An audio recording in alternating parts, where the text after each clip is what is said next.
Right, there we go. Let's just sort all this out now. I don't know, it's everywhere. Well, hello everyone. I hope you're having a good Saturday and all that jazz. It's just me today, apparently. So that's incredibly boring for you. Besides, 24 people waiting. What's the matter with you lot? You haven't got homes to go to. I'm sitting here watching a twat like me on a Saturday. I mean, come on. Oh, let's find me bits. Oh. So anyway, hope you're all good.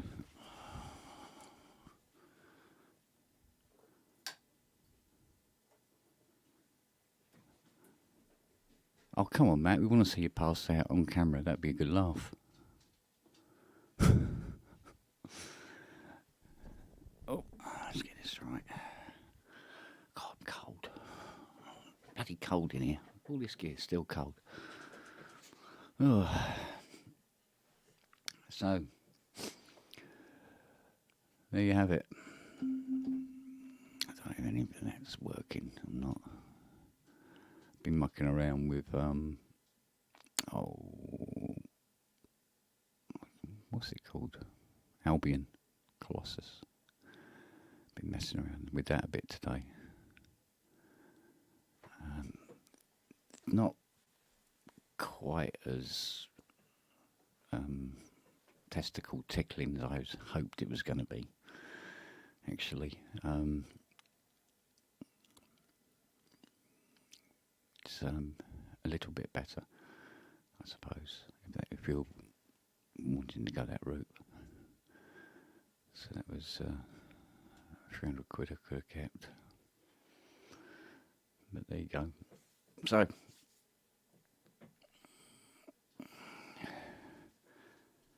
nothing working as per bloody usual. Let's put that over there.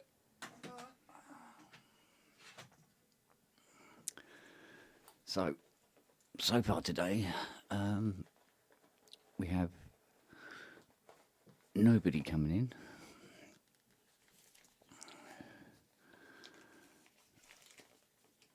So well, if it stays like this, I mean, there's two ways the show can go. It'll either be short or boring. If you're really unlucky, it could be both. Let's face it, worse things have happened.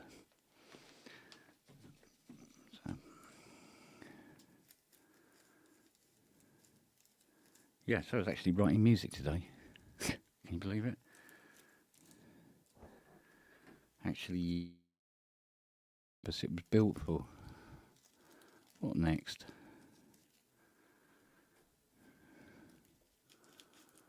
What next indeed? I think the biggest problem I've always found is every time I'm writing something, after about 10 minutes you go, "Hey, man, that's familiar. I'm sure I've heard this before." Then you realise you're actually playing somebody else's bloody track. Might you better to notice it then than release it and go, "Oh, listen to my new track," and everybody listens to it and go, "Oh, it's just copied bloody blah." So that could be worse, I suppose.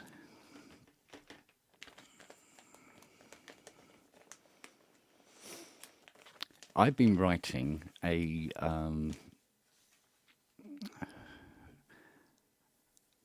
I think you'd call it a movement. Yeah, I've been writing a movement, which is what my nan would say instead of "I'm going for a shit." So that's probably actually a very good description of it, actually. So it's always the same thing. The tune is quite strong. The execution is not too bad, but by God, the mixing, I shouldn't be allowed out. Hello, fruit bat. You there, Wags? Hello. Can't hear you yet. Ah.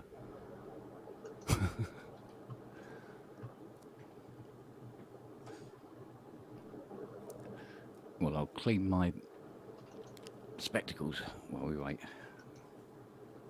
So, oh God, I got tobacco all over me hydra.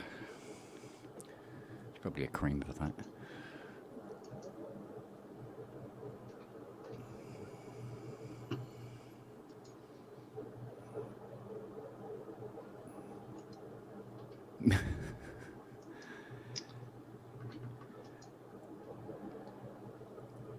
Best thing to do is never judge your own music, man.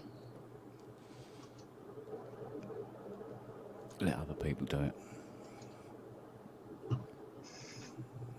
I've always found that when people said to me, you know, it's like, oh, it's not that good really, it made me work harder at it. And it's always a good thing in the long run. It's when people say it's shit, and it's not really. It's because you're you, and they're just saying that to get on your tits. But I don't think that happens very often.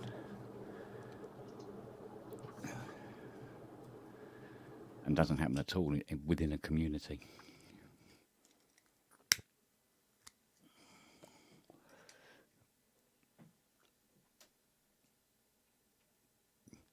I'd like to mix, actually, Asio, if I really understood what the hell I was doing. I mean, I've had long conversations with old President Rich on this subject. I mean, who better to talk to about mixing? I mean, just look at the bloke's body of work for that. And he tries to explain these things to me, and I can feel myself glazing over. What? So I don't know. I don't know what I'm doing when I'm mixing. I'm sort of going, well, I want to be able to hear everything, and don't want it too quiet, and I don't want it to sound like it's coming out of a transistor radio. And that's literally about as far as I've ever got with mixing. So, though weirdly, when I have put a track out, nobody's called me up on how it was mixed. So they have plenty of other things to be getting on with it. Like, really? That chord with that bass? Really? You know. But, you know, oh my God. Sound choices, rhythm choices, speed, key. Oi, it's a nightmare. I don't know why we bother doing it, to be honest. Well, in the hope that we have something really nice at the end of it. How about now? Major's Charm called again. Hello. You all right? Yeah, good. Good, man. What have you been up to? Excellent. Anything good? Yeah, excellent. Yeah. Yeah? Good lad. I don't know where all the regular guys are tonight. I mean, Robbie's dropping his daughter off to some kind of job thingy, so he's not here. Oh, she's got the night shift tonight, is she? Yeah. Oh, bless her. I see. Everybody else should be around. Haven't seen old Brooksy on for a couple of weeks. He was around for the Ramsey show earlier. So. Was it me? Because I kind of was tied up and I kind of missed it. Yeah. But it was well within the scope of when it should have been on. And when I got there, it finished. I went, oh. Yeah, like this week he did 2 hours. Previous week he did like 1 hour, 30 minutes. So he had COVID, so. Oh, of course. So he's still suffering. Yeah, he did like a month kind of break. Ooh. And now he's kind of getting back into the theme. So. Yeah. And he's selling off a lot of the gear because he had a kind of an unexpected bill. So he's selling like, I don't know, 50 odd items on Reverb. Of course. I find it a task just to put up one thing. Me too. Yeah, it's hard selling things. It's not easy. Yeah, I know. I mean, the hoops that Richard Lawson jumped through to sell off that the other DX1, which apparently is coming back. Yeah, it dutifully sat in the studio, worked for a week, and then failed. Nice. What is not so good is they decided that they would open it up in the studio and see if they could find out what was wrong. Oy. So I'm expecting a bag of cats when it comes back. On his price watch, there was an EML prototype. Yeah. Like 9K. Okay. What's that? 101 type? No, before the 101. Oh, okay. It's some kind of prototype and like 9K for some kind of monosynth prototype. So it's probably worth it because it's like a one-off. But I wouldn't go near anything that had the title prototype. Yeah, and all the panel was like handwritten. So. Yeah. No, I got the. Believe it or not, I have the prototype of the ETI 4600. Okay. And that's a box of frogs. The boards are breadboard, everything's just point-to-point wiring. Not particularly bothered about what colour the wire is, because I've got some green wire. I'll use lots of green wire, power rail, earth, negative rail. Doesn't matter as long as it's wire. And and they sent it to me, literally wrapped up in a bin liner, and it didn't survive the trip at all. And even though it was all smashed up, it was still better than what the inside looked like. Did that CS80 ever arrive? No, it's never shown up. Yeah. Never shown up. The guy contacted us. Manny! I hope this is working. We okay? Yeah, that's Yeah, right. good. Excellent. Look at you with all your delicious blue stuff in the background. Shirt to match. Yeah, shirt to Do match. you have third wave before serial number 120? I am number 62. Oh, Ouch. Because I heard under 120 have a motherboard problem. And they need to be sent back for some kind of issue. Yeah, I've been fortunate because the one little glitch I had with a couple of encoders, they just brought a new board down to Synthplex and swapped it in the hotel room. So Cool. Fun being local. I was really bummed. I was going to say I was really bummed. I actually met the guy at Synthplex who got number 42, which I really wanted to swap with him. you worked your way down to one. Yeah. Bit by bit. 120 is like the cutoff point for some kind of static issue on the motherboard. Yeah, with USB too. Mm-hmm. Okay.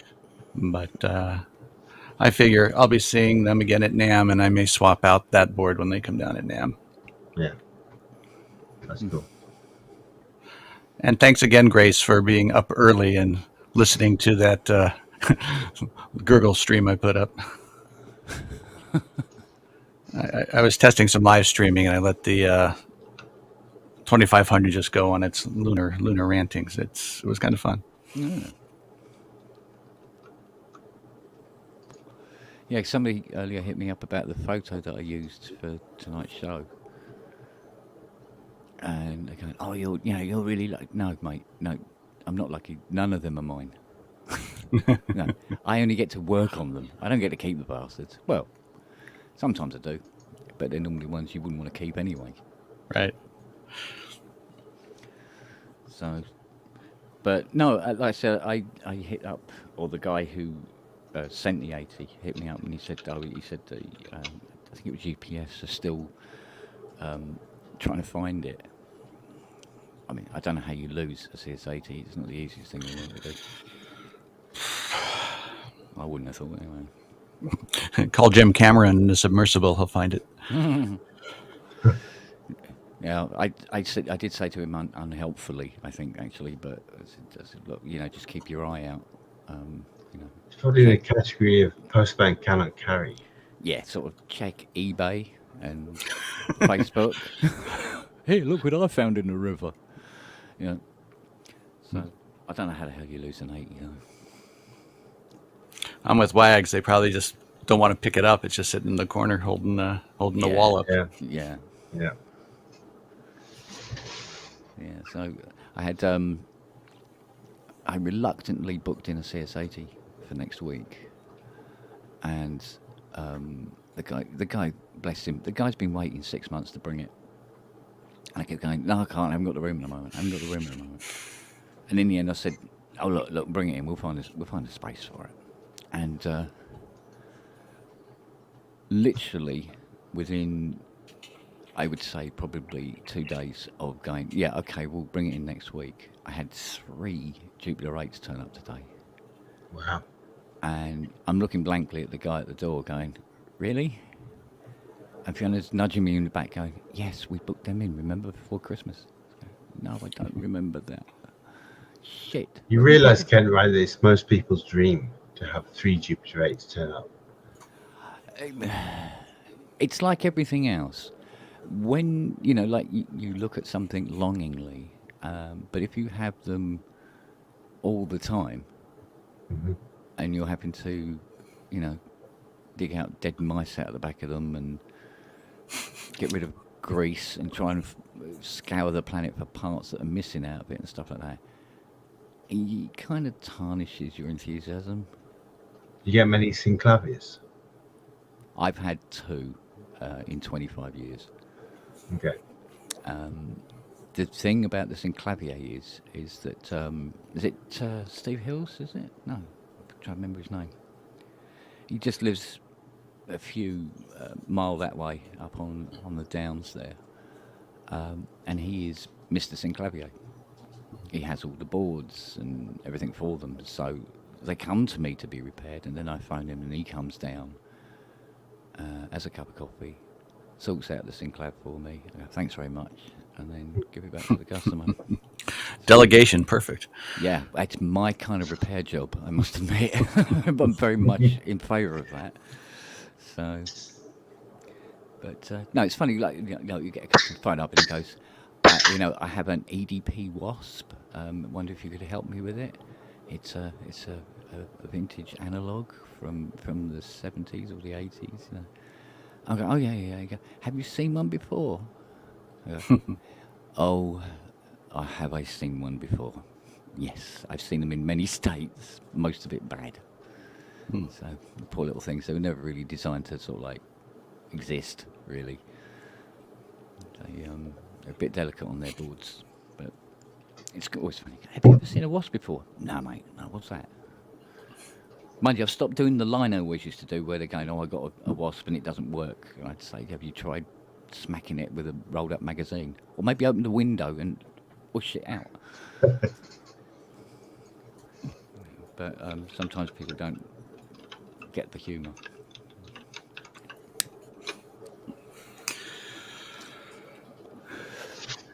So Fun.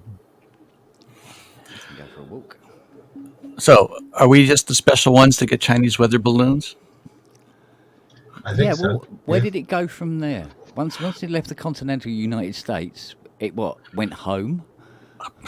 I don't know. I think it picked up Patrick McGoohan on the way. I'm not sure. I heard there was a second Chinese weather balloon that invaded as well. Number 2.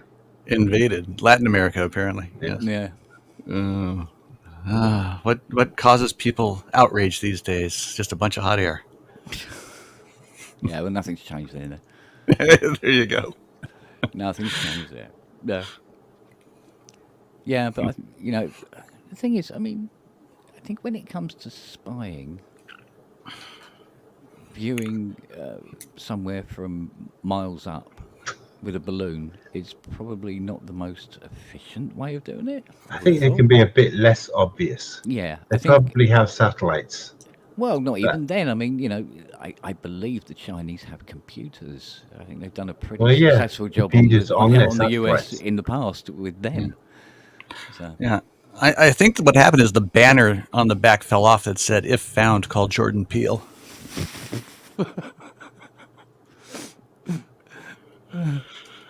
Oh man, I don't know.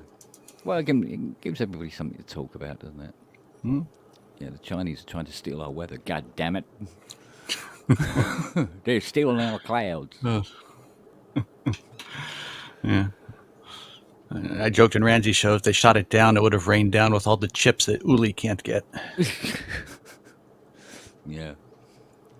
He can mostly make his own chips. It's mostly the smaller components he can't make.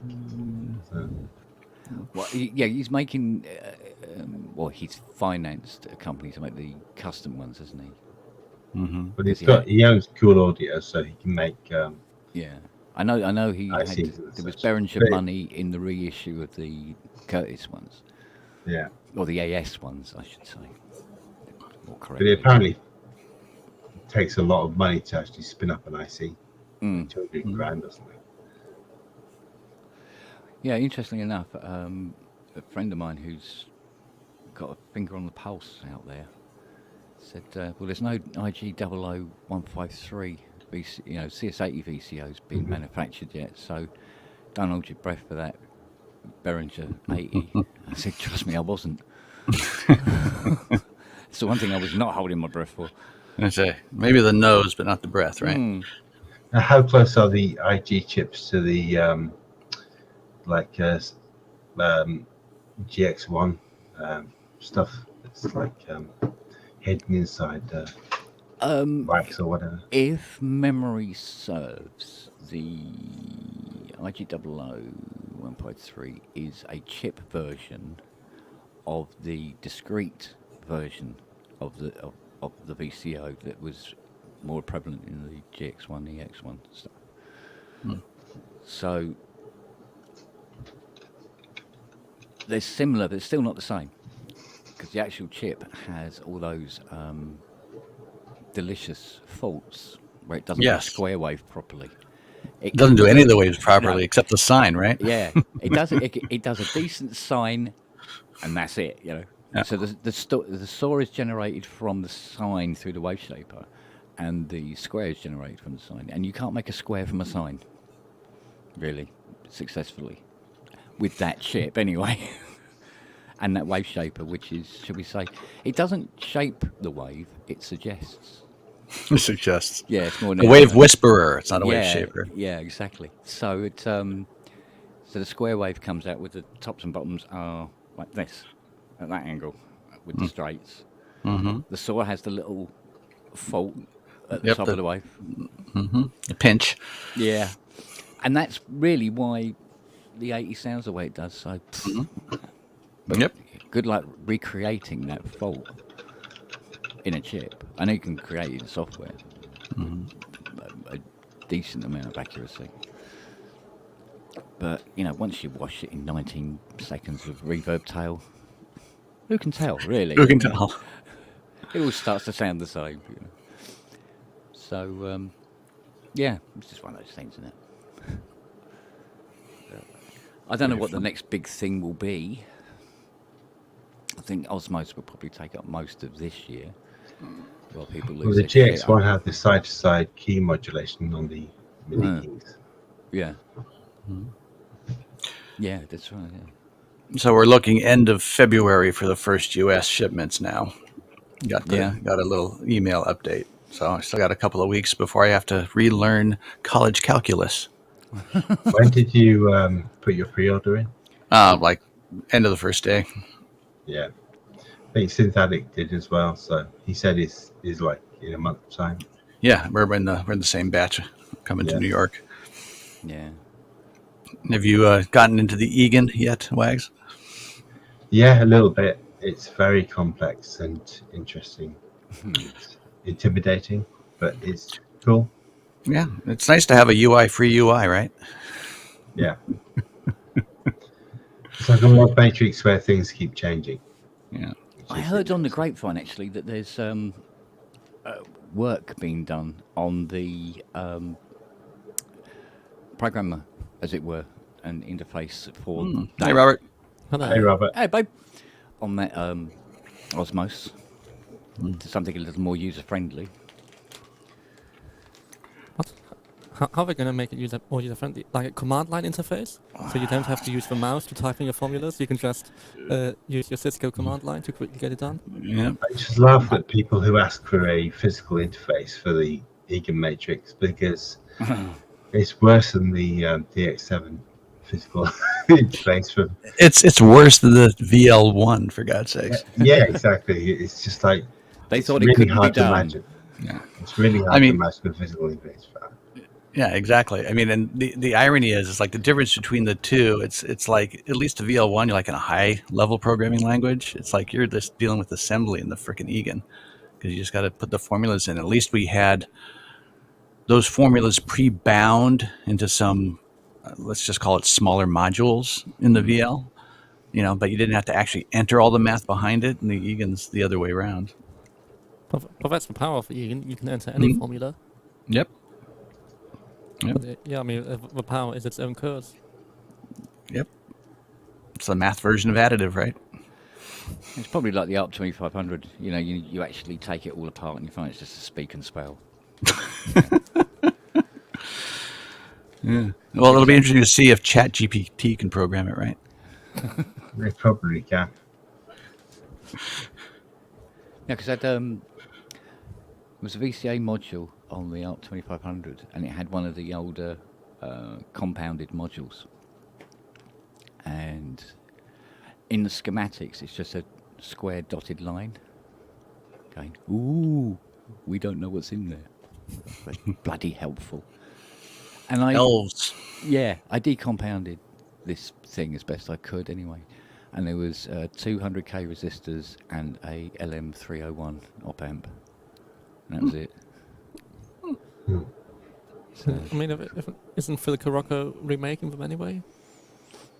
yeah, whether he's doing them that way or not, I don't know. I think, mind you, 301 is available in SMT, I believe. But as for through-hole, oi. So Kent, true or false? The apocryphal story is ARP did that to, quote, keep anybody from seeing what they had in there, as opposed to for making it much more temperature stable. I think that under the circumstances that the LM301 didn't really give a crap how warm it or cold it was, really, I think it was to hide what it was. Interesting. Mainly, I mean, when they did, because when ARP did this on the early 2600s, which was a massive pain in the ass, I could understand, compounding things for temperature stability, like with the VCOs and stuff like that. But the later end of their compound modules weren't compound; it was full of mastic, for want of a better word, which doesn't really have any heat transferable properties. So it's probably just like, ooh, you don't know what's in there. Leave it alone. Or just buy the modules from us. Right, exactly. Okay, so yeah, the part supply thing. Well, Yeah. Cork did the same, Yamaha did the same. Mm. I mean, yeah, they all did it. Yeah. Well, I've had it with I always assumed it was to try and hide from the competition. I never thought anybody put so much thought into it. Oh, it's not thermally by covering it in so much epoxy. Well, it was quite fierce back then. I mean, what's his face? Freeman, done the string synth. Supposed to have taken this thing to a show, and he left it at the venue overnight. And when it went back the next morning, all the screws were on the desk and it had been opened up. And you don't need a balloon for that. Yeah. But then he goes on to say, and then several months later, ARP come out with a Selena. But they licensed the Selena from an Italian company, didn't they? I don't know. I don't Who get goes involved. I Right. convey what I heard. Yeah, exactly. Sort of thing. I go, well, I don't know, mate. Right. He was possibly drunk, bitter, and waving his fist when he said it, but I don't know. But yeah, he reckoned it had been tampered with. But he was talking about, there was an awful lot of Japanese people swarming around, very interested in the Freeman. So who knows? Who knows? But 9 times out of 10, when a technology becomes available, there's only really one path you can go with it. So when the octave divider was developed, I go, well, what can we do with this? Can we use it as a filter? No, I don't think so. Oh, right, we won't do that. What can we use it? Oh, we can play lots of notes at the same time from one sound source. Yeah, let's do that. Did the Freeman just have 3 oscillators, or did it and divide all the pictures, or did it have 36 oscillators? Christ, I'm trying to remember.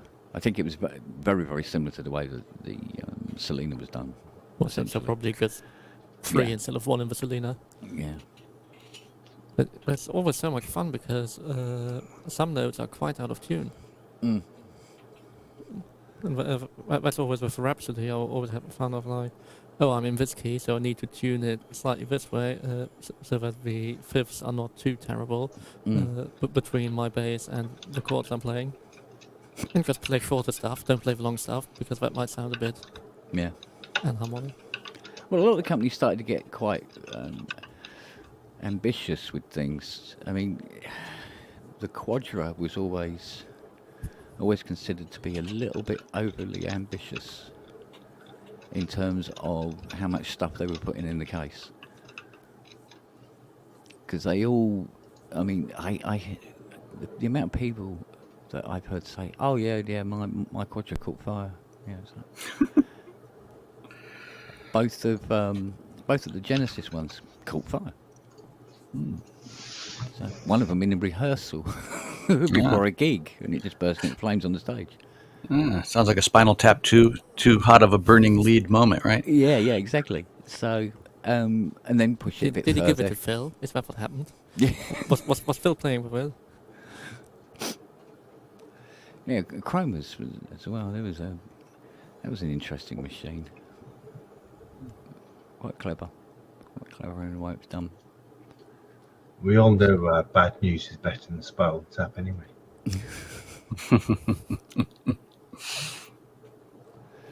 But 9 times out of 10, it would always be that the main fault would be the power supply, and that would generate the myths behind some of the keyboards.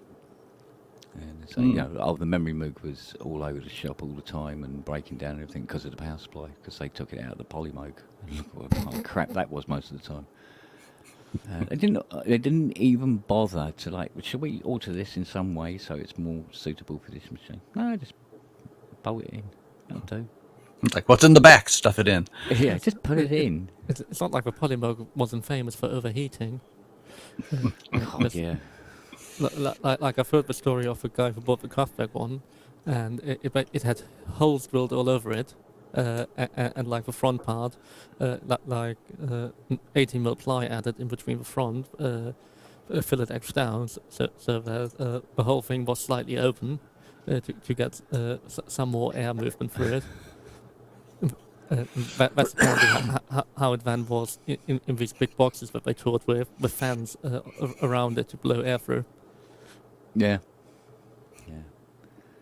I know there was a customer of mine bought a memory moog and played it for several hours on the rug in his front room, and that was the last time he heard it working because it blocked up the air vent on the bottom for the fan, and it got a bit warm, but it didn't do anything particularly bad or anything. It got so hot it dry jointed. It just drives home the fact that how all these youngins can't appreciate how us who had to live through this the first time don't really miss analog all that much. Not that much, no. You see, the beauty of analog was it was the only thing available at the time. Yep. So, and that's what made it exciting. Mm-hmm. Now, when you've got so much on offer that doesn't catch fire, runs on 3 volt. That's right. Yeah. Stays in tune. Yeah, it doesn't actually destroy itself like women's shoes if you try to use it. So Yeah. I mean, us young ones only had to contend with the switch from leaded to lead-free, and then all the stuff suddenly overheating again, or Oh, there you drivers go. everywhere. I haven't had to worry about that too much. Oh, So you just have to ignore how they can make platinum selling albums with VSTs because they've never heard of hardware. Because we know that touching physical synths is so much more inspirational because we have control over all the knobs and faders. So That's why you need Ken's controller. yeah, exactly. So just forget about those guys who make big selling albums with just VSCs on their keybase. Was that so Crappy many laptops. so many faders on the DX7? Yeah, Yeah, it was renowned for it. yeah. Called DS8. Oh, Yeah, I mean, there you go. to be fair, the DX7 still amazing user interface, very quick. Because one slider, Got a bad rap. the layout is mostly reasonable from the buttons what they're assigned to. Yep. You just get a decent muscle memory. Yep. No argument for me on that. What do you think about the Korg DS8, Manny? You know what? I always thought it was an interesting piece of kit. It kind of had like a little unique space that it sat in, because it wasn't kind of one trying to be one or the other in terms of approach. So I think it was kind of cool. I didn't play with it a ton just because I was probably a little bit of a snob at the time about that kind of stuff. But no, it's a nice little box.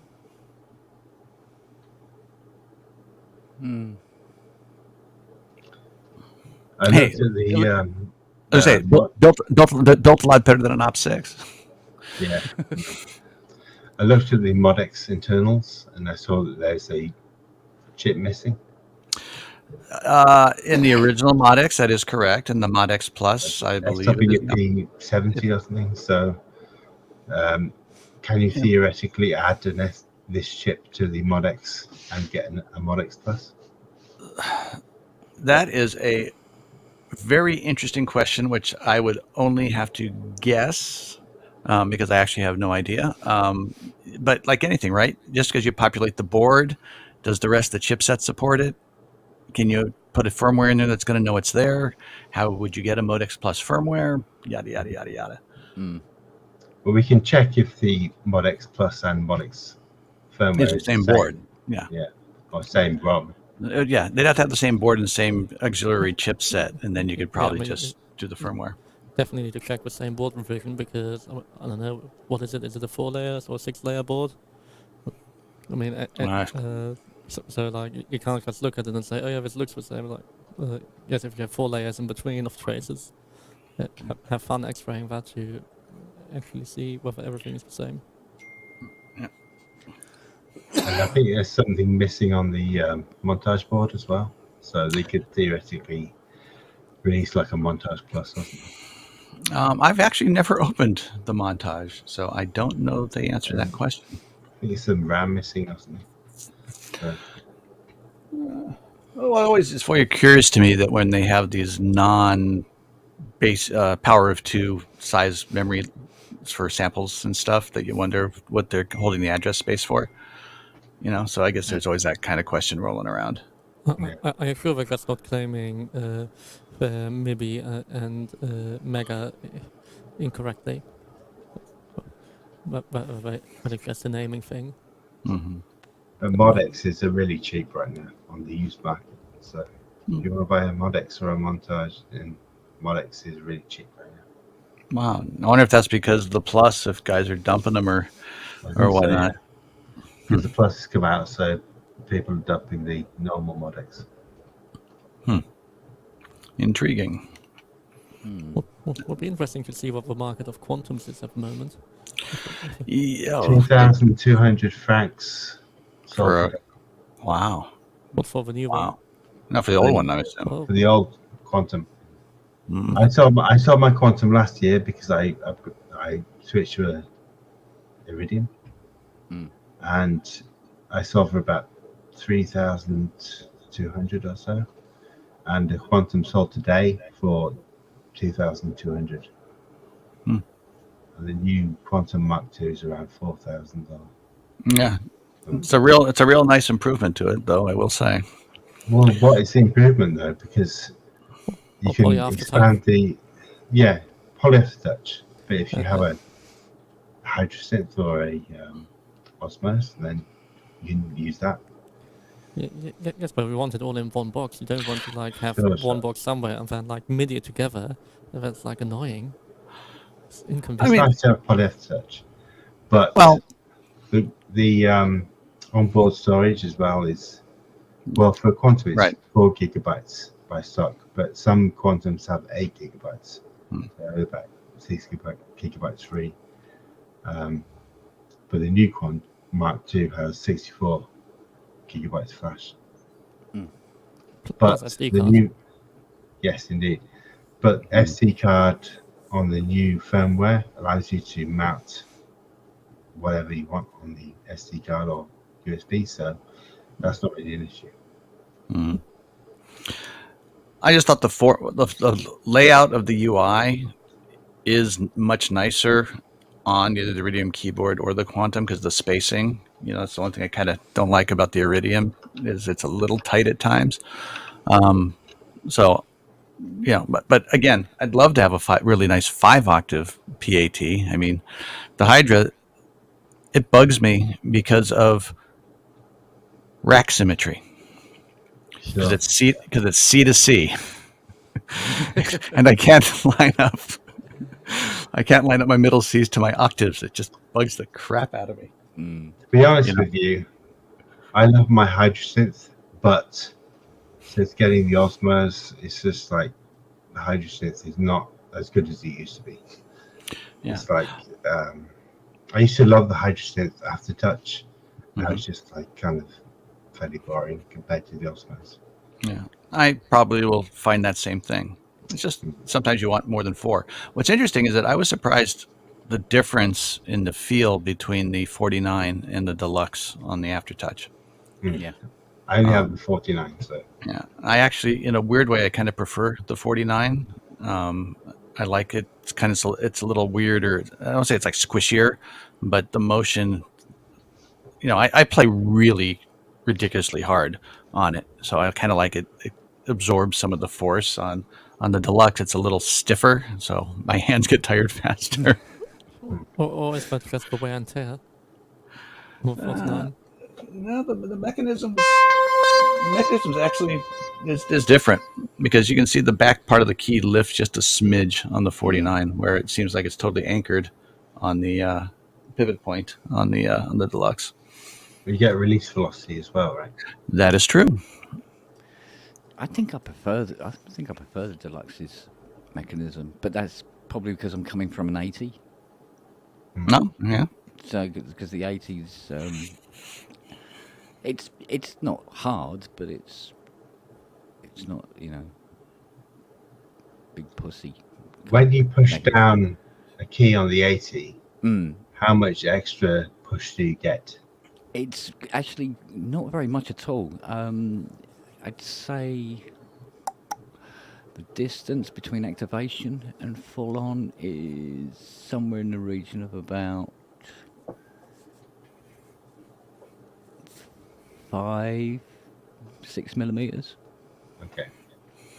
So it's like you play the note and then apply. Because I played a DX1 last year, Mm. which looks like really rock hard. You Yeah. don't get much at all on the Yeah. aftertouch.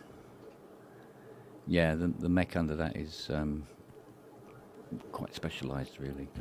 Can't be harder than an SU80.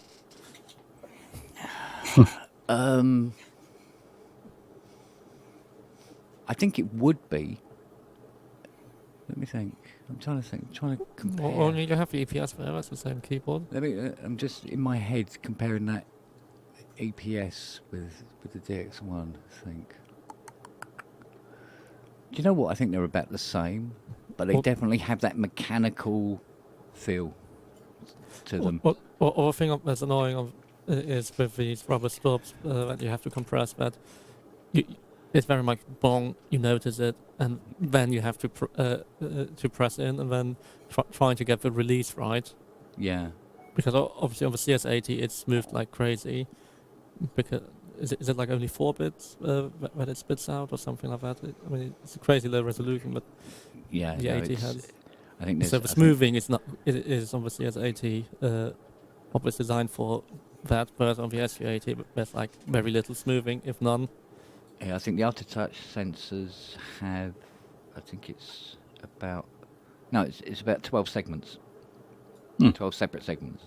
You can make it sound smooth because of the lag on the VCA controlling the voltage coming from it, but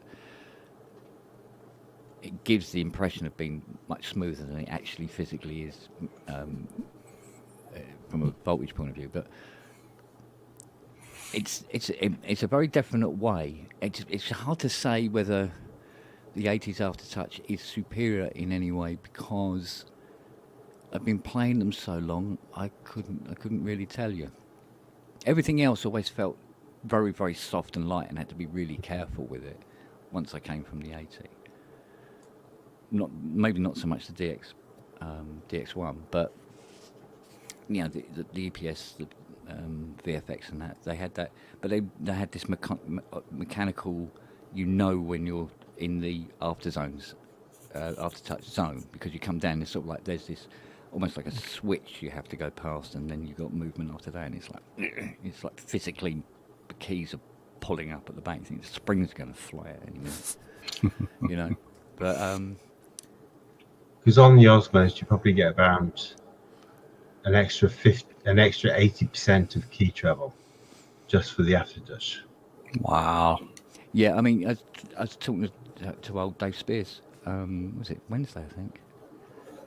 He's got an Osmos there at the moment, and he's saying you can play it so delicately.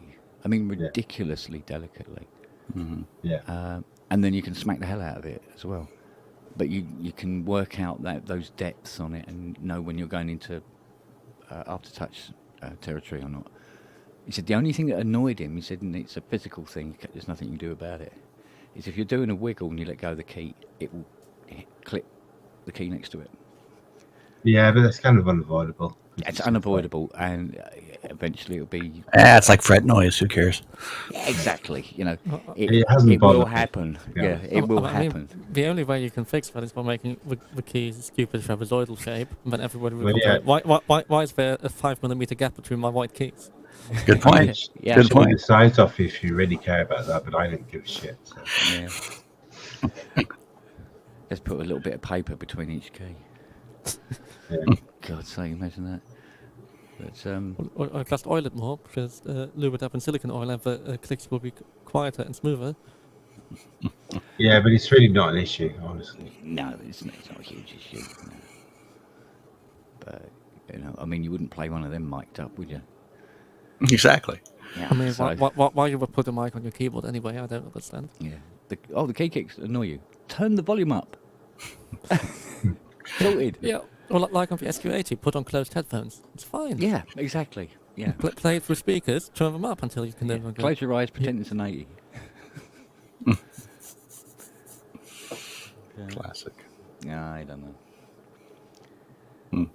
But yeah, I did get I did check my emails, and yes, I have bought 2 Osmos. So I'm going to do a dual manual. Fuck it, I can't be bothered selling them. I'll have one of them. So dual manual Osmos, dual manual Rolly Rise. It should be interesting. I mean, when are you supposed to get it? May. May. 19 I weeks. mean- Or is it 18 weeks now? Something like that. Who knows? Maybe by then I'm in the market for an Osmos. Yeah, but I tell you what, this is the first keyboard I've had in a million years where I want to put a wall chart up and tick the days off. I'm really, really phenomenally looking forward to getting this bloody thing. It's ridiculous.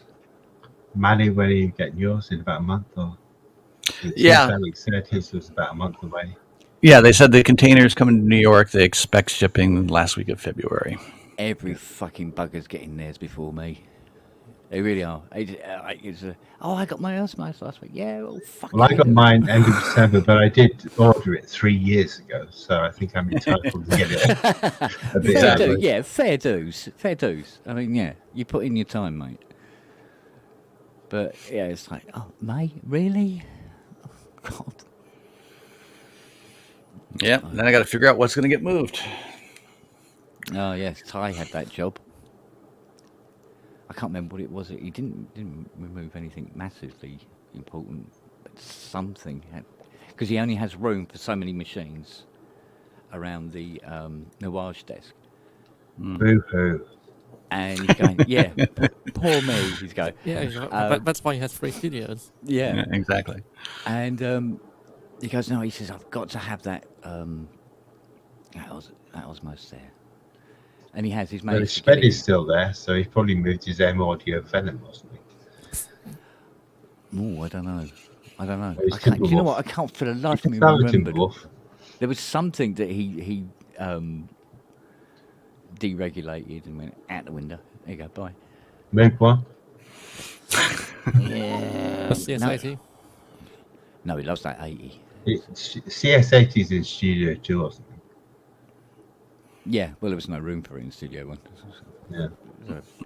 So, So that's his excuse to go into Studio 2. yeah. When he wants to exactly. play the 80, he has to go there. Yeah. He's got that lovely grand piano in the front room. Oh, it's beautiful. Beautiful thing. I don't know. It's a lucky man. Me, I got a GS1 in the front room. God, I wish it was Only gold. one. Yeah, the other one's in So the you hall. had 203. The other one's in the hall. How's the poly aftertack on that?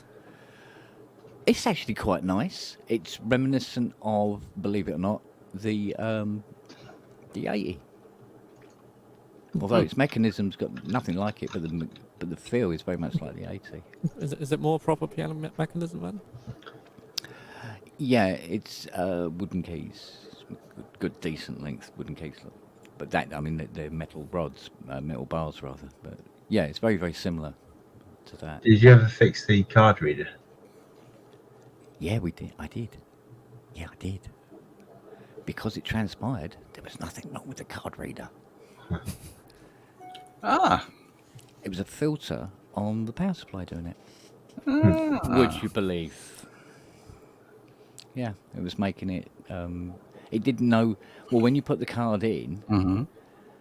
and it would take the card, and it would stop. Or another time, it would take the card and spit it back out, but nothing would go in. And it was apparently this. Because when I scoped it, it was this tiniest little ripple on the -12 volt line. It was minuscule. It was really, in any other setup you would have gone, nah, that'd be fine. It was just making this card reader go nuts.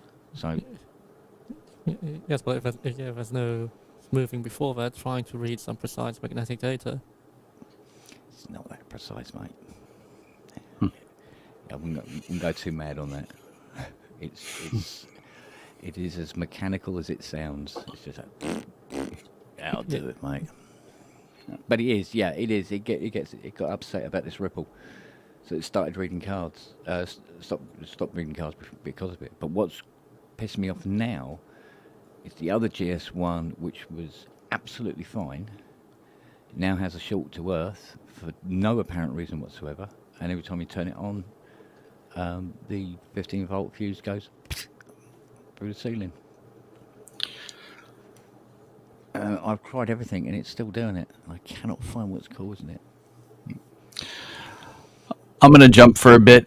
Children are incapable of feeding themselves, apparently. So Okay, enjoy. I'll be back in a bit. See you So later. later.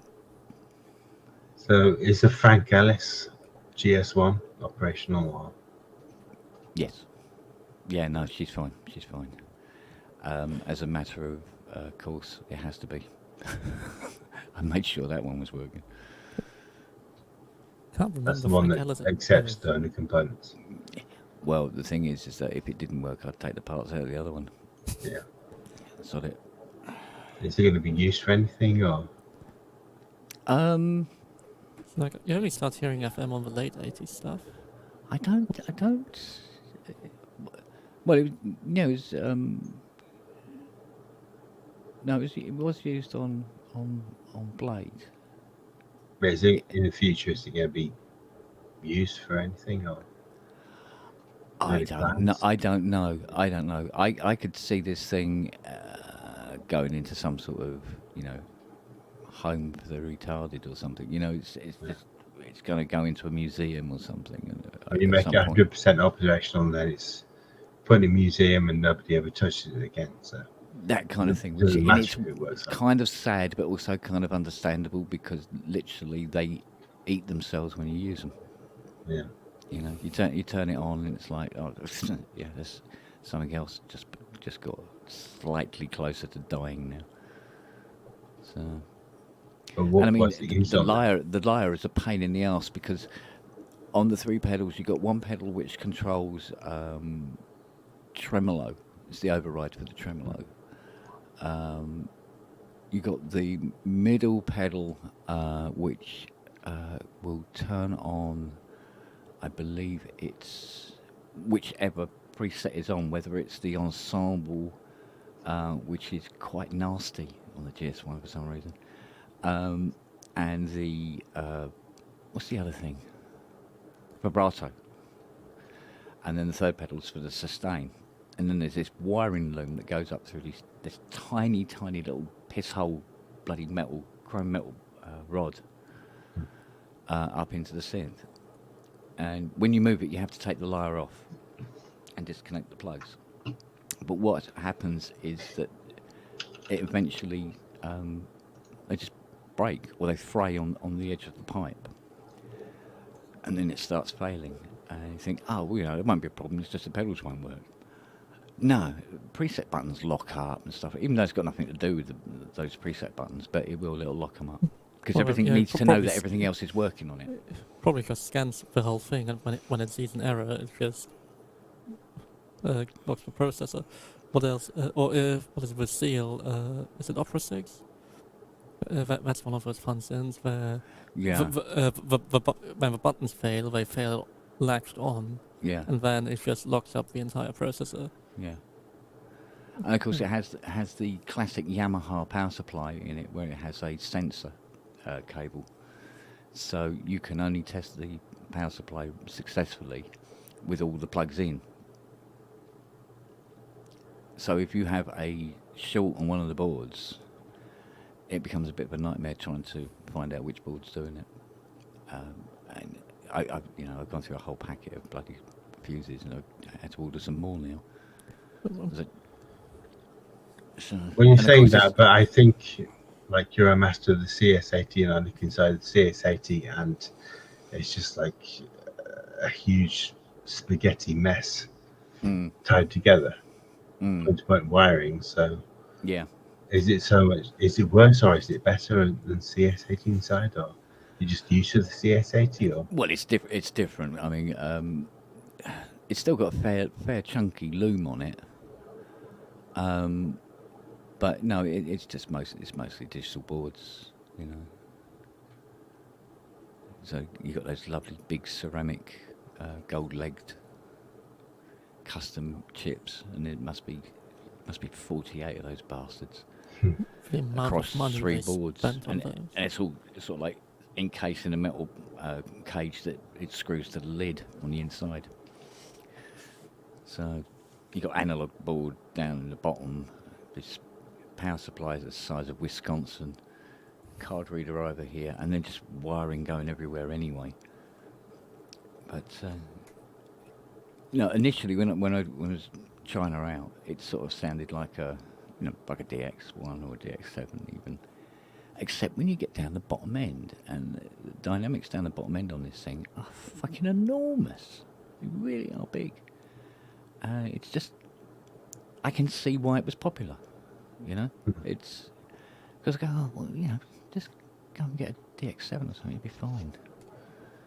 But no, something about it is quite astonishing. so is Robbie trying to negotiate getting one yet, or? Yeah, I think he might have trouble getting hold of either of those puppies. Once they're working, it'll be a case of my cold dead hands, I think, with the customers on them. So I'm sure Hans will be able to put a bid in of how, if he ever wants the PS1 back. yeah, it's funny. Well, I Since don't I've think he been ever work- owned one. He just hired it all the time. I would imagine he would hire Tiny Edwards one from Hammond Hire. So 'cause I think he did. Because Tiny said to me he did an awful lot of work at Lilliard. Well, Didn't that it? was even in the years before, like in where we interviewed of the early 80s before on Cannes Mm, and Hans about like the Yeah. planetarium show and the Ronnie Scott stuff. yeah, but it's. I mean, Tiny has been involved with just every single conceivable band since I don't know '60s. He's been going a while. So Even more so than Rod Argent. yeah, even more so than Rod Argent. Honest to God, Tiny's been everywhere, and everybody knows him. Everybody remembers him. So But they have a fun gas for PSN, or both of them. the thing I like about Tiny more than anything else is he comes over about 2-3 times a week, but he always brings biscuits. He always brings biscuits with him. It's like, so I've asked him to bring Jaffa cakes this time. Are they biscuits? Hmm? Are they biscuits or are they cakes? Oh, sometimes cakes. There are other. Now we had this one, didn't we? And then they said they go stale, therefore they go hard, so they're a cake. If This they is go how they- hard, then they're a biscuit. You know, if they go soft, they're a biscuit. No, a biscuit goes soft. Yeah, Biscuits biscuit aren't goes soft. Well, when they go off, when they go stale, they go soft. Leave a rich tea out on the side for a couple of weeks, and it'll be soft. They So should that's get the rich tea. so they class them as biscuits. So because a Jaffa cake goes hard, like a pavement Yes. slab, so they So class because it as But cake. surely a biscuit is harder than a cake. So if something goes Yeah, hard, yeah, then yeah, it yeah, becomes yes, a but biscuit. Shortbread isn't hard though, is it? No, shortbread Shortbread is clearly isn't- a cake, right? Because Shortbread isn't a cake; it's more of a biscuit than a cake. All right, throw the gauntlet down, Rob. Come on. But biscuits are harder than cakes. So if a cake goes hard, then it becomes more biscuit-like. Surely. yes, if a cake Yeah, cake goes hard, it becomes like a biscuit normally, and if when a biscuit goes soft, it becomes like a cake normally. But in either of those stages, you wouldn't want to preferably eat them unless you're desperate. There's nothing better around. well, So like only at work. I think they settled the court case in the end. So whether Jaffa had to pay that or not, I don't know. The orange things in But- Jaffa Cake supposedly cure cancer. But what wasn't there something else in the The packaging? jelly, process? the jelly thing.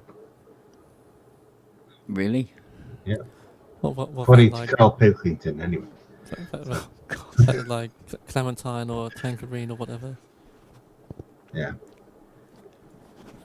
It's the orange bit that does the good. Well, I would have been surprised if it was the chocolate, or if it is even chocolate. No idea whether it might just be fat and cocoa. Well, it's chocolate that's been outsourced to Eastern Europe, probably.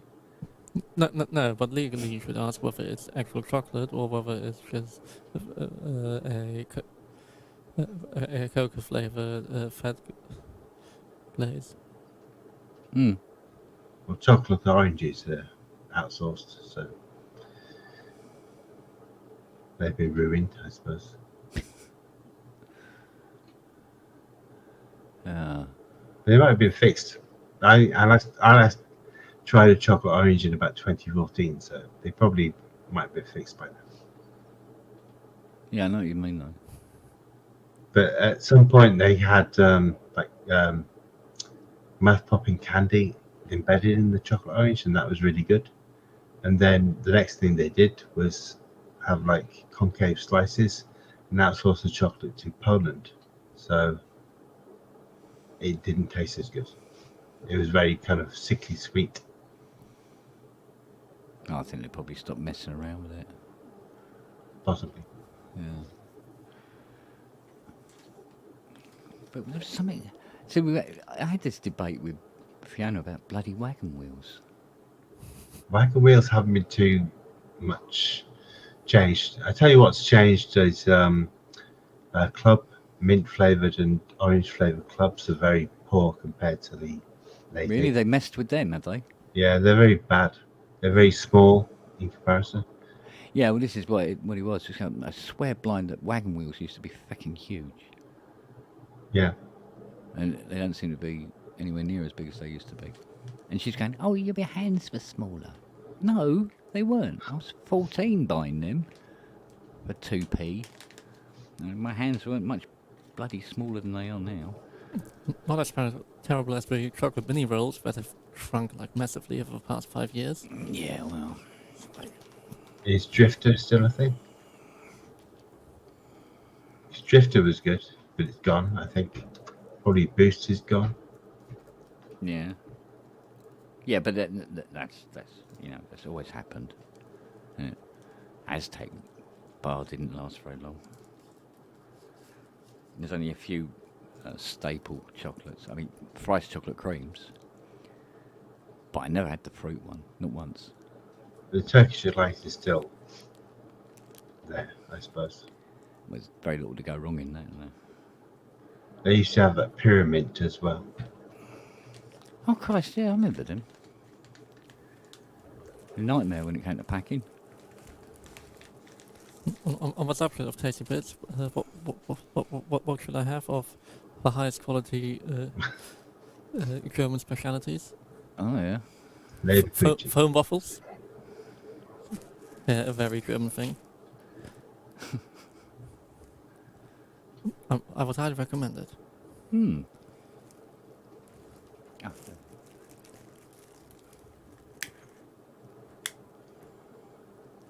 Is that your essential products you brought back then? Because like I import pickled onion flavoured monster much into Switzerland from from the UK because it's like an essential product. They always used to make me pull faces. I wouldn't They call had it essential vanilla. product, but They Well, had just vanilla some- ice cream flavoured monster munch around 2002, 2003, and it was terrible. Oh, God, that sounds like a bad idea anyway. I bought one packet and it was, oh God, I didn't buy another packet. why did you buy one in the first place? Thinking like it can't be that bad. Well, yeah, it's monster munch. Most monster munch tastes amazing, but vanilla ice cream flavoured monster munch does not taste amazing. It tastes rancid.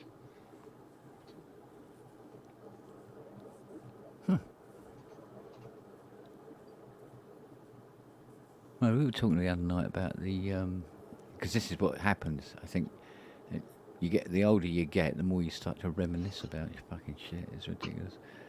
We were talking about the Corolla truck. Did you have the Corolla truck? Was that a thing? What's that mean? Well, basically, what it was is that you had your fizzy drinks delivered to your door. There will be the Corona brand, so there'll be the Cherryade and cream soda and Tizer and all that sort of stuff. My dad has spoken to me about this.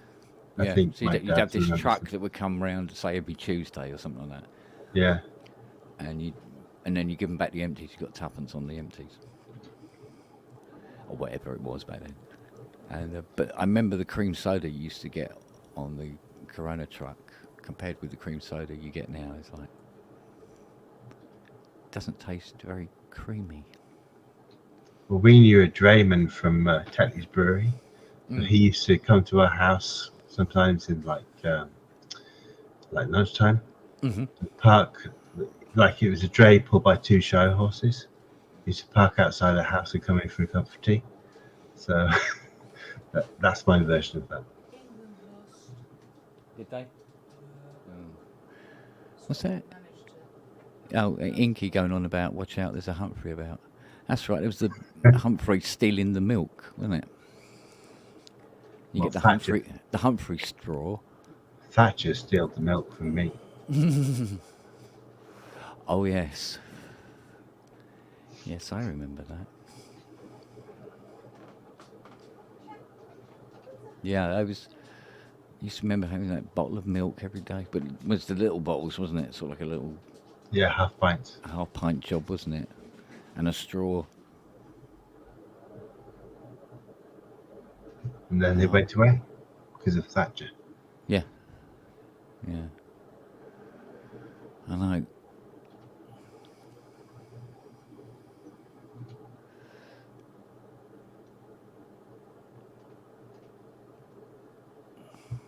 But a lot of things go away when the Conservatives are in power anyway. Seems to be a thing. Did you ever have milk in your school when you grew up, Robert? It's got a mouthful of foam. Yeah. No, not knowingly. The only thing I can remember in primary school, always had bottled water. That always used to be a thing. Bottled water. Oh, okay. Yeah, it was quite and of course glass bottles. Like you wouldn't have anything else. But yeah, you just have that in the classroom to get in between lessons. We also used to have salt and pepper, and they got banned sometimes because it was unhealthy. So they got removed from school dinners. God, school dinners. The one dinner I used to hate that they used to serve up once a week was the one with the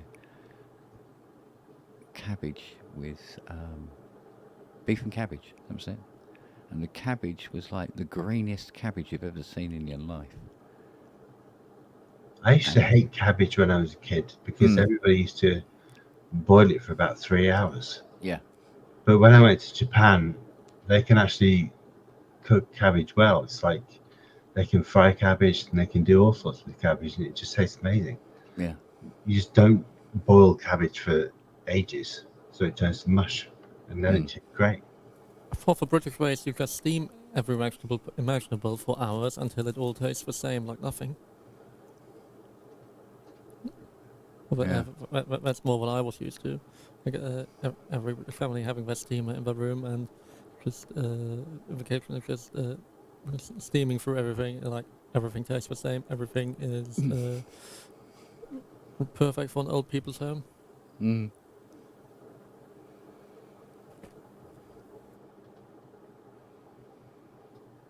I can't remember the last time I had a chip that was fried. She does everything in the does the chips in the, what do they call that bloody thing? You know, the one uses like, was it halogen oven?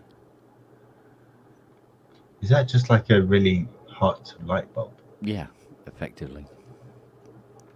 Yeah. Apparently very energy efficient, according to her. So the chips come out okay, but they're a bit sort of like, what's the word?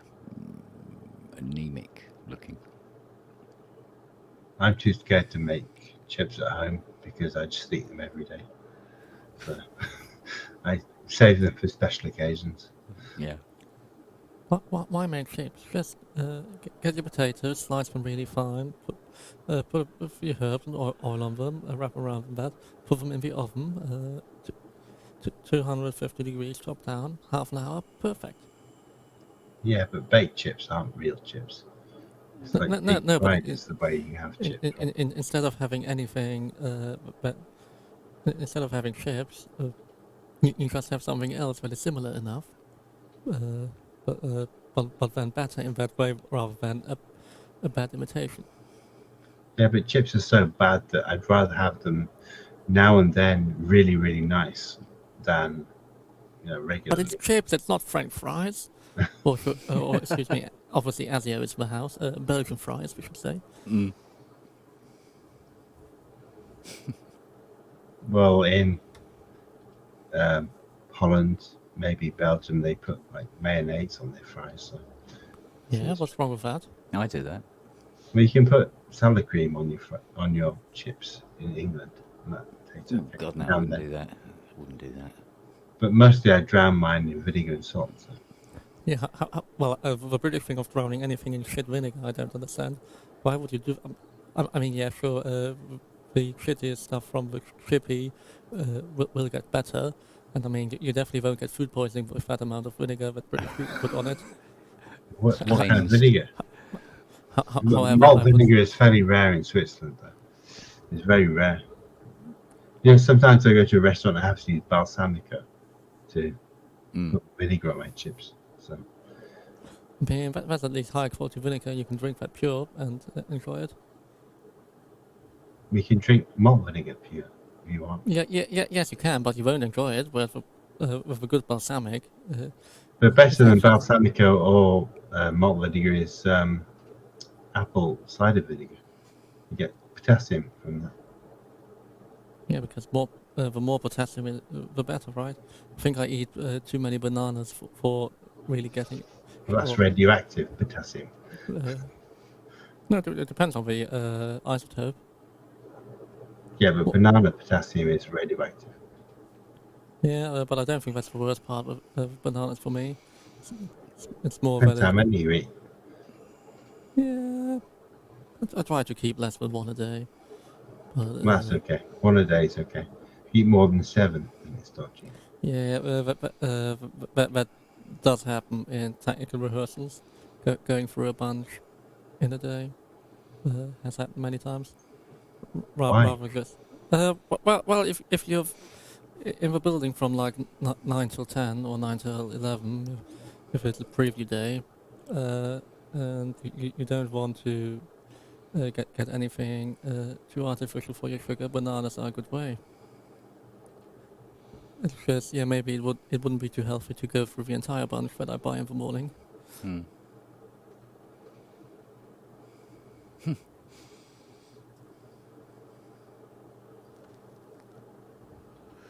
I mean, obviously the solution would be a better job where you don't work stupid hours.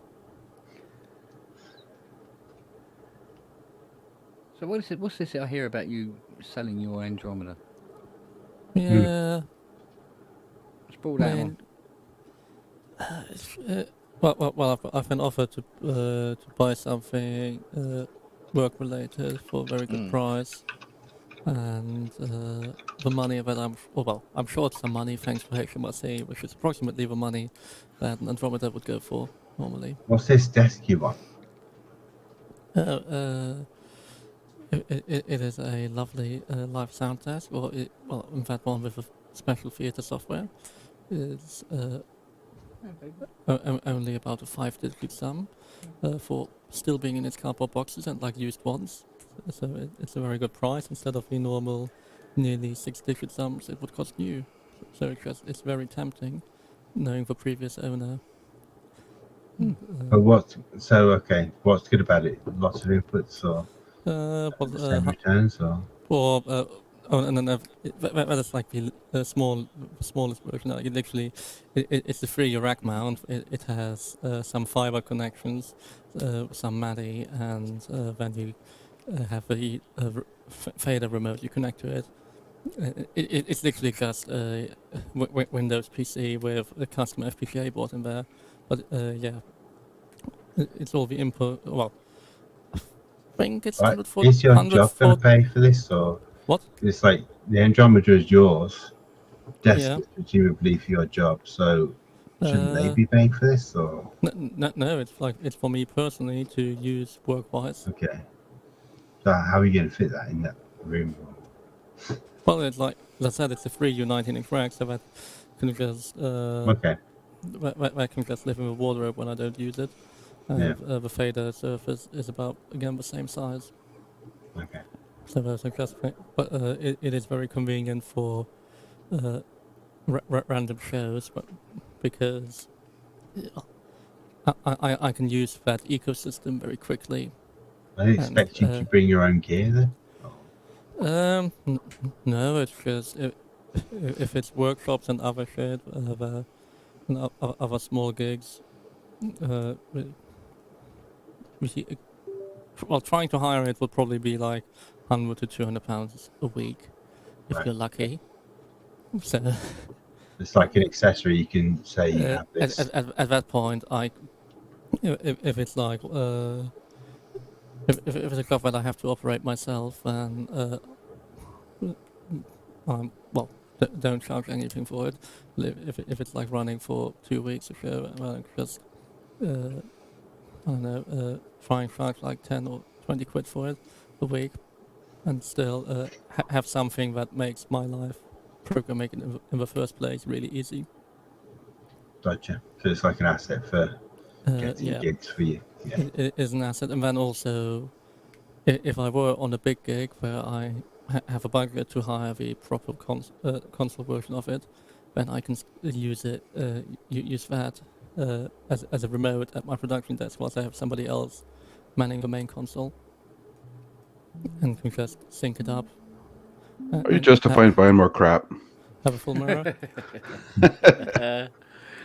Just buy it. Don't justify it. Have fun. Life is too fucking short. Tell me great. about it. Well, but at least something has to go. Or well, HMRC preferably would have to go. But then when it went out, that money last week, and I looked at the bank account, I was very disappointed. You get, the standard. Well, not standard, but a lot of dorms have that thing. It's almost like a bunk bed you have when you're a kid, but instead of the lower bunk being someone's bed, that's your desk space. You just make your bed elevated, and you can put all your shit under there, more synths and more whatever under your bed. That has been thought about here for me many times, but there's already a whole bunch of shit below the bed. Anyway. Oh, sure, yeah. So actually, my solution would have been to have it as a bunk bed at a reasonable height where I can still somewhat get out, and then just have a mechanism to push it up like 2 or 3 feet to get it as close to the ceiling as possible to then have space. No, you need a hammock. Just hang a hammock from the ceiling. I have a hammock. I just need to. It's bad for your back. You don't want to do that. They look cool, but they're not good more than an hour or two. Oh, I've slept a few weeks in that hammock. Oh, it'd be too much. It's fine. I'd go about as far as a cot, maybe. The cots aren't very comfortable. At least there's some horizontal support, But again, with a hammer, like hang it nice and wide, so that it becomes more flat. And then if you turn it all during your sleep, you'll fall right out of the damn thing. So. I mean, I turn a lot during my sleep. I've never managed to fall out of it. And I'm pretty sure I would fall out if I did, because when I wake up, the covers are all over the damn place. So. It's like Tasmanian devil when I sleep. Stuff spinning around. Also making those noises? Probably. I certainly snore a lot, so, close I enough. saw a house for sale in Liverpool this week for about 80 grand, and it was like a normal house. And you look at the pictures, and there's one picture where there's a room filled with probably around 140 Tasmanian devil fluffy toys. Jeez. He was a fun character. Yeah, he's cool. But I mean, he's one note, but he is fun. So. Yeah, it's just a bit abnormal to have a whole room dedicated to him.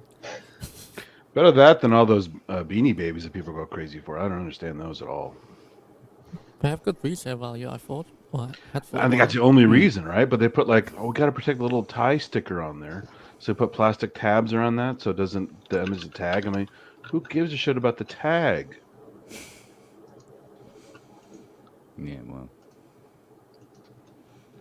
I wonder if Ty ever got one of those as a gift, as a joke. Because it says Ty on it, so. What the fuck is this? Well, where is Ty? I don't know, maybe he'll show up now that we've invoked his name, so. Play some stuff, Robert. He'll show up immediately. Yeah. Should we find out if it still works? You need to get the accordion really. Any excitement this week, Kent? Any weird stuff or fun stuff or whatever? No. No? It's all been that GS1 this week, Oh, damn it. and it's been a right old car. The repair that won't go away. Yeah. It's the shit that keeps on giving. Yeah. Well, that's life anyway, right? Yeah. Yeah, exactly. The metaphor for life. Yeah. Yeah, it's been a bit of a cow. So. I really need to get it knocked on the head this week as well, next week.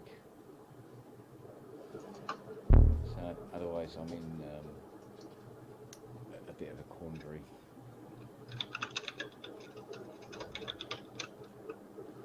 So it was working for a while and then just stopped. It's just one of those mystery yeah. things, huh? Yeah, it's shorted out somewhere. It's Damn it.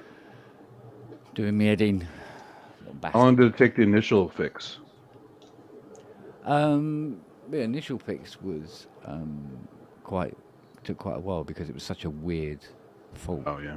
Getting your head around it. Because the first time you repaired one of these? Hmm? Is the first time you repaired a GS1? Yeah. Ouch. I was new to her, so Oh, I had to boy. jump in the deep end, which is never good. Boy, do I know them now. I never want to see these again. Yeah. Get this thing out of my house. Yeah. So, it's proving to be a bit of a challenge, but it's happened before. You know, you'll get a machine that just doesn't want to repair, and you bang your head against the wall for a couple of weeks, and then suddenly, oh, here you go, it's up and kicking. But you're more Well, what choice did they have? I mean, who else is renowned for GS1 repairs? Nobody. Well, the only other person I would suggest off the top of my head would be Dusty Miller, who was one of the Yamaha guys, Yamaha UK, and he knows them quite well. But he's got to the sort of age now where he goes, I don't know, no, I'm not interested. Take it away. He goes, I hand that discarded dog shit to you, Ken. You run with it, you know. He wouldn't be interested in getting, although he has the knowledge. So I mean, sometimes I'll find him up and I'll go, look, I've got this GS1 here and it's doing this, and this. Have you tried this? Have you tried that? Yeah. Have you tried this? Well, no, I haven't tried that. I'll give that a go. You know. But that'll be Try to about as slit far in as your he wants. wrists. Yeah, but that's about as far as he'd want to get involved with it. It's just a few suggestions over the phone. So. It's not what's the guy who stays Danny Hideaway Studios? Does he still do stuff? Because like he managed to get all the Krumah VDSs working again, all the ones that were broken in the world. He Yeah. managed to fix by asking Wendy Carlos for Yeah. all of the contacts she had with the Bell Labs who developed it. Yeah, it's one of those sort of like weird accolades that you can get awarded that have no financial or useful advantages attached to it at all. You know, when I got the I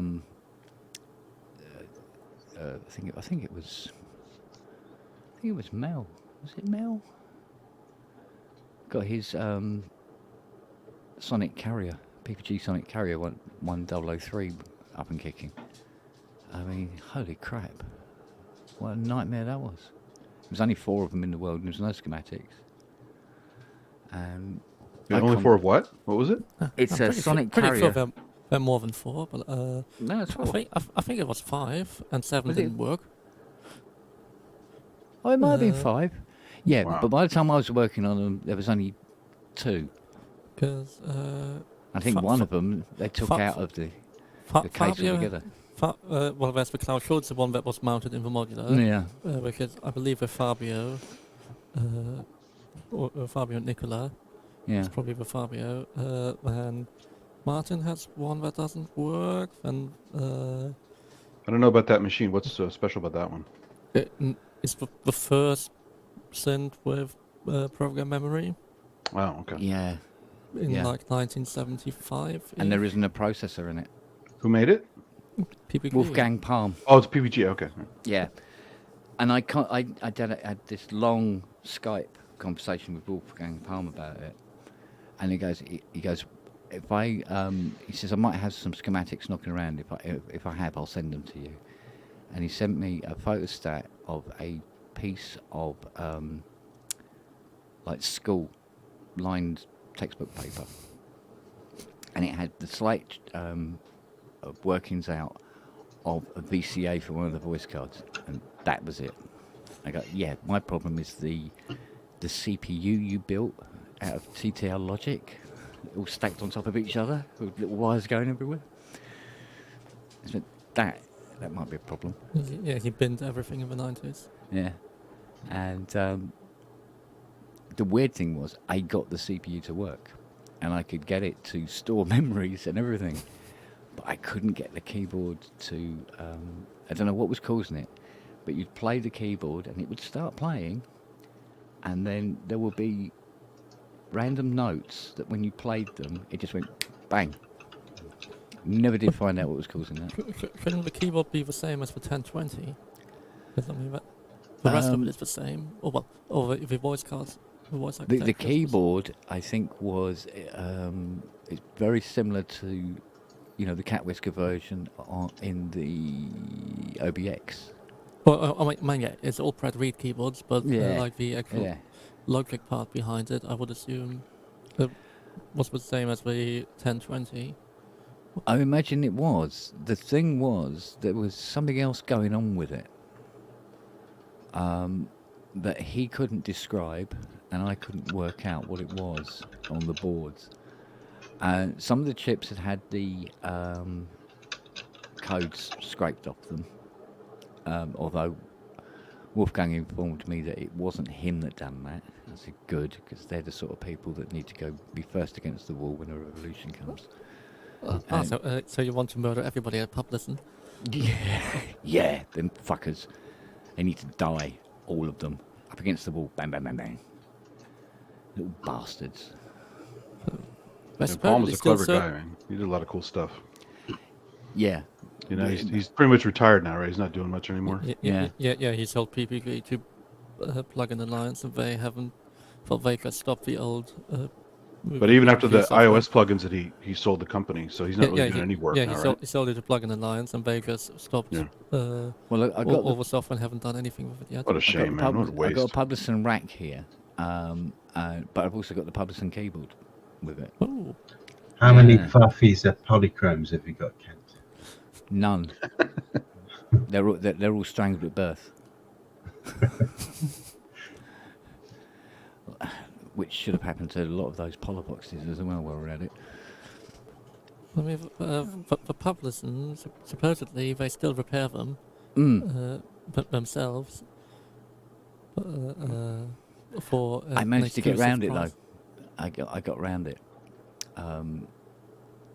What I did was I'd find what would appear to be a non-conformist voltage on a couple of pins on an IC and go, right, I'll take you out, and I'll take it out and I will put it into my chip checker, and it'll go, oh, that's a 74 LS74, but it's not working. Okay, I'll replace that then.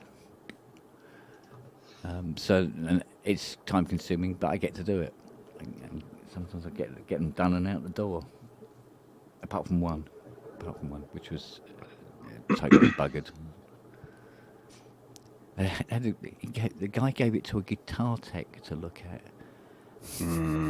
Yeah, that's really, really not a good idea. Don't do that. I mean, if you know electronics, you know electronics, but this, are specialties. Yeah.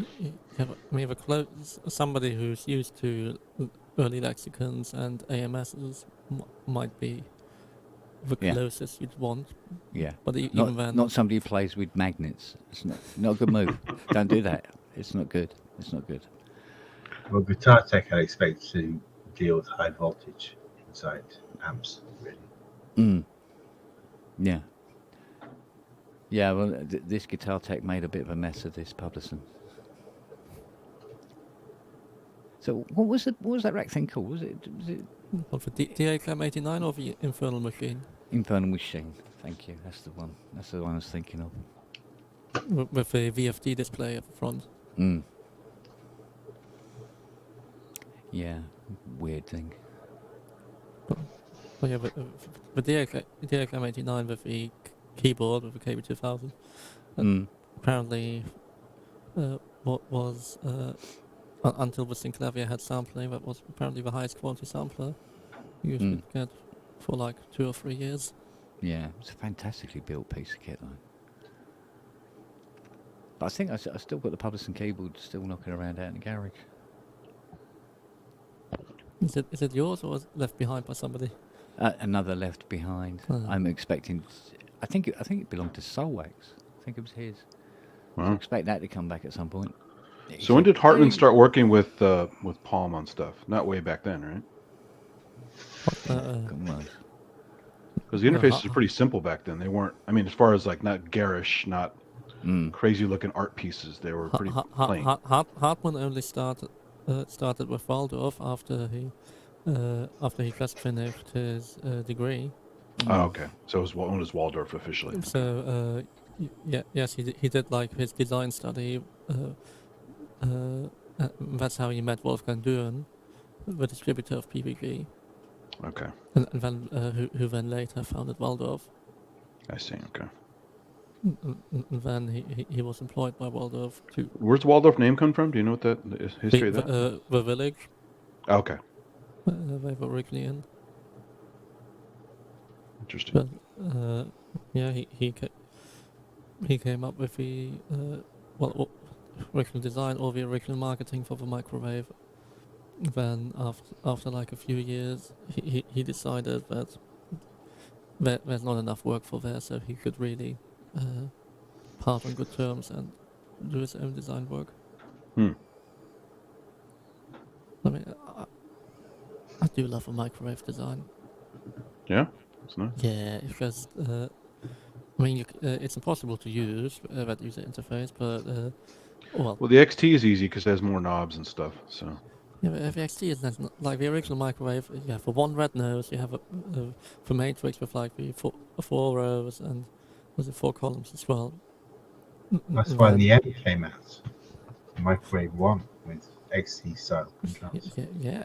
Access MIDI tools before Kemper took over that company. Well, actually, funnily, Christoph Kemper originally approached Waldorf with his idea for what turned out to be the virus.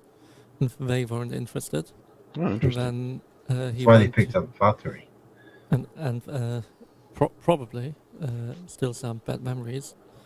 And then he went to Access MIDI tools, or in some way they worked it out between them to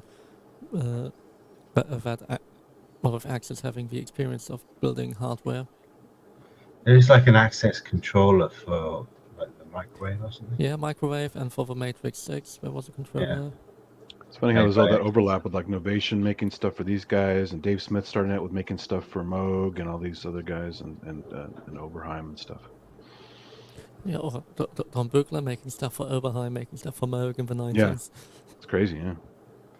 And Don Buchler making the Oberheim OBMX.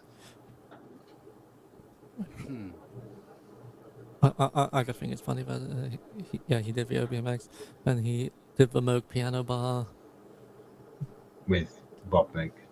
Yeah. Bob Moog. I have that little Novation keyboard with the dock that docks the QI20. Oh, the first Novation product. That's pretty funny. Then I decided to put a synth in it and call it the base station. Yeah. Oh, I gotta ask: is that the brush on your avatar? Is that the little modular brush? That's the Bifaco synth brush. Yeah, that's what I thought. Okay, so which isn't really that good, really. Is it rubbery? Kind of rubbery teeth? No, it's plasticky, so it's probably a bit scratchy. Yeah. I think probably a shaving brush is better. Yeah. Just use a shaving brush like everybody uses on their analog desk. I use a little plastic paintbrush thingy. So this is like plastic hairs, so you'd think it'd be good, but actually it's probably a bit scratchy. Yeah. And I think Bifaco just relabeled something that somebody else made. Probably, yeah. They make good products. So that's probably the worst thing. I think. It looks cool, but Well, Just heavy can't be brushed worse stuff. than Nurley's. No, Nurleys are awesome. Come on. Thumb screws, really? What is so innovative about thumb Yes, but they're screws? just the right size. They don't They stick are out nice. too much, and they match your And black case. And computer cases in the 90s had thumb screws at the back. M3. Yes, but these come with tiny washers. exactly, little plastic washers. Yeah. Yeah, you can just buy your M3 plastic washers normally. Indeed, you can. These but actually it's stay easy. on though. They have a little kind of retaining thingy on it, so they stay on. Again, take your needle nose pliers to the side of a plastic washer, bend it a bit inwards, and you can also have it stay on. I don't know. Having redone my modular case about 20 times, they came in real handy. They are nice. It's just you pay a premium, but it's easy. Yeah, it's but worth it. you can just buy thumb screws. I mean, M3 is not the hardest size to ever get. Well, hard Yeah, here. but I mean, I can find them in the hardware store, but not a lot of stuff is M3 out here. You got to mail order stuff that's metric. Yeah, but at least it's a lot easier in the States to mail order metric stuff than trying to find imperial threads over this side of the world. But I'm already a Bufaco fanboy anyway. I love the hex mix and the hexpander and the other kinds of goodies. So now I have the added 4 channels. So I have it now. It's a 10-channel mixer.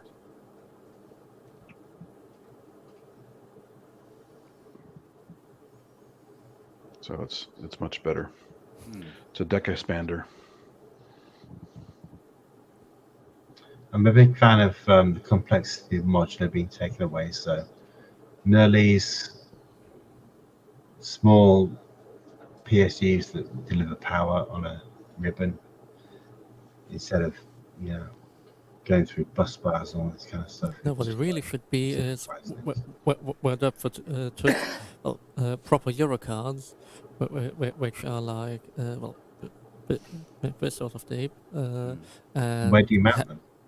But well, again, those original frames that up for use, they are that depth, and then in the back you would have another set of rails where you have your back connectors, and then you just have. But I mount my Eurorack in 19-inch rack. So where do I mount these things? Well. Again, the depth for rack mount cases, which are just a standard. I don't use the depth from rack mount cases. I use 45U 19-inch racks. So I want to mount things in 84 HP. Yes. So where do I mount these? There are plenty of things, plenty of places where you can buy a 3HE Baugruppenträger, if you want the official German term for those, from the 70s. You can find out the exact DIN norm if you want to, if you're so boring, and then you can use your DIN 41567 connectors at the back to connect it. Actually, I do have Eurocut. Well, 84 HP is a standard depth for size for a while. I have a couple of their old racks. This is a proper Eurocard size. Well, this is what we normally talk of Eurocard. Early A100 modules for just half a Eurocard. Oh yeah, then you have the lovely edge connector at the end, and you would just slot it in, and you have your backplane that does all the other things. But I don't need a backplane. I just need a fine bus board. But again, the backplane would be so much easier because you can just. It isn't easy. Because you need a custom case that's not modular overall. The thing about modular is that then it's actually modular. If you have a bus board, a backplane that connects all the correct things, then you can take out a module anywhere, plug it in anywhere else, and it will work. You just have to take it out. That doesn't matter. You can do it. You can do that in 19-inch rack. The point is, you can expand infinitely in 19-inch rack.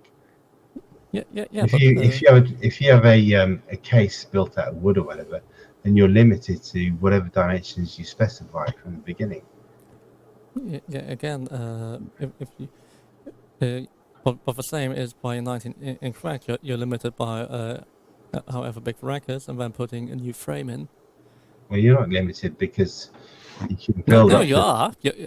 Space is finite. Ultimately, you're always limited. Well, space is finite up to a point where you run out of space in that rack, and then you just make a new one. Yes, but the same with a wooden case. Oh, I'm out of space. I just buy a new one. Really, because you specify a wooden case from a builder. It probably costs like 3 times the price of a 19-inch rack solution, and then once you're out of space, that's it. You have to specify a new rack from this custom builder. Well, especially when you buy the 19-inch frames that use the flying bus cables, there is no back, so you can go as far back as you want. Really deep modules and stuff. Depth is not a problem. Yeah. But the whole thing is if you have like one of those proper normed fixed backplanes, you can just plug something in, take it out, put something else in, and it will always fit in the slot. 19-inch rack. You can swap things around, no problem. Yes, when you have cables there, then you need different cables for something else. You don't need different cables. It's just a flying bus board behind. You can swap things around however you like. Yes, you try pulling out one module over flying bus board. It's a bit too small because one module is 100 mil deep, the other is 5 mil deep. Well, depth is no problem because you have infinite depth because it's... Yeah, that's fine. No, but the depth between two adjacent modules where the flying bus cable needs to connect, if that depth is too big, that the distance between your two IDC connectors on that flying bus... I mean, if anything, what you're talking about, I've had trouble with actual cases because, my power supplies only have so many headers, but I have more stuff than I have headers because I use a lot of 2 HP and other small things. I ran out of headers, so I have to use those essentially flying bus type cables, but just between headers for other things. And then if the card links are different size, they can poke in the way, and then you have to worry about where the power plugs actually are. So I'd install a whole bunch of extra power cords with various power plugs along the way to do that. So I have a mix of flying bus, even though I didn't think I needed it, and normal bus, baseboard header things, because it just ran out of fucking connectors. But don't you find it funny that modular is all about flexibility and swapping modules around? But a lot of people choose cases that are not modular in themselves. Yeah, I mean, like I said, when I had to move anything around, then I go, well, that won't fit there now because now this card is too long. It's hitting the back plane. Now I have to move it to a different part of the case. I have to recable everything. That's why I haven't moved much for a while. Once I got a nice setup, I said, I'm not fucking moving this again because I had to route all those damn cables in the background. It was a nightmare. I mean, what is modular on a Moog modular? I mean, I don't think there's so much that's modular. But, I mean, but those actually nothing was modular because they would only put the wires in the harness at the back for the connector to connect to that they needed. So if something only needed plus 12 minus 6 volts and ground, then that module only got that. If it also needed plus minus 15, then those two would be also wired in there. If it needed plus minus 10 as well, because it's a border frequency shifter, then it also had that in there. But I mean, there was nothing modular about the old school modulars. There's someone on Reddit this week who built a 101 HP width 4-row Boog System 55 style case. I saw a link to that, but I didn't look at it yet. Yeah. And first thing I thought was, why haven't they got the AM Synth's remodulator in there? Why haven't they got the forthcoming Behringer Bode frequency shifter in there? And as soon as they come out, they might regret having built a kind of custom limited system like this. The audio damage frequency shifter is really good. It's very simple, but it's awesome. Well, there was that dope for frequency shifter that came out. He stopped making it, then he started making it again. Yeah. Yeah. Well, it came out as Super Booth last year, and it needed an expander module as well. So yeah, I mean, expensive. Well, I think what Andy means is there was the one in the 90s with the first bunch of for modules, and that was discontinued. People were bitching about it on Modwig for the longest time, and then finally he came out with another one. So it's almost like they're not so easy. They're like annoying. You need a lot of Mac stuff in them. Well, I think for a while people didn't realize how useful they are. They're really incredible devices. But I knew about it because I had it on my. Elisa's had it on some of their modules, like the Akira, and the whatever that other one is, the little tiny one. They had all those Japanese names for all their little effects modules, but I always had a frequency shifter in there somewhere, along with a ring modulator, and a bunch of other stuff. So I got used to that effect early on. It's great. But I mean, was Oscar Zala, I think in the 50s, he started using custom frequency shifter inside the feedback loop of tape, always, and if you've heard any of those recordings, I mean, even on the birds, there's that stuff. You just once you know what it is, you love it, and also you can use it with a large range, so it does the nice dropping atonality, or rising, of course, or you can do it very subtle, like just shift a few hertz. Then at higher frequencies, with a shorter delay time, having a frequency shift in the delay path it gives a very nice chorusing. It's totally unique. My secret weapon for liquidy, watery stuff has been the frequency shifter. I never talk about it much because it's kind of a fun secret, but if you play with the frequency shifter enough, you know that's what it does really well, along with some other weird stuff. And for making fake water and liquidy bits, it's amazing. It's one of my favorite modules. Yeah, putting white noise through it is very fun. Oh, it's great. It's just so cool. What in the frequency shifter costs so much? Because even the Behringer one, very precise matching. Yeah, because even the Behringer one, they estimate a really quite expensive price. Yeah, they got the audio damage one for like $250. So there was a 5U version. Not sure what the company is called, but they were estimating around €1,000. I mean, yeah, the Club of the Knobs one, I believe, is around. Yeah, it wasn't them; it was someone else. But they're all frequency shift. I mean, the Synth one is probably about 1,500 or 2,000. Yeah, it might be Synth. Some people just charge a lot for shit, really. I mean, they had a 5U modular version and a rack version as well.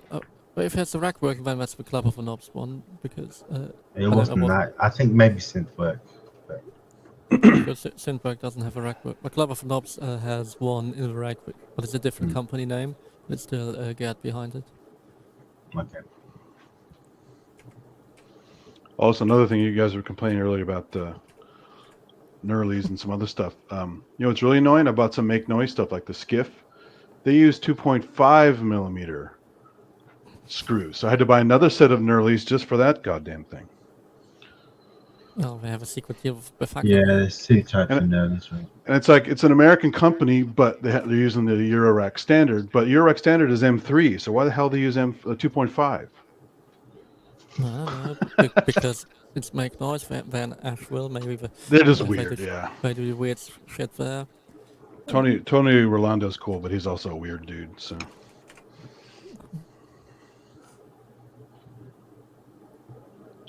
A weird dude. Yeah, that's definitely. The Synthwork one is around €2,000 for the rack and the modular version. Jesus. Yeah, and I think the Behringer one's around €350, but they haven't released it yet, obviously. Yes, but I would wonder whether they would be as precisely matched on all of them. But what I'm saying is, why are frequency shifters so expensive to make? It's just everything having to be. I think it's just a lot of stuff that needs to be matched in quadruples. But there are plenty that aren't expensive. That's the funny thing. So what the hell are they doing that's different?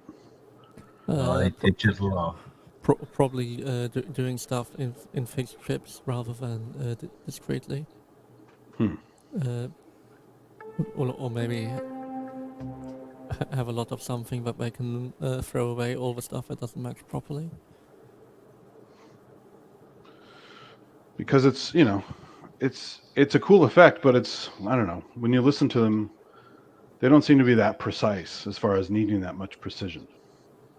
And you have at least 3 or 4 control points, knobs or whatever, for those things. And some have more, so...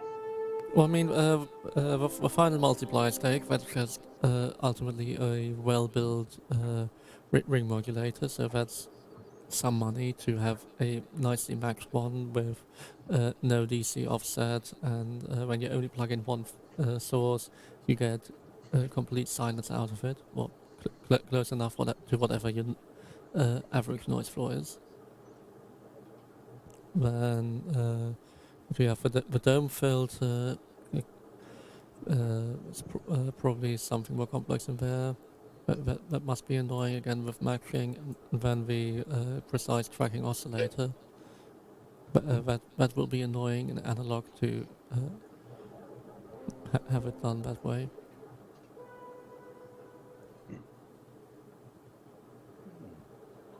Like it's just going to be. It takes time and components to match. I mean, Depper said when he stopped making the other one that they weren't commonly asked for, and they were more work than some other stuff, so that's why he didn't do it. But I mean, for a long time, he was kind of a one-man shop, right? No, they were like they're fewer people now than they were back then. Really? Yeah, it's just they do very little in house. I mean, all the circuit board stuff.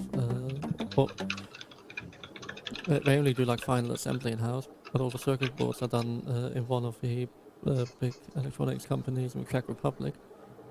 So they no longer get circuit boards made and stuff them locally. It's all locally.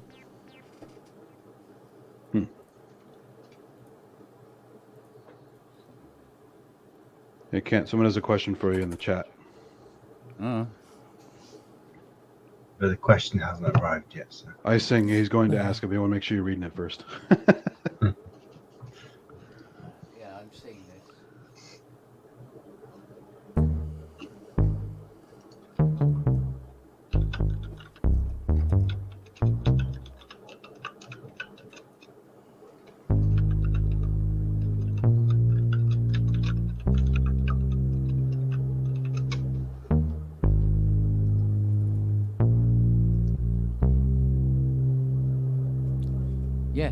Yeah, I like dumb, ridiculous questions, mate.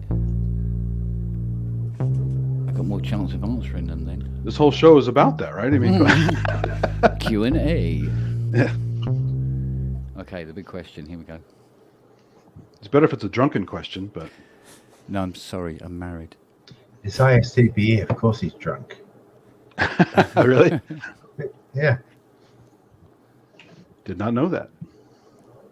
Oh, it's a time to get a bottle of gin already.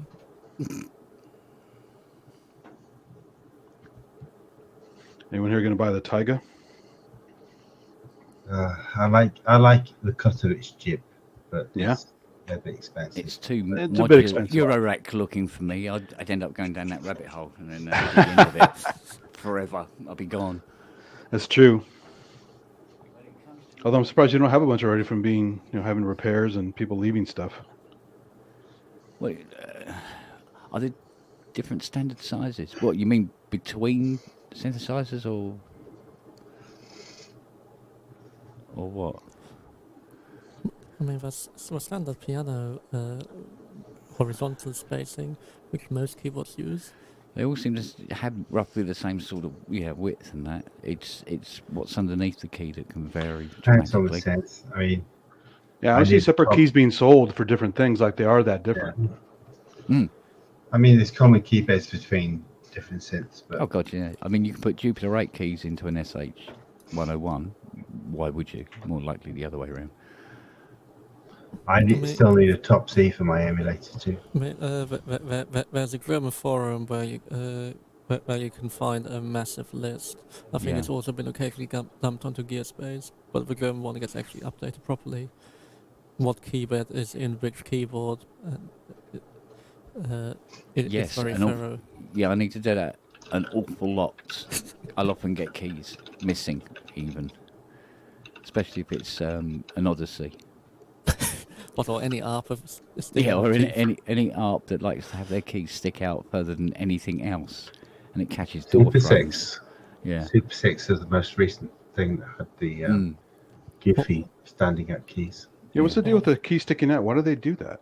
It's just cheaper case design, so there's less plastic. Bring the keyboard closer to the player. I don't know. They liked it. I mean, they had metal things on the side of the keyboard on that, so you could less stand up. metal on the case, make it lighter. Never thought about touring with them. Is that?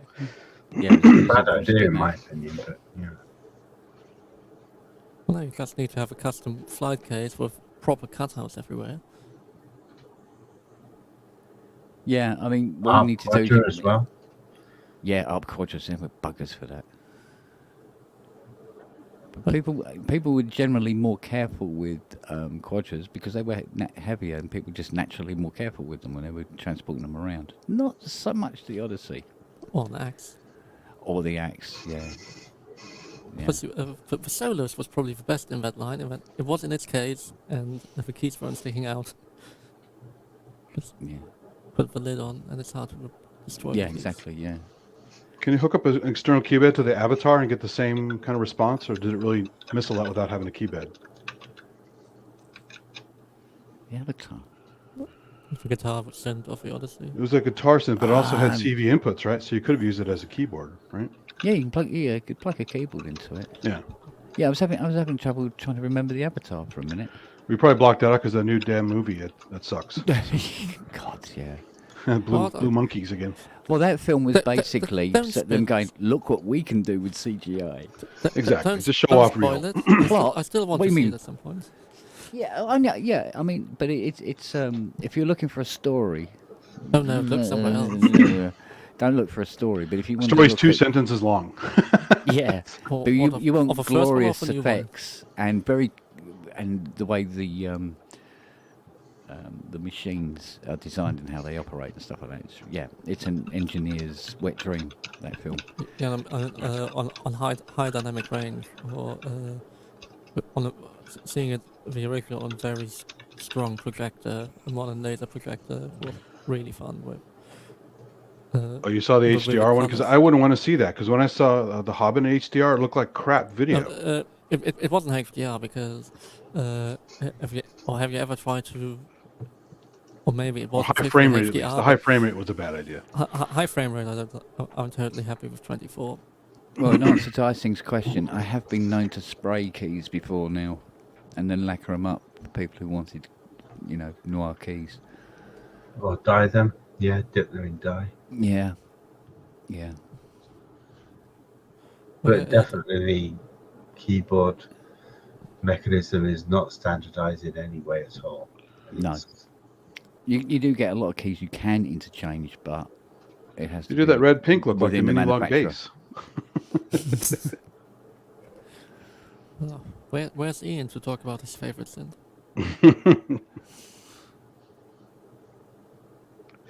I mean, the guts aren't really any different, right? It just looks different. Is that the idea? And it came with different patches. Yeah, Yeah. and it costs more. It's a rebrand.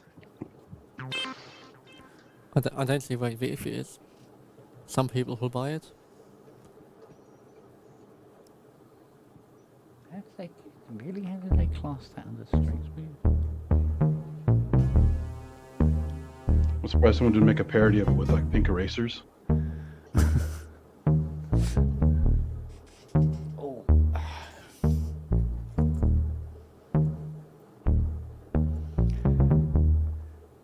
Enjoying the A6 before it goes for a walk. Yeah, that requires somebody willing to buy it. Oh, somebody will want it. Yeah, You can sell it already? Because the last one in the UK sold for 2,300, and people are just like, "Oh, I don't want to pay the 3.5 they go for normally." Just, yeah, but I mean, 3,000 is sort of a normal price for an Andromeda. Yeah, they go for between 3 to 3,500 francs. Yeah. Three is sort of a normal price. I think the last one Richard sold went for 28. Actually, So I went a no, couple wait years minute. ago, Hollywood Guitar Center for like 3,400, I think. Yeah. Then they peaked. When people are realizing that, they quickly become boat anchors, right? When they fail. Yeah, but we probably won't say anything about that while he's trying to flog it. No, but No, no, but there or maybe people are just aware and are not complaining about when it's happening. But there was like a long time when everybody was like, minus died, but it hasn't been that widespread anymore. People are complaining No, about it. No, it didn't.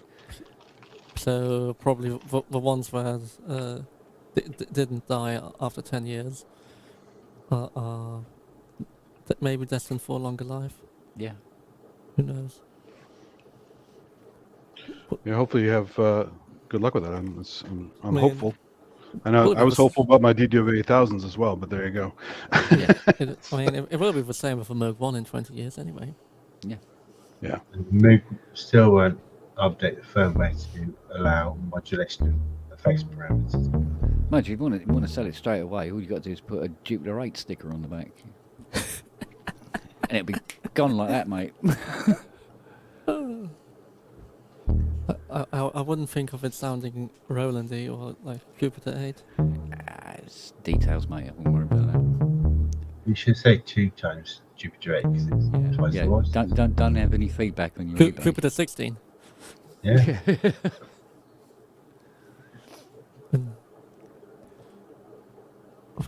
Maybe I should do like do an eBay page for the way that most pisses me off, which is 16 That's voices. a bit rare because- Twice as good like a Jupiter 8. Rare Andromeda, all voices working. Rare Andromeda almost working. Still boots up fine. Newest firmware like Moog, Korg, Roland. Yeah. And Yeah. all that other shit that was good. Yeah, every brand possible in the listing title. Yeah. Do you have a bunch of those Vengeance sounds for the Andromeda? Because that might help the resale. I know people loved those for a while when they came out. Don't get me wrong, I think Manuel Fleiss is a genius sound designer, but I'm no longer in the market for that sort of music, and they're always off their time. But that was a super trance synth when it came out. That's what it mostly got used for. Mm. Yeah, I mean, or like again, any Manuel Fleiss sounds that or for Nexus nowadays is always, it is what it says on the box, but that's also only what it is. Because I remember in some review about Nexus it being said, doesn't try to reinvent the rules of dance music, it just reinforces them. And that's like any Manuel Fleiss sound set. Yeah. What killed me is the bank of all arpeggiator presets. Actually, to answer Culture's question, I've done a couple of all-white keyboards before now. What was really weird about it was he wanted the keyboard all white, but he wanted the front panels to be all white as well. I did it to a Juno 60, which just looked like a snowbank when it was done. He wanted all the sliders on it done red, and all sorts of things. Okay, it's your money. And what was the other one? It was a Jupiter 8. Juno 16 and Jupiter 8. All white keyboard. So. How do you make the black keys white? Spray them.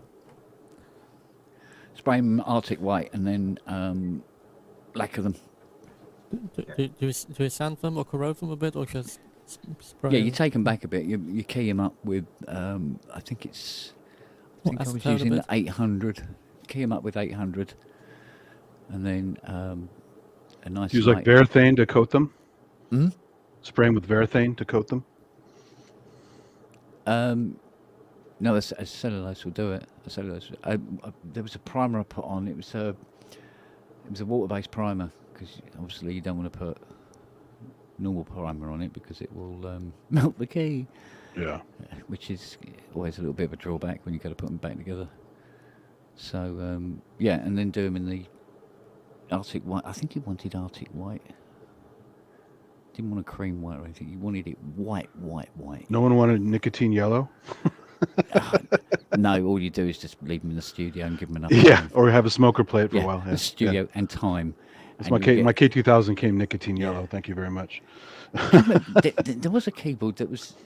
What was the synth where the keys were actually nicotine yellow? I really as wanted new? 90s beige.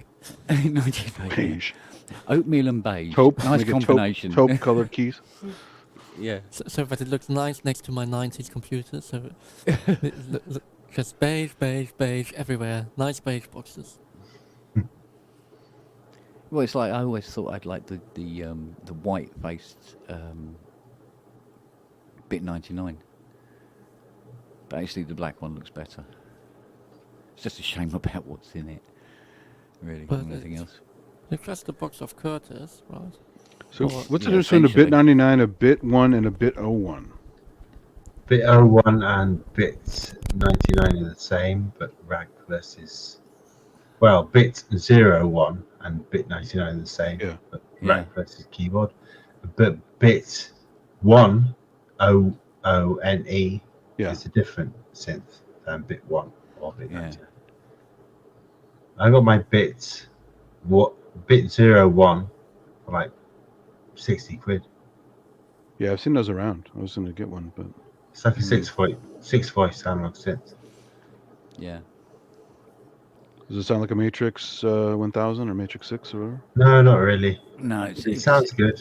It sounds almost exactly the same as a cheetah. Oh, okay. Yeah, Those are it's cool. interesting. It's nice Yeah, sounding synth. very, very similar in their Yeah. design. I mean, it's all 3396, isn't it? Mm. Yeah, I got a Proteus 1 for like 25 quid at the same time, and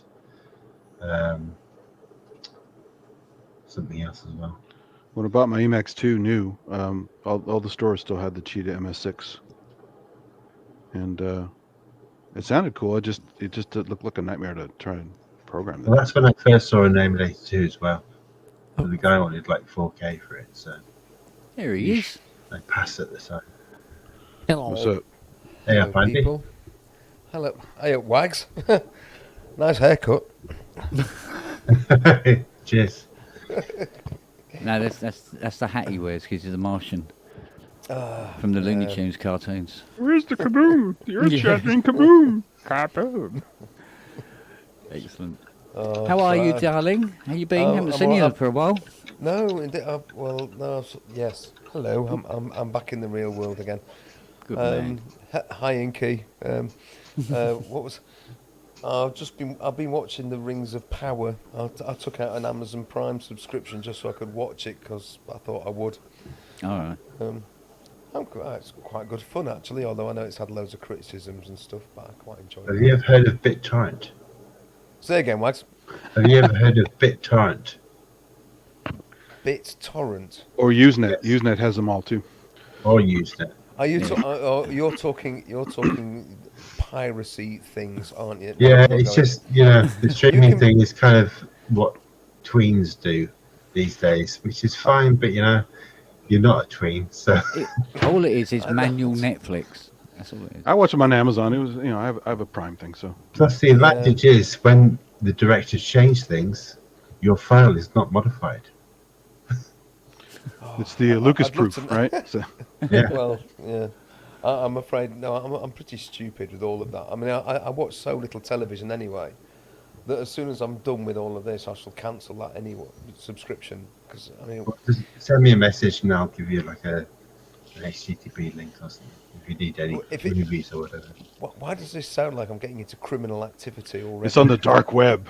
Yeah. No, I don't want to go into any of that. It's not I'm the too dark scared. web, it's like It- the those fair- I know, those it's of you that private servers. understand it, Are you it's been kidding? I normal thought, for like 25 years, so are you kidding? I thought this show was on the dark web. right. I think the biggest complaint about the series is they deviate quite a bit from the stories, but it could be your wares dealer. Yeah. So again, you just puzzle me. A what dealer? Wares dealer. WAREZ, Yeah. as in softwares. As in Whereas. Yes, Yeah. or Juarez, or Yeah. if you're in Mexico. Juarez. You're just showing me up to the Varet. world's most computer stupid person on the planet. If you're not Stop it. plugged in, you're not plugged in. It's not a big deal. It's actually a badge of honor, I think. You're not a nerd like that. So Yeah. I switch it on. I use it. I really. Thanks for the kind offers, but yeah, that. Yes. What? What was it you watched anyway? What was the thing? The Rings of Power. The Okay, the Rings of Power. That new Lord of the Rings thing. Well, it's not. This Yeah. Some TV series. It's all right. It's okay. They've done some filling in of the bit of the gaps, but being such a Tolkien nerd. Now that's really is where I'm like, have Why I don't got they it make a right? TV series of the I Silmarillion? can. No, That's no, where no. the It's Hobbit no, came. no. The Hobbit It's took a lot of later. Silmarillion stuff too. No, it comes later. It's after that. It's the fall of Numenor stuff. It's the Second Age, but there are things in it which they work for me. I mean, I know some people criticise, but they sort of work. I go, yeah, I can see that. I can see why they've done it. It sort of it fills in the gaps because, you know, the first age is the Silmarillion. The second age is about 34 pages at the back of the Lord of the Rings appendices, and then you've got all the Lord of the Rings stuff. So there's this huge sort of like missing bit in the middle, and so they've sort of like filled little bits in, which I can go with, you know, just to make it flow as a television series, if nothing else. So I'm not being hyper Tolkien, super nerdy, going, no, that's not right. But no, anyway. However, though, did you I've get to only the watched part about 5 the tree episodes yet? The tree shedding its leaves, the Yes. petals. Yes. And the story behind what the tree is?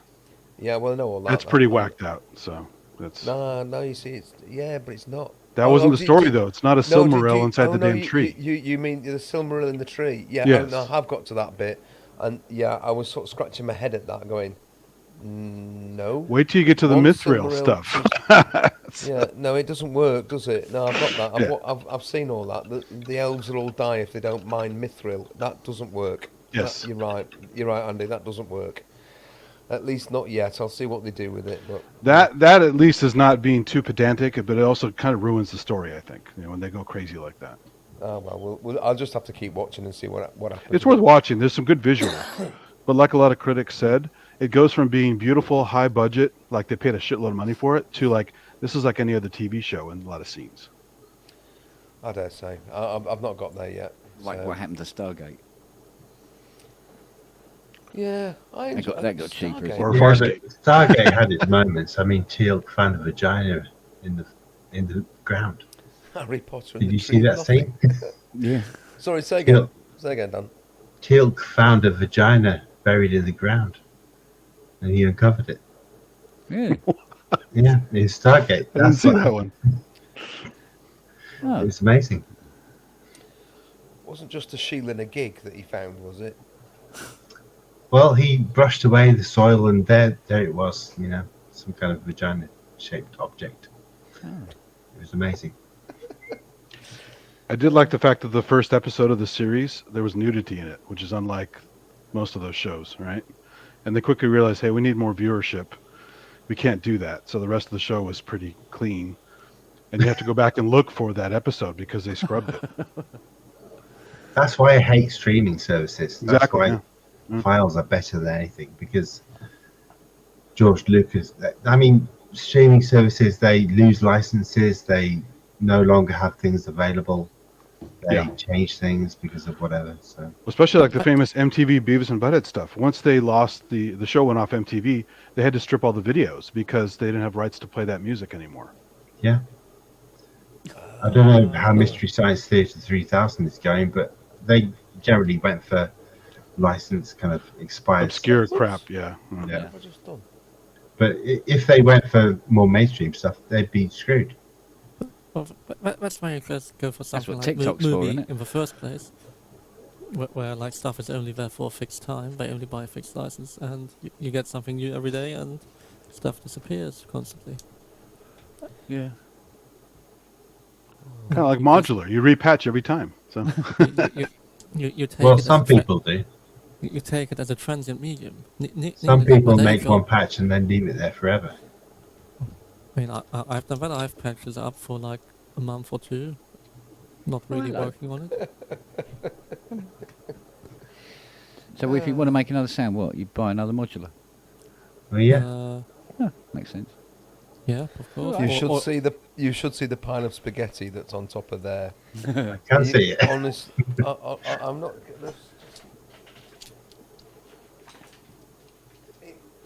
It's absolutely crazy, because I took 2 modular cases out to do the emo on Thursday night, and there's all this. Oh, that was just such a headache. But now I'm sort of looking at it and going, God, I've got to deal with all that now and sort it all out again. And Well, you want depth for modules that you plug the Cat5s in. Well, that it just- exactly. Interesting, Robert. It's on my list of modules to get for the second case. Those Yes. 2 case modules, and you just plug your telephone cable in. Absolutely right. It's on the list. Been there, got that. Except I've not got it yet. So, Yeah. good Well, suggestion. It's really funny with those because it must have been 10 or 15 years ago. Tip Top Audio tried to do like the polyphonic stuff where they used a. I can't remember if it was a 4-pin or 8-pin mini DIN, but yeah, I think it was up to 8 voices. So they're trying to do that. It didn't go anywhere. They had like a few modules. Yeah, I mean, there's where they tried to do that. the depth for stuff is sort of up to 8, isn't it, at the minute? I don't. Well, you've got to buy each of the specific 8 voice module, and I don't think I can go there. But It's 4 voices, isn't it? Well, no, some is 8, some is 4, isn't it? Well, yeah, exactly. So you'd need 2 of some, and then there's the 8 VCAs, and there's a. Oh, anyway, that's by the way. But Yeah, a lot of quad stuff.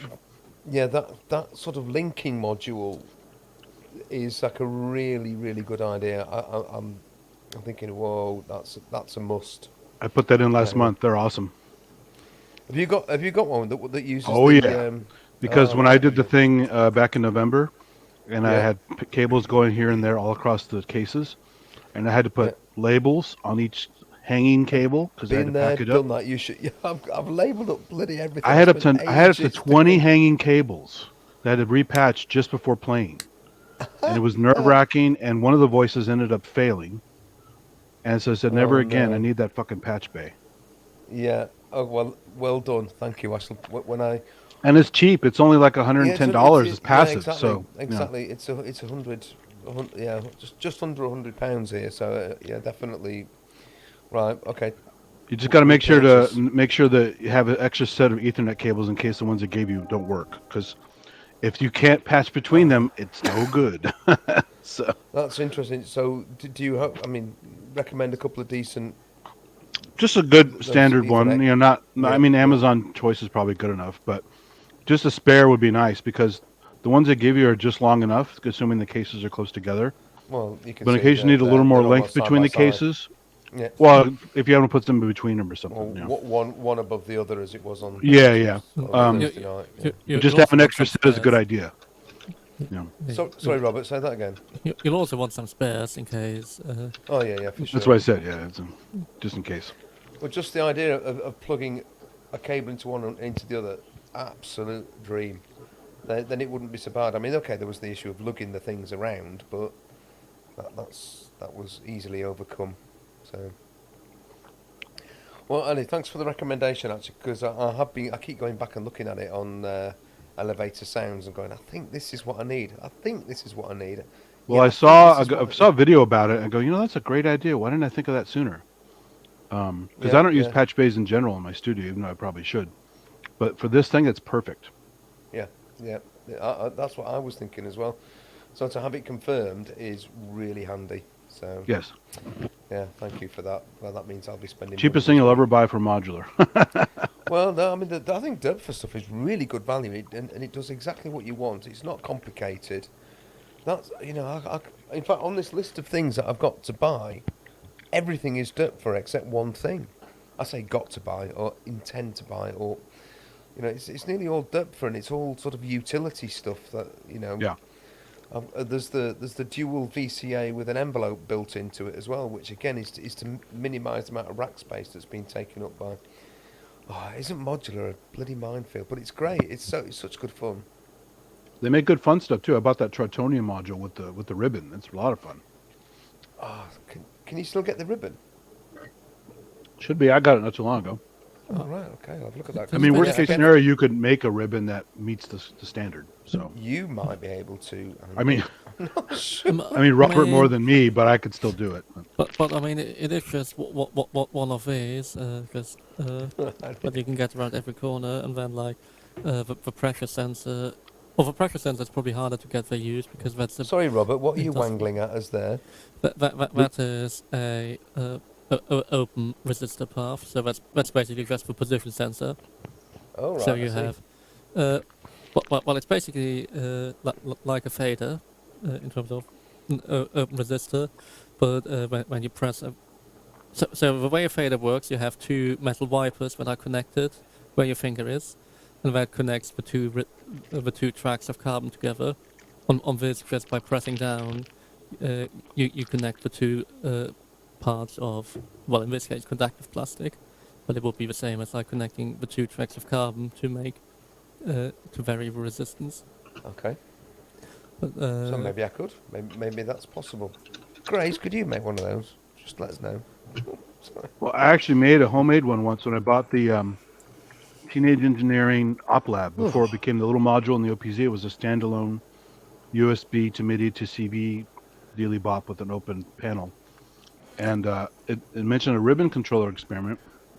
And I found a quick way to make your own ribbon controller is you scribble a bunch of graphite on paper, a long sheet of paper. You put foam tape on the long edge, top and bottom, leave a gap in the middle, put metal tape on the top, and as you press down the middle of the metal tape, you have a ribbon. well, yeah, then the only other thing you want is a sample and hold after it. Yeah. But So- as far so as a that simple you- ribbon that has a couple alligator clips sticking off of it, it actually really worked. It was a cool little experiment. But being scribbled graphite, it's not going to be a perfect path forever. It's going to eventually wear out.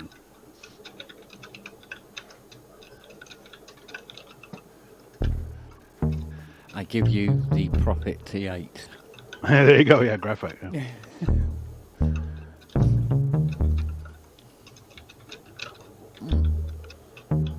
You've got a Prophet T8 in there at the minute, then. Me mostly. A T8 here? Yeah. As in your lovely little sort of space there. I think there is one here. Oh right, so you weren't Yes, playing there one. is. Yes, there is. There's one out in the garden. Right, okay. Outside of the garden or inside the Well, shed? outside in the shed in the garden, yeah. And how many in the garage? No One. idea. One. 5 at the back. Yeah. One in the garden, one in the garage. One in the garage, one in the garden. None in the front room. One I works bet better than people the seen other. cases for the T8 for having MPE before MPE was a thing. Oh yeah, exactly. But Kent seems to hate the T8. Mm. It's an awful piece of shit. What? Compared to a 600, it's lovely. It's like Oh, compared to a 600, yes, but look at the price difference. It had a responsibility to be, better. well, to be fair, it costs by a RAV4, probably 5 or 10. Well, and- the aftertouch is what is it? Is it 7414, 7415? Let's see. The aftertouch sensors are graphite pads stuck on draft excluder.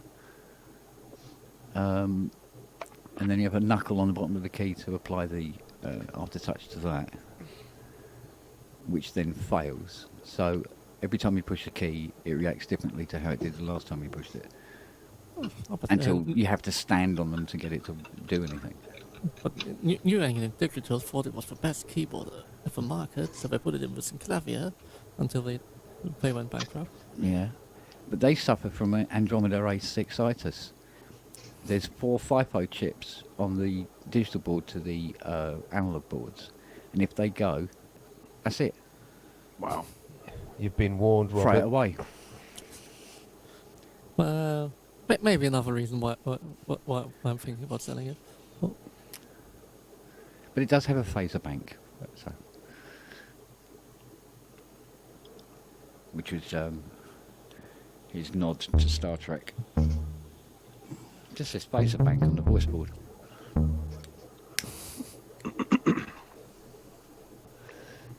But yeah, they're big, heavy lumps.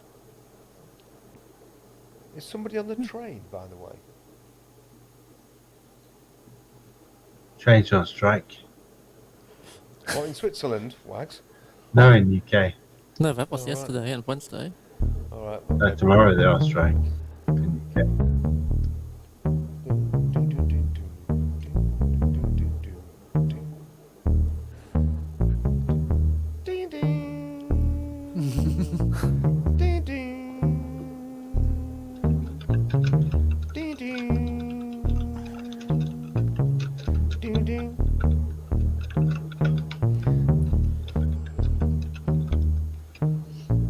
We were going there. What was that? It was Mission Impossible, wasn't it? No. I'm thinking of something in Thief of Hearts from Harold Faltermeyer, where this sort of bass line occurs. Where you like, it's Faltermeyer trying to be a mixture of Giorgio and Tangerine Dream. I thought Giorgio did that soundtrack. Didn't No, Thief of Hearts This- was Cressida Faltermeyer. Was the it? Sweeney. No, I don't think it was the Mm. Sweeney. The Sweeney No, was... it's the original Mission Impossible. Wasn't It it? sounds Mission Impossible. Yeah. Because Baltimore made it sound just like Scarface, which is Marauders and stuff. Scarface is mostly Faltermeyer. No. Is it really? I've got one of those Marauder just Harry put his damn Lime- name on it? I've got one of those Harry Lime things in my head, like Funeral in Berlin, or one of those things. Oh no, that's Ding ding. yeah. Let me get my Wurlitzer 200A up. Where's my Wurlitzer 200A? In the garage. In the garage, yeah. What do you Behind the actually have T8. one in the garage? There's probably one out there. Somewhere. Along with like 2 or 3 rows.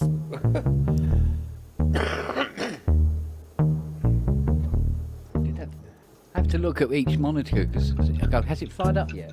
Which one is it on? Fuck's sake. It's like the Hall of Mirrors.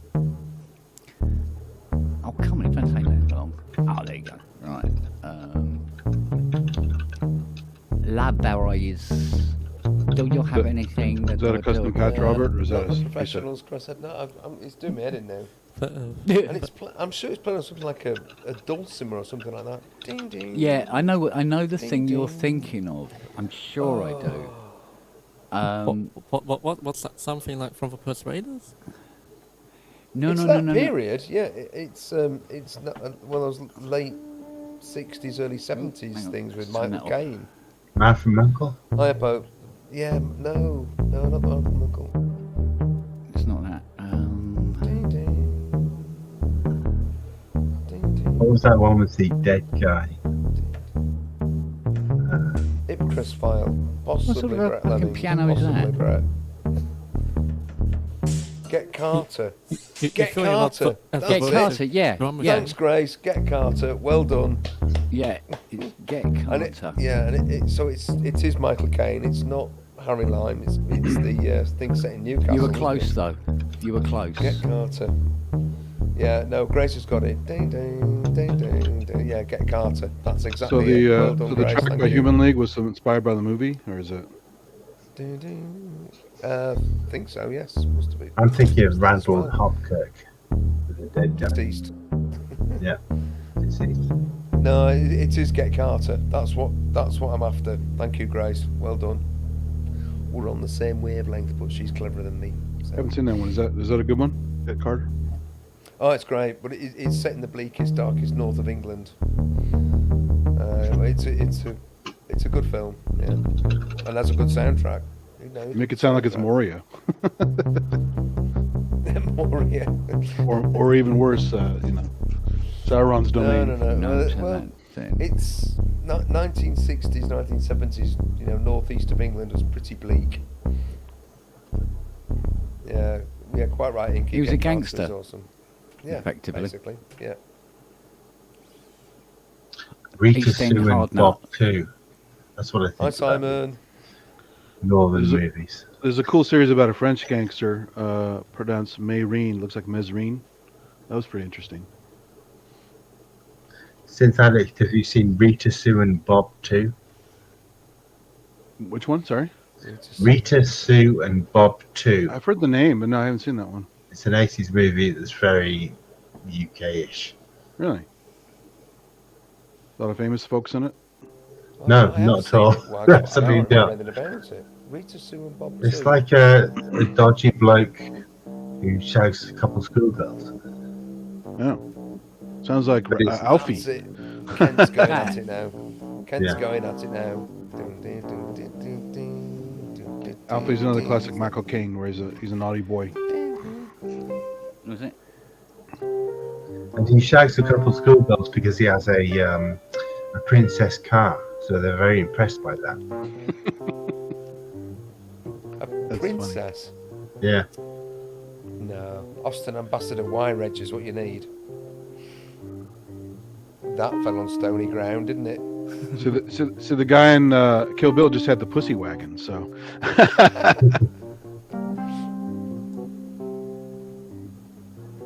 Right, who's got the bongos? Yeah, it was that, wasn't it? How about With Nail and I? Have you seen that? Synth, Alex? I know the name for sure, and it does have some famous people in it. Yeah, that does have famous people. Richard E. Grant, maybe. Richard Grant, exactly. Yeah. I think the first thing I ever saw him in was How to Get Ahead in Business. How to Get Ahead in Advertising. Advertising, that's Yes. it. Yeah, that's amazing. With the boil. Well, did you ever see The Man with Two Heads? The Ray Milland and Rosie Greer, I think so. the black football player.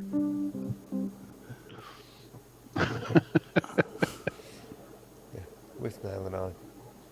Grace. But yeah, How to Get Ahead in Advertising is also amazing. Yeah. Ooh, I see. Yeah, Grant is good in lots of stuff. Yeah. Isn't he the main mad doctor in the Coppola Dracula movie?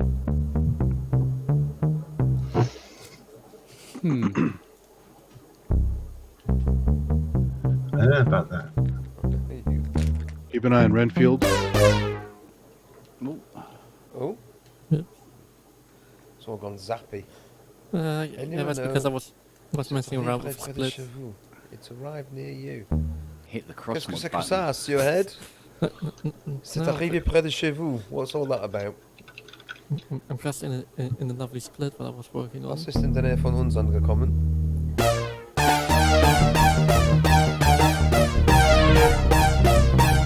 That's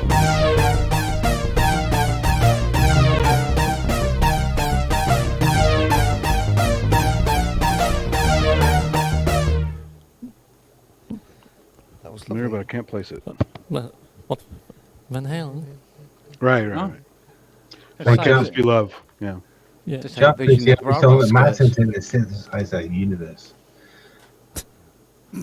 Like, somebody asked about what an OB8 sounds like. You just give them that Van Halen album. It's like, yeah, you can't put more OB8 on an album. But it's not an OB, it's an OBX. No, the OBXA was the album before. On 1980 Jump is the OBX. Yeah. So many people argue about the Eddie Van Halen thing. It's so funny. 1984 is just OBXA, and then the 5150 or whatever that album is called. That's named the after first- the amplifier, PV first- amplifier. What's the one he's Semi-Hagar. playing in the Jump video? Is that the right synth for the sound? Or No, is it's Yeah, not. yes. No, it's Yes, not. it- It's, he plays the OBXA in the video, but it's the OBX on the track. right. Did he still have the X when they That's recorded it? proper nerdy Yeah. splitting hairs. Exactly, right? Really That's what I was is saying. Proper nerdy splitting hairs. Yeah, because the difference is one's got an A on the end. Yeah. Yeah. To be fair, it's open filter, so it's not like the difference in filter makes any difference. It's not a big difference, but you know, it's splitting hairs. I love it. You too. You need Oh, a good Simon called fun- out a great one. You guys haven't seen the Greasy Strangler? That's a great one too. That's I don't know that that's one. a proper creepy movie, Greasy Strangler. Funny and creepy. Now it's back to Harold Faltermeyer now. Fletch. That That was Fletch, right? I wasn't trying, but yeah, it's sort of with flex direction. What do you call that sound? Is it universal bass patch works for everything? So Yeah, wannabe yes, FM bass. Oh, right? one. Bass Well, 01. No, it's 003 mini bass. Oh, It's lately bass recreation. Yeah, I'm a recreation of FM bass.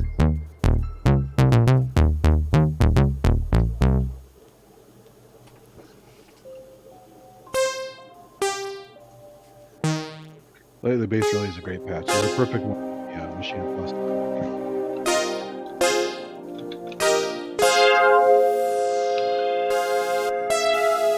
And Robbie's not even here to hear that. More FM props. Evan. What are you tinkling with now, Ken? huh? What were you tinkling with there?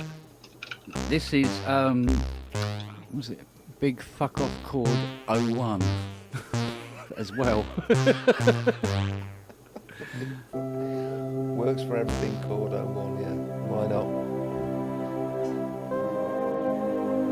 Send me a text, Grace, right? Okay. Sorry, I can't hear it because of the... Big fuck off chord 01. Shush. What preset was that? Can't sound right.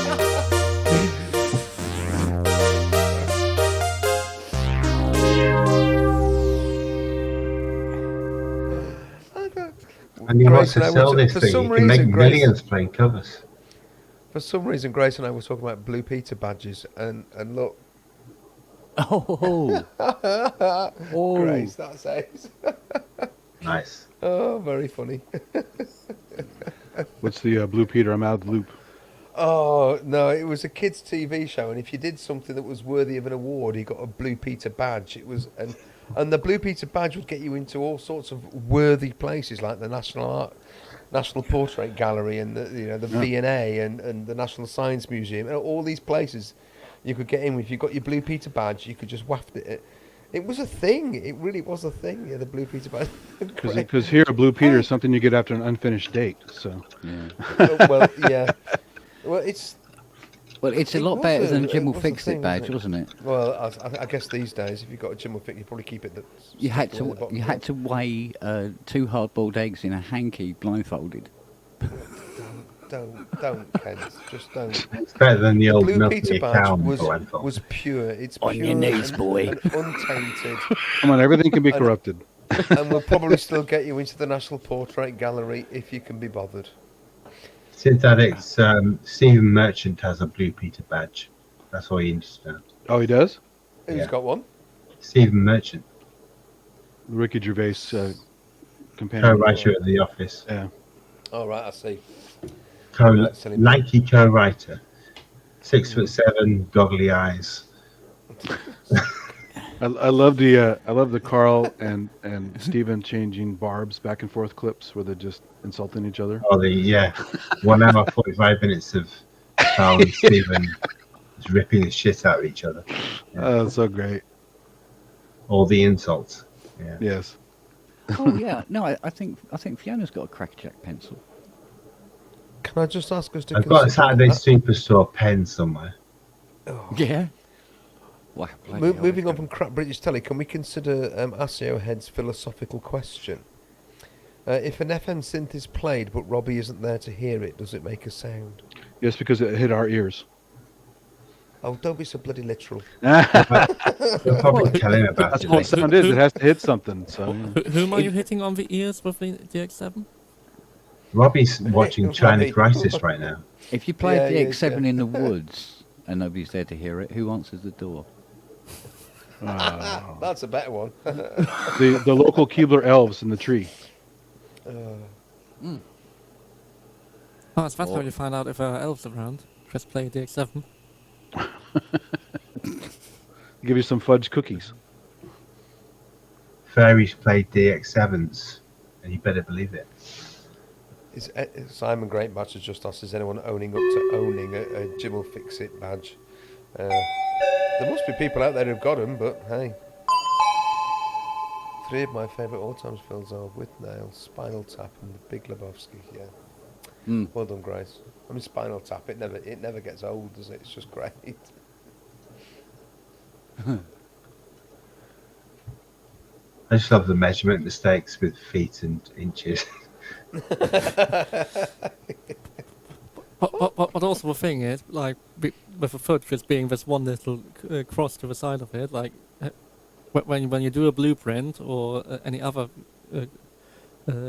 well, contact transfer or even a photocopy, like, it's easy enough to have something on there that you have a second line that makes it look like inches rather than feet.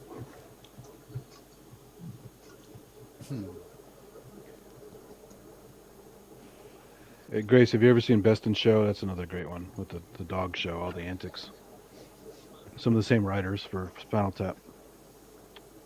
Didn't know that. Same guys that worked on Waiting for Guffman and A Mighty Wind. I just Christopher love how Guest. Nigel Tufnell is technically like a British lord or something. He's great. But he's On like Guffman. technically like a lord or something. Really? In Britain. Oh, the real name, the real person? Yeah. That's funny. Well, he's American, but he's like a British lord somehow. He bought it. He didn't. He's married to someone who was like a duchess or something like that. To be fair, I thought you just buy some lands in Scotland to be a lord. Or lead. That's not the same thing. I'm fully aware that it's a different thing. It is not exquisite as being like the Baron of Sidmonton, and then being in the House of Lords. Every time I open Reddit this week, I see Prince Harry's face multiple times. So, Well, that is your I'm not loss. sure what that's about. That's, Well, stop doing it then. Yeah. yeah, yeah. In a nice uniform, in this sort No, of Hugo just, Boss. like you remember, like about 7 years ago, when Wikipedia needed money, it's like just like Jimmy Wales' eyes appeared in a really thin advert staring at you. It's a bit like that. It's like Prince Harry's just staring at you. Prince Harry in a nice Hugo Boss suit staring at you. Yeah, just staring out of the internet, saying, "Listen to my audiobook." Buy my I say, what's the club. general take over there? People pretty pissed off at Harry, or what's going on over there? I don't know anything about Harry really. He left the royal family. That's all I know. He just stares at him. That's all we know Yeah. about him. He married someone. He married an American, and he used to fly a helicopter. I mean, that's all I know about Harry. Really. I just thought it was weird that she's a pretty strong character, so she was going to be kind of controlling him no matter what he did, because she's pretty strong-willed in general. But to join the royal family with the history of racism and all the deeds that they've done, and to be surprised that you're treated badly, was kind of dumb on her part, I have to say. They're not going to treat her well. She's an American.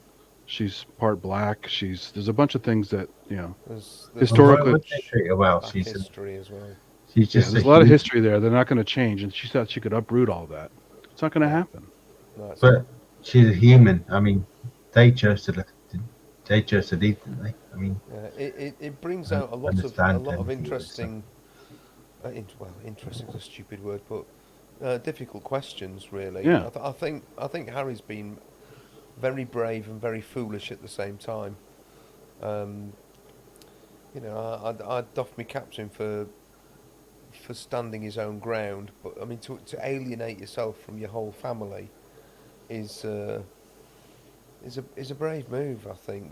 But Yeah. He's not going to win it. Yeah, you don't get a He's massive not gonna social win. change overnight. It's just not going to happen. So that was just doomed to fail. well, there's no point in doing anything else because his brother is procreating, so he's not exactly going to No, he gets further and further be a down. king He's anytime not- I soon. mean, So the he may as well do his own thing. title of his book, I mean, he called the autobiography or biography, whatever it is that's come out, calling it Spare. I just Well, think that's just unnecessary. I mean, Well, but it is the classic and the spare. That is how it's always been. For a short while, yes, that's true. But as soon as as soon as William had a whatever his firstborn son was called, that's it. You're I mean, gay or that's- something. Yeah, Jorge. Yeah. As soon as George, Jorge. another bloody George, was born. Yeah. I mean, I don't think. Honestly, I don't think it'll last. I don't think it's going to last for very much longer. Really, as an as an Make the money whilst you institution. still can. Well, that sort of thing. Yeah. Spoken Good with stories, them. Well, I'm not anti-royal or anything like that. I'm not anti the House of Windsor particularly, but it Well, does you seem mean that the they're house of hell-bent on Sachsen-Coburg-Gotha? Yeah, Saxe-Coburg-Gotha as it should I'm be. Irish. I want them all Right. dead. Oh, Understandably. well. Anyway, yeah, we're not mere plebs like us, the plebeies. We're not going to have anything, are we? So. Ah, well. Well, everybody in the UK seems to be striking lately, so maybe the old head chopping off is the next stage. Yeah. Off with their yeah, heads. I mean, it's only going to be a matter of time until people start marching to Downing Street with guillotines. Not but- guillotines in this country. We've never done the guillotine. Although there was the Halifax gibbet, wasn't there? That was. Just have an axe man, right? Basically. Yeah, and miss like 3 times and take 5. Or On 6 purpose, yeah. damage. Well, that was the whole point. And didn't Anne Boleyn have the multiple hits on No. purpose? Just No, not Anne Boleyn. That was Thomas Cromwell. oh, that was it. Okay, yeah. It's, Yeah, Anne Boleyn, one clean stroke. Henry VIII was very kind to her. but wasn't it Mary Queen of Scots who required quite a few? 2. I think Christopher Lee went to see the last public guillotine event in France in like the 1930s. 19. He happened to be there. I love that Monty Python sketch. You are Mary Queen of Scots? I am. Ah! All the killing noises.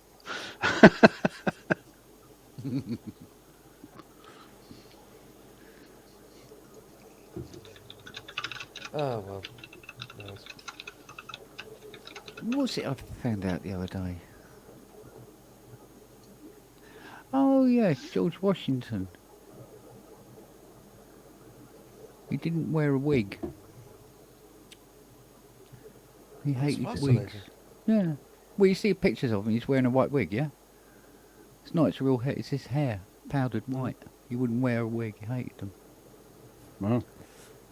I saw a video about something like Beethoven through the years the other day. Mhm. He went white when he was like 5. All his hair was white. I knew a guy in elementary school. He had the skunk stripe in his head. Oh, yeah, yeah. I've never heard that about Beethoven, Wagyu, and I've read loads of books, and not one of them said that his hair went white when he was 5. Well, I So think where's he that wore come like from? the wig. Very possible. Oh. Because they all wore wigs to look like, they were older than they were. Mozart as well. Uh-huh. But, it looks funny, doesn't it? Because like a 5-year-old is like white haired. Just Dunno. keep the lice at bay, Well, wouldn't it? I mean, yeah, it's also better for fleas and lice because have a wig that you do whatever, boil it or whatever. No? Have short hair, but Well, also that Keep- powder would be an yeah. irritant. So Get yourself a nice peruke. Hey. Oh, man, this is a beautiful wig, isn't it?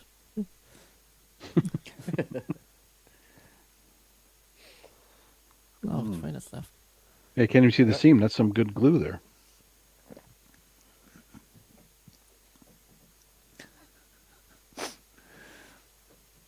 Oh! Swag's falling off the train.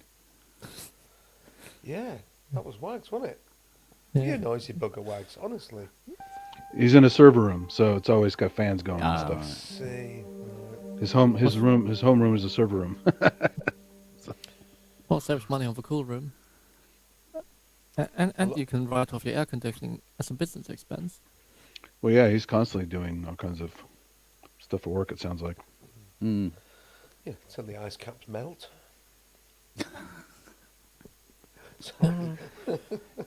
That's not too long from now. I'm just trying to work out the direct connection there. Yeah, okay.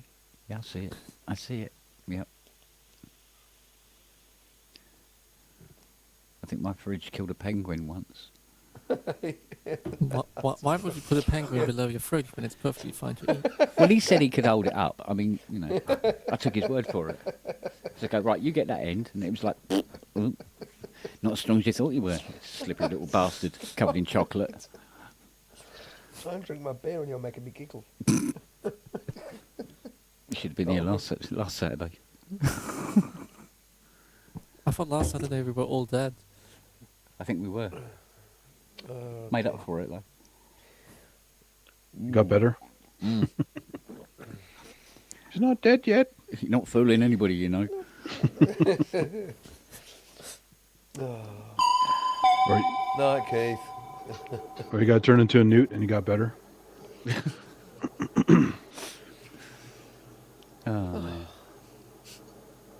I can't believe there's all these people in the chat just sitting there listening to us talking absolute Oh, look, penguin shite. killer's back. What was the theme you went to the other day, Andy? EMOM in Sheffield. Yeah, Yeah. Sheffield EMOM. I mean, they happen every month, pretty much. It was great. There were loads of people there. It was. I stuck a few pics up on what do you call it? That thingy, Facebook. That's it. Facebox. Facebox. Yeah, it was great. It was really enjoyable. It was a dead good night. Loads of great acts on. I don't know. I mean, I've been to others where next to nobody comes through the door other than the people performing.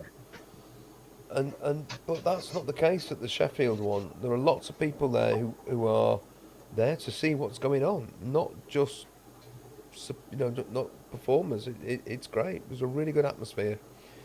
So I have a sneaky feeling they might be outgrowing the venue that they're in, which is a shame because that venue at it's called Hagler's Corner is really good. It's out of the city centre, but it's a fantastic venue. It's lovely. It's got in so many ways it's a lovely place, Hagler's Corner. And the upstairs bit where they do the EMOM, and there's a nice outdoor area, and there's stairs going down, and there's an open courtyard, and there's a bar downstairs and bar upstairs. It's great. It's lovely. Really great. So, but if they're getting more and more people coming, on It the is other quite hand, that's variable really- because, like, Jamie's last email was quite sparse for people. It's just like Yeah, well, how the he's- word spreads and that kind of thing. He's said this before. I mean, but Blackpool's a funny place, but I mean, there are fairly large towns, not a million miles away, and I just think it's about getting the word out there. And I think if Jamie sticks at it, Yeah. it'll grow. There are so many gigs nearby me that I just have no idea that have happened. So, Yeah, you've got to be someone It's about plugged into knowing. the right. yeah, And oddly right. enough, I think the old-fashioned way of speaking to the local newspapers is probably a good thing, because they're always desperate for any kind of scrap of a story, aren't they? Mrs. Miggins' cat got stuck in the tree again. Oh, we've got an article.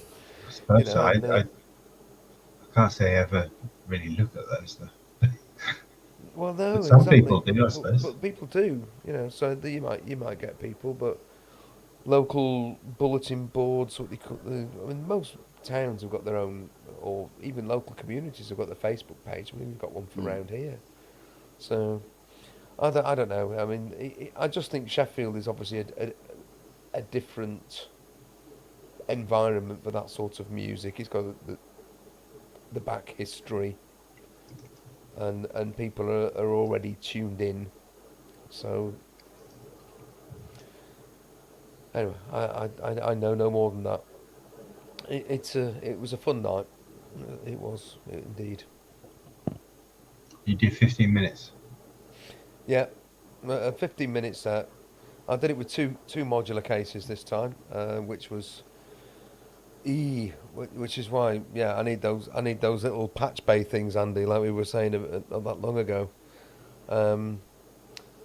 Changes everything. Because I had to stick a little label on each cable going from the second case into the main case, and label it up as to where I was to patch it, so I could just go, right, that goes in there, that one goes in there, that one goes in there, that one goes.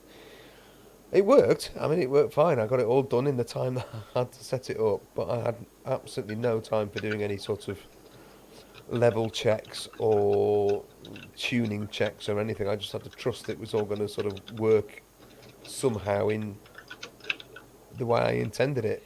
And of course, It's it added didn't. stress you don't need when you're trying to set up. It didn't work the way I intended it at all. You know, Yeah. it really did not work in the way I was expecting it. But it works in a different way. I made it work in a different way. I had to, because I was standing there going, "Fuck, this is out of tune. What am I going to do with it?" I'd programmed these nice little sequences. I've got this nice main sequence going, and I'd programmed another one that was going, just, you know, nice 8-step and then a 16-step descending, and it was great. It was lovely. Did it work on the night? Did it? What did Eckers like? No, it just sounded awful. It was just sounds like, right, okay, that's got to just make stupid wibby wobby sounds. So then you've got to go in and do a little bit of wib. Well, I suppose that's flying by the seat of your pants, isn't it, when you're in front of an audience? Yeah. Well, there you go. And what's the main stuff you use for drums in your rig? Is it Oh. similar to Teritus or something? No, I've got the Basimilus. The Basimilus was doing nice sort of metallic clanky noises, which came in and out and came in and out. No, I've got the QD just for main basic ordinary vanilla drums, and I have to say that I'm getting a bit narked with it as a module. I never quite get what I want out of it. That's the frustrating thing. It ought to be great, and I'm struggling. It's probably more my fault than the modules. So It's pretty good size too, right? It's not a yeah, small module. The QD it's quite a big module, but it's got loads. Yeah. It's really interesting. I mean, I set some of them up so that they're actually they're not necessarily drum sounds. They're little pictures, and you can just wang them around easily. But yeah, I think I need a good kick drum module that just is that's my kick, and it'll just go boom.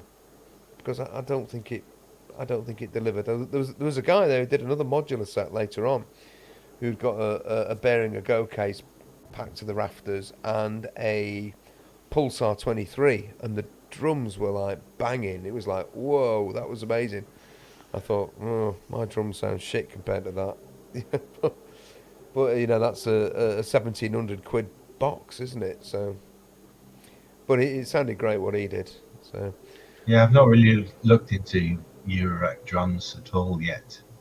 So I've got the RD8, the RD9, the Otto drum those sort of group, things. the RX5. Exactly.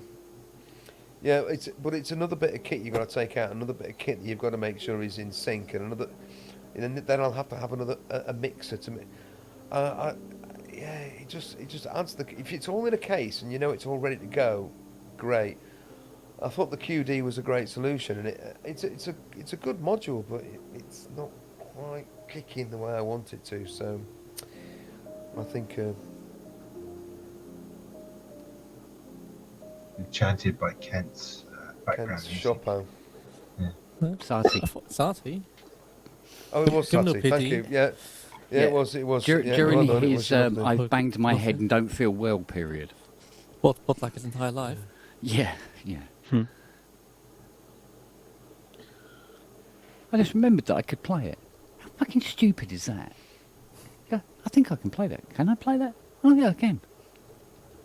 It's weird. Well, especially considering you kind of forgot loads of stuff a few months ago. It's quite nice Yeah, that you can yeah. Honestly, it's still going on. remember loads of tunes. Yeah, it's still going on. It's very bizarre. Very bizarre. I don't recommend it. I can remember when you looked out your window and you thought, what the hell is that? Oh, it's a Mustang. Yeah. Yeah, that was pretty freaky, I must admit. Fuck me, I own a Mustang. Oh, yeah. But I had I to see steal it before I that? remembered. Wow. So what is it you've got to do with that bloody car before you can actually drive it off your drive? Well, drive off the drive now. But No, I thought you said something that there are all sorts of new regulations and things. Oh, that, yeah, we go fisticuffs with the Sadiq lovely Khan mayor on was- Monday. because the car was actually officially built and registered in 1972, which means it qualifies to be For exempt what? from ULEZ. What's a Yuli? That's the ULEZ is the Ultra low emission zone. low emission zone. Ultra low emission, right? Yeah. Yeah. Yeah. But on the British registration document, once it was shipped over, it was re-registered on the 2nd of January 1973, which is 48 hours past the qualification time. Yeah. Ew. And it go, if it was built or registered after December 31st, 1972, then it's up for it. So they're going to split hairs about an American registration and a British registration. Yeah, well, that's what we've got to go, because when you type in the registration on their database, it says it's qualified for ULEZ, which is £12.50 a day every time you take it out. No. Mm. You can't do that, can you? So Here's the weird thing, because when I had a leaded gas car, the last one I had in high school, I got rid of because we outlawed leaded gas. It was only, yeah, and so you either had to retrofit your car or use some kind of additive to use regular gas in it. yeah, And I didn't want to do that because. But what do you have to do now? Was yours retrofitted, or do you have to add an additive all the time? no, mine's retrofitted to be Okay. To run on lead free. However, Okay. the Buick lumps could run on the lead free without having to do anything to them at all. Interesting. Weirdly enough, I respect to the guy who tried that. Is it a good Find design out. or accident? Right. So, Yeah, it's just down to the way because they use shims under the rockers, so you don't get all that clackering if you use Right, the right, lead right. free. So saved them a lot of hassle. I But the don't know thing about- is, sometime in the last 10 years, I went to London and had a curry. And went into the restaurant and they said, and I said, what beers do you have? And he said, 4-star. And I thought he thought he meant like a petrol-inspired beer, but it was actually Foster's. Oh, right. Excuse me, the curry, you have a Cobra. What's that? What's that? Yeah. What beers do you have? 4-star. Okay, I'll try 4-star. It's like some kind of new beer, but no, it was Foster's. That's the way I say it, mate. so Ken, do you still have points in yours, or were yours electronic ignition added? No, to yours? I put electronic ignition in it. Okay, yeah, because Yeah, I remember the but- old points bullshit, and the timing light, and all that stuff. It was Yeah, what a nightmare. yeah. Absolutely. Nothing like the classic French way of winding your Citroen from the front. Well, the other thing I got, there was something else I had to do to it. What the hell was it? It was quite urgent. Well, upgrade the suspension because you have loads of sleeping policemen around your area. apparently. What It's a upgrades? nightmare. You mean install suspension? Yeah. No, what it needs is when it rains, the water gets into the framework of the bonnet. So when you open the bonnet, all the rainwater runs out of it. I've got to knock that on the head. And American so- suspension is leaf springs.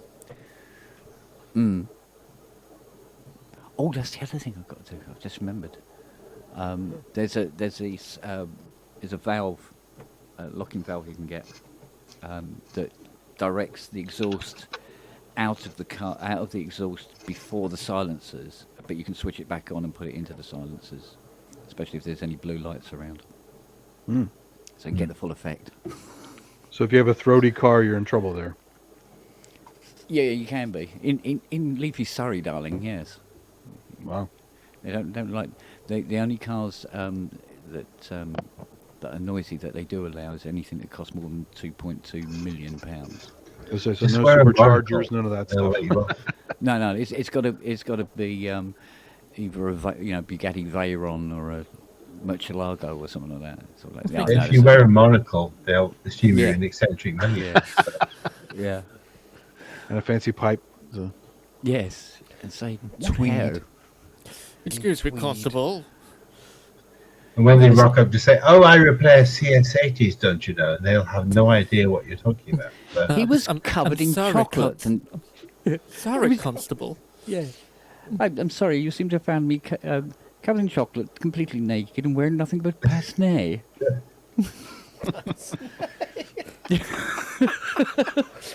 Oh, God. Oh, There's a mate. citer. Oh, Ah. dear. What's all this thing? Oh dear. The Constable, I always think of the Crunchy Frog bit, you know. Constable Clitoris ate an entire box of that.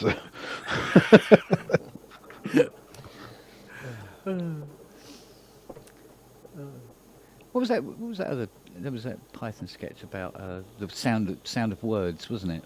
Woody. Woody and tinny. Caribou's a good woody word, isn't it? Tuna is No. a tinny word. Yes. Ew, tinny. Ew. It's caribou. Yes, good woody word. No, nibbling at the croquet hoops. Good old days. Yeah. My dad used to let me stay up to watch them. Bless him. Ready, stand, and get and Sluttermeyer. Yeah. Oh, yeah, yeah. Just order the flipping Funniest joke. It's Yeah. what? Yeah. The fatal joke. Yeah. Yes. It's the reason Kirk warfare was outlawed.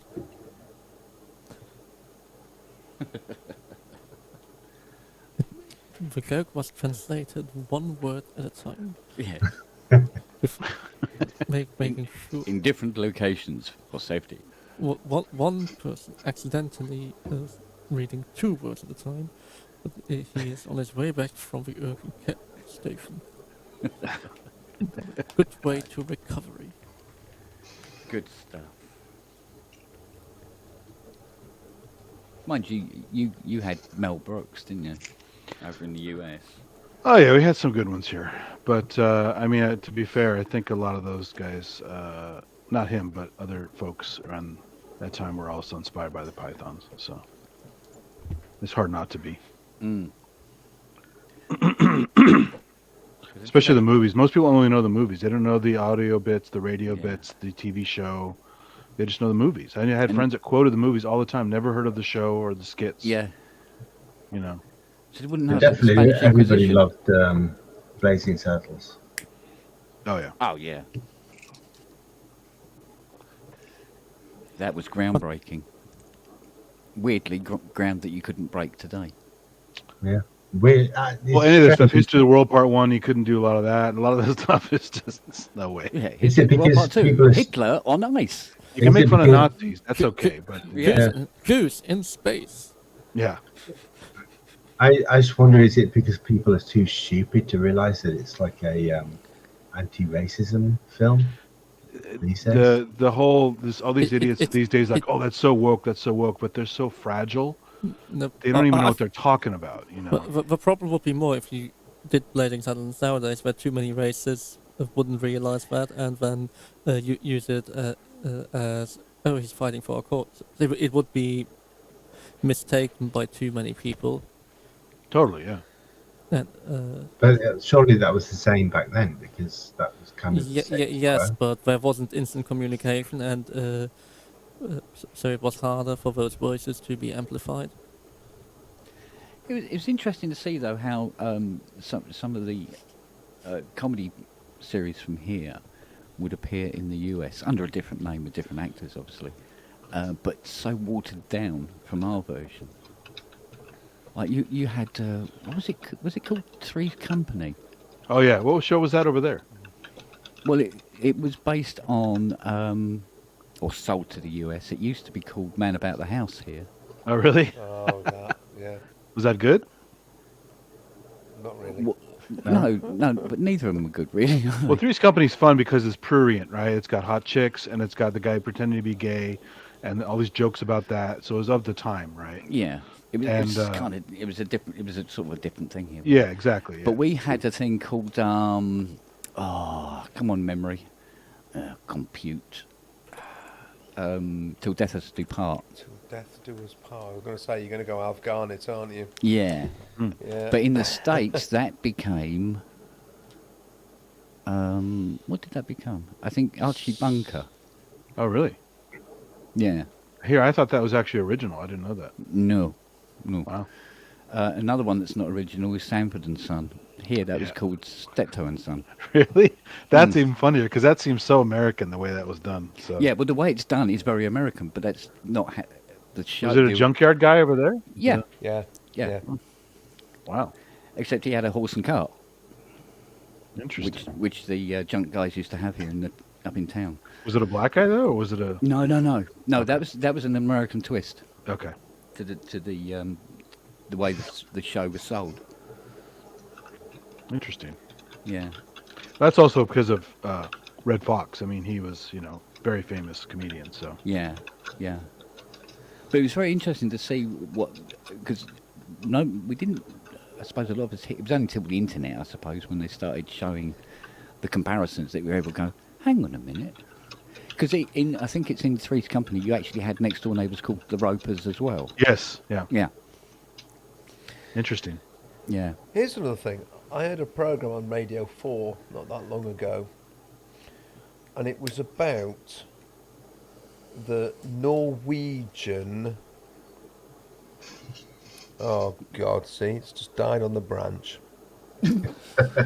Oh, what was he? What was? It's the whiskey talking.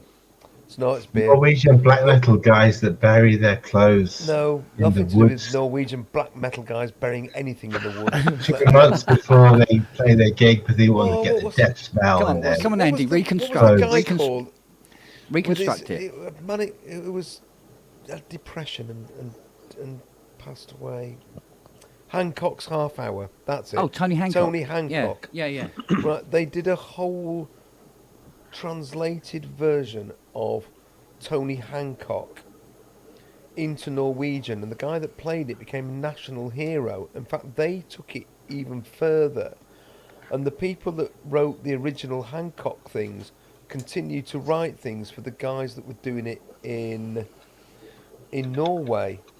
And the guy who was doing it has only just sort of passed away. That's why I think that was Oh. it. It was on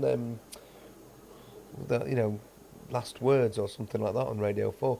So there are whole Hancock episodes which have been lost here, which exist in the Norwegian versions, which is weird. Anyway, I wonder how how well that translated. Not so much the language, but the apparently humour. it works really well. They picked it and they tweaked it so that it absolutely works.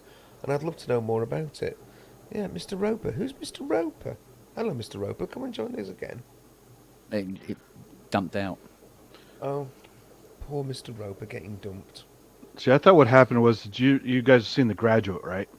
Norman it was a Fell Mr. played a Roper. horrible landlord in The Graduate. I thought that was an extension of that.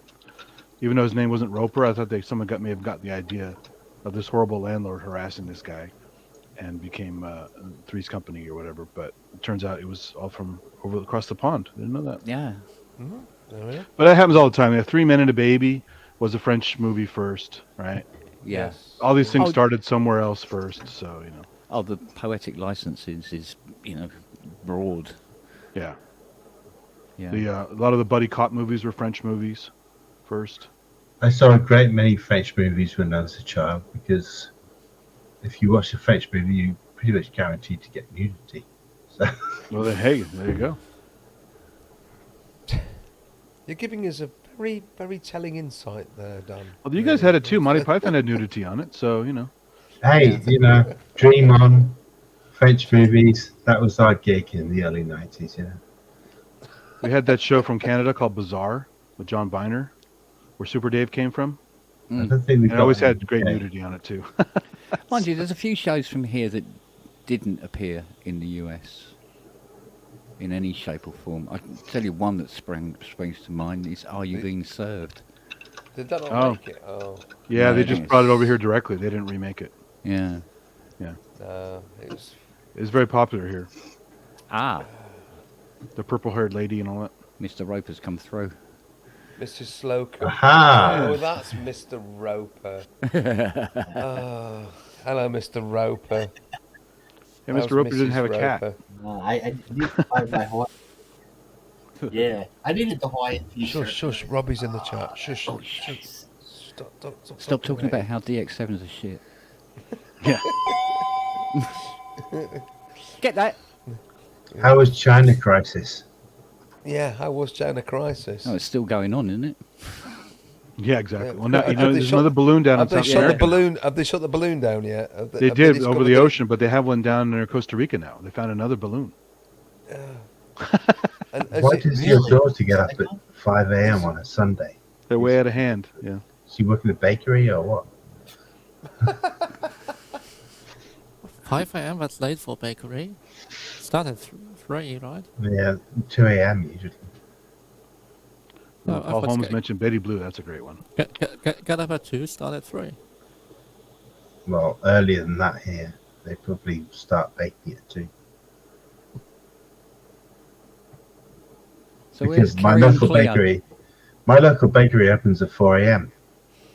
You can Excellent. go in there and buy stuff at 4 a.m. in because the you morning. live in a It's civilized ridiculous. part of the world. When kids at school ask me, "What do you miss about Germany?" Well, do you miss anything about Germany? Because they do occasionally. And my answer is breakfast. and they look at me like I'm mad, but I was like on the 6th floor, and you know those great big street things where you got things at the bottom and then flats above, and my flat was in a roof flat, so it's 6 floors up. So I'd put the coffee machine on, go down all the stairs, and on the right hand side was a bakery, and on the left hand side was what the French call the charcuterie, a metzgerei. And I'd go in, I'd buy myself some freshly baked bread buns, then I'd go into the meat shop and buy myself some nice Meat freshly shop, yeah. sliced Black Forest ham or whatever else, and some bits of cheese. Then I'd go upstairs, coffee would be ready, and I'd have my breakfast, and I loved it. Absolutely loved it. It was brilliant, and Nothing quite like the luxury of your local bakery 7 days a week delivering your rolls of bread in the morning. I don't think I've and- ever heard it I'd have described as a 5. meat shop. meat I But- would have charcuterie in No, I just- French it was turned just into a meat function. shop in English. Yeah, Charcuterie? okay. Charcuterie, yeah, Metzgerei in German. Yeah, oh, meat shop, yeah, blah, blah, blah. That's quaint. I love that. Meat shop. Nothing like fresh bread though. It's the best. Oh, the Bäckerei was amazing. I missed that. We had a German bakery here for a while. Düsseldorf, that if anybody's closed. interested. You can buy yourself a flat on Zeppelinstrasse in Düsseldorf. It was great. Oh, who wants to live in Düsseldorf? I'd go back any day. No, well, I loved it then. I'm not sure I would now, but I absolutely adored it.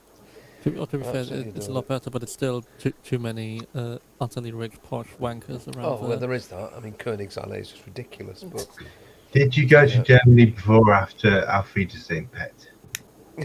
well, yeah, it's all got a Hamburg. Yeah.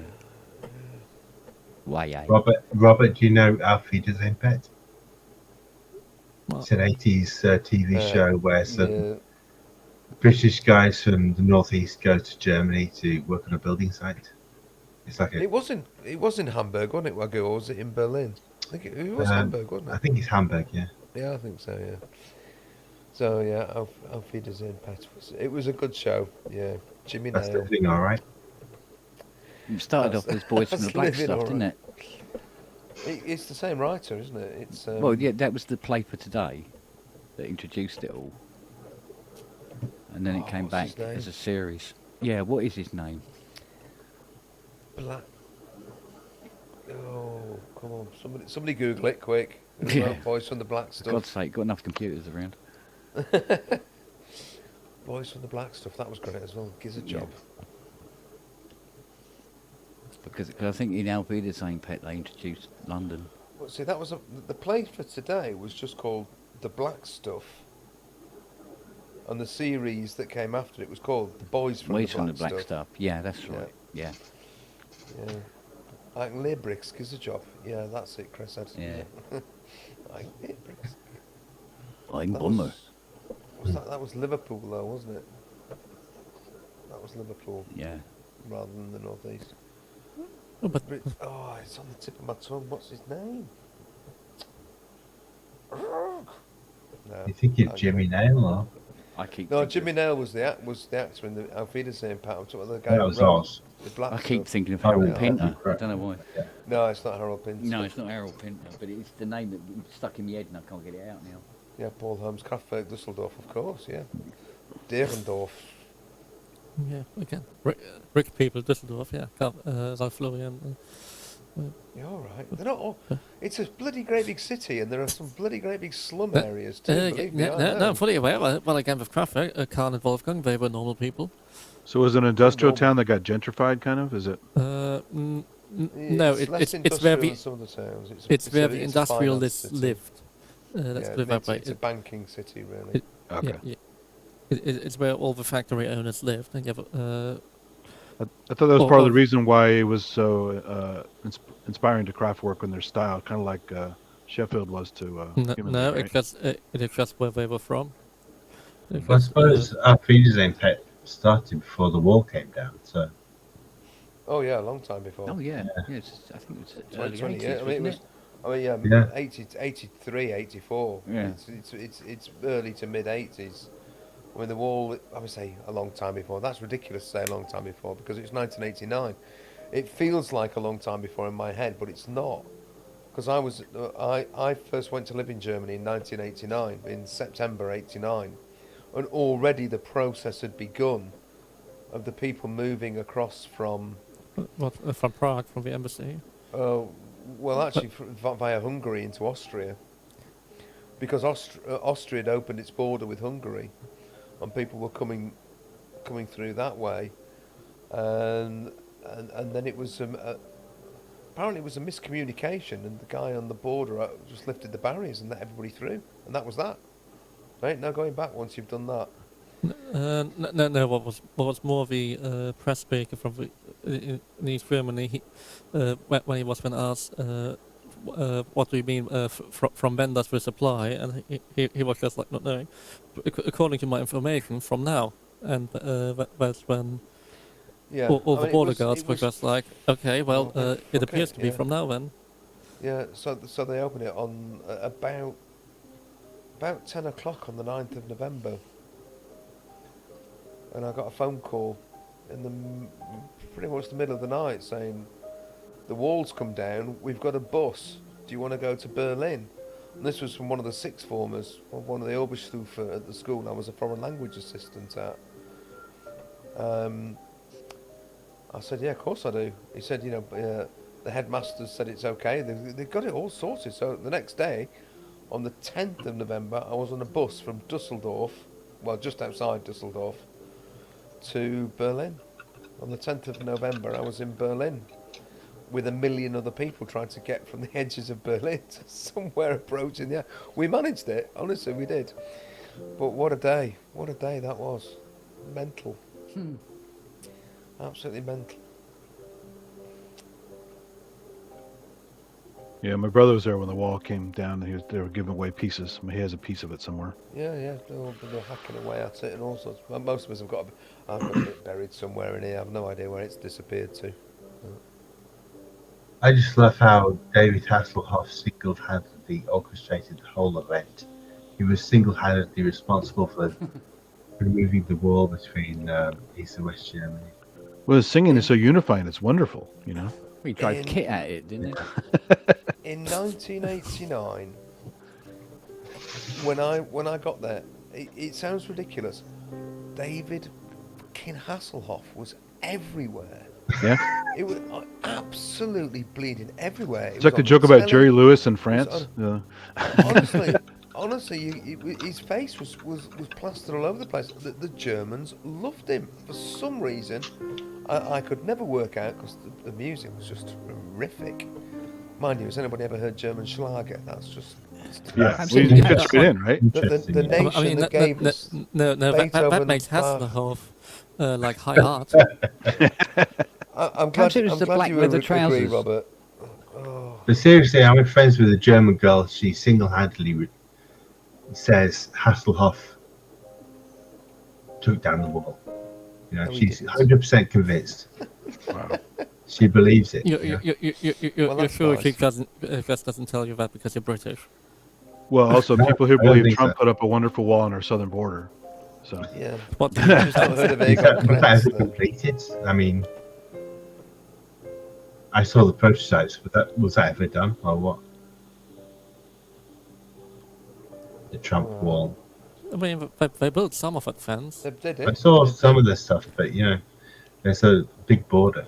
but what wasn't like the last thing that some things were collapsing? But that was the last I heard about it a few years ago. Plus, Fender are responsible for the breach anyway because they have their Corona factory, and then over the border they have their Mexican factory, and they obviously have tunnels between the two. the Hoff is like Chuck Norris. He just looked at the wall and it fell.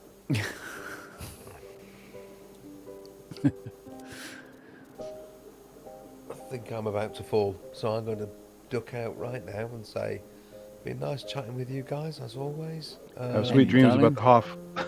Yeah.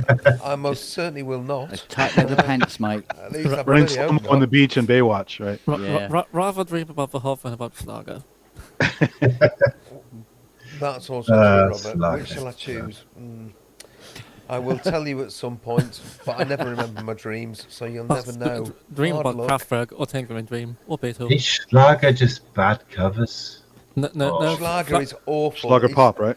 The country that I've gave heard us lots of Beethoven Schlager, and Bach but- and Kraftwerk and Tangerine Dream also gave us Schlag. It's just torturous. It's the worst music Schlager is ever I've like- heard foisted on lots of Schlager, humanity. but it's usually la- bad dubbed or- covers. What Schlager refers to since the 50s is lightweight, inoffensive pop music. Like Heino. Was Heino considered Schlager? Yeah. Yeah. Yes. But to be fair, Elvis Some Presley of his you was would- quite you cool, would, actually. you would consider Schlager half the time. No, but it's insipid, horrible naffness. It's just Uh, awful on every level. Right, on that note, I'm going to bid you all a fond farewell, and you can argue the point, Robert, when I'm gone. Bye, everybody. See you. Schlager, Yeah, mate. Schlager reminds me of German Yeah, mate. dubbed TV shows or movies, like Star Trek Next Generation, because it's just, why don't you use subtitles like Sweden or Norway or Denmark do? Because they get free English by doing that. Yes, and why doesn't the UK or any other country watch foreign films? Because they're not dubbed. I think that's a cultural thing. And, The UK, when they play foreign films, they subtitle them. yes, again, and how much of the public watches foreign films? Oh wait, like 0%. Lots of people do because they have no TV channels. At least before the millennium, they only had like 5 TV channels. In fact, 4 TV channels. They only have 5 TV channels in like 1999. So they were forced to watch whatever was on TV. I like when watching they dubbed create- and subtitled because subtitles are hilarious. I mean, I grew up watching those Japanese movies, so subtitles are great. Yeah, but Japanese dub stuff movies. is great. I watched Akira. It was subbed. I watched a ton of French films because I always thought there was going to be boobs in them, and they always was. And German films, whatever, we watched them, and they were subtitled. But not in Germany. They dub everything. I've seen Wow. Star Trek: The Next Generation in German, That's dubbed funny. in German, and it's horrendous. And they do that with everything. Anything back from Bonanza has been dubbed. Or, Yeah. Yeah, but I know people who wouldn't watch a foreign program even if it was subtitled. Because Yeah. how much of Joe Public is willing to watch something subtitled? Nil. None. I mean, Well, why not? read. They I don't can't wanna read or read. what? I watched Not all. read. I've watched Are they all of stupid? the Montalbano and the Young Montalbano series with the subtitles, and enjoyed it as much as if they would. Well, I enjoyed it more because it wasn't dubbed with some bloke from Camden. You can hear the emotion and the intonation of the original Yeah, person, even if you can't directly understand what they're saying. yeah. And The you other can fun pick- thing too is Yeah, you the learn you can learn Yeah. parts of languages. Yeah, and you also exactly. see how they use different stuff, what's on screen versus what they're actually saying. I mean, No. you also have to know that the dubbing industry in Germany has been massive since the 20s. It's indeed, and it's hilariously bad because Because they have like 3 or 4 voice actors who are awful. and then Yeah, but you get a guy standing in a field, but the voice sounds like he's standing in a cupboard. I mean, It's yeah, not you even the production. It's just that they have but really, I mean, really bad actors for Yeah. this. but Watch again, Star Trek Next Generation. Data sounds hilarious. but Bet.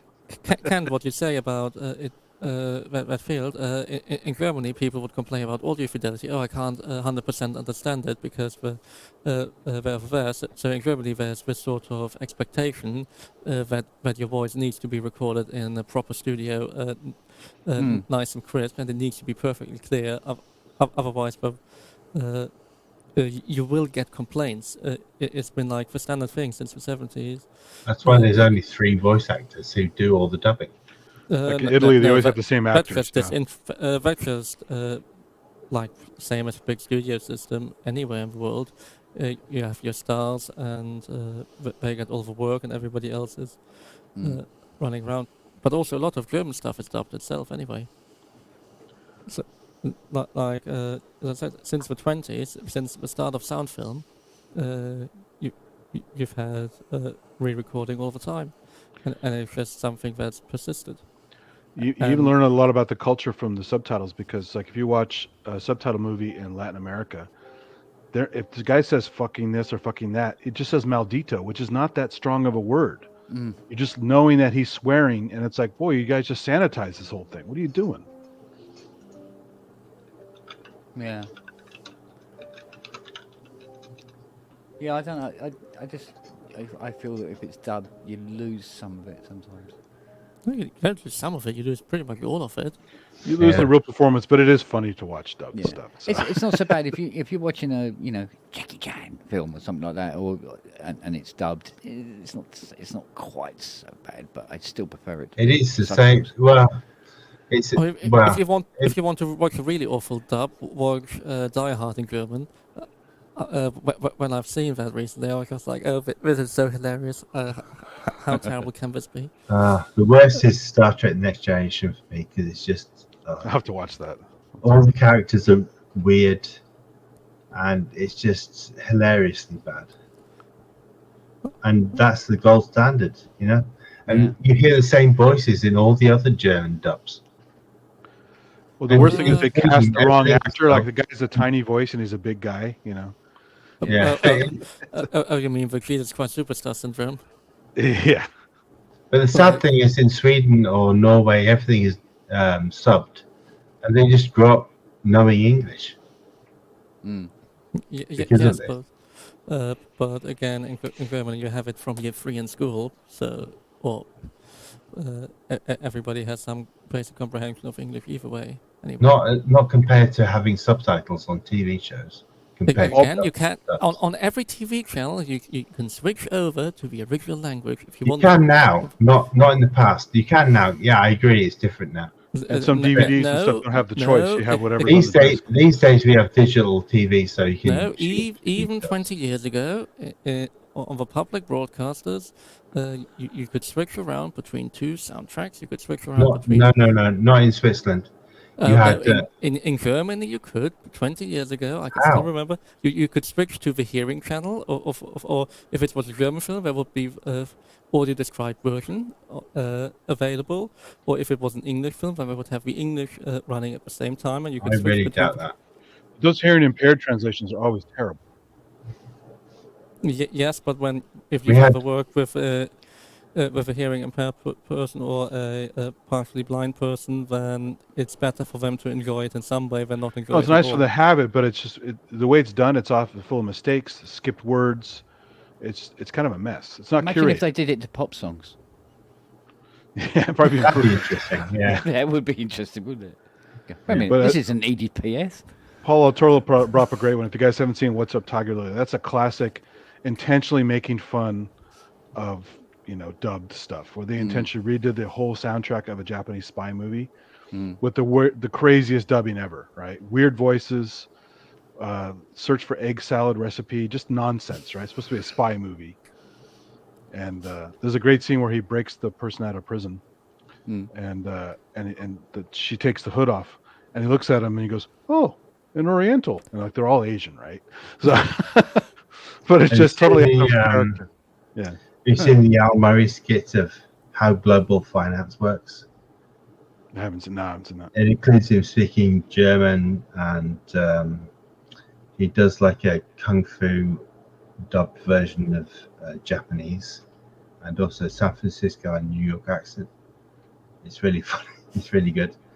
It's like a 20-minute video. It's really worth watching. It sounds really boring, like how global finance works, but it's really interesting. I like the that series, The Japanese Tradition, on YouTube. Have you seen that with like the scary sushi chef? Don't ask about his past, and what the little banners mean at the door of the Japanese restaurant, and all these little weird rituals and cultural things that they're making fun of themselves because they're actually Japanese. I'm not seeing that. No. Oh, look it up. Japanese Tradition. There's one on sushi, one on there's a whole bunch of different ones, but the sushi one's my favorite. It makes the sushi chef out to be some kind of a gangster or something. So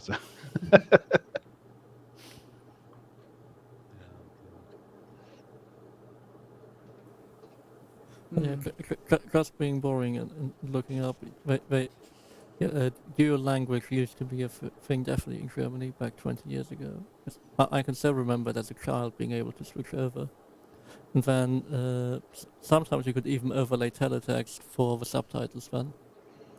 But you can do that in the UK in the 90s as well. And that was always hilariously terrible.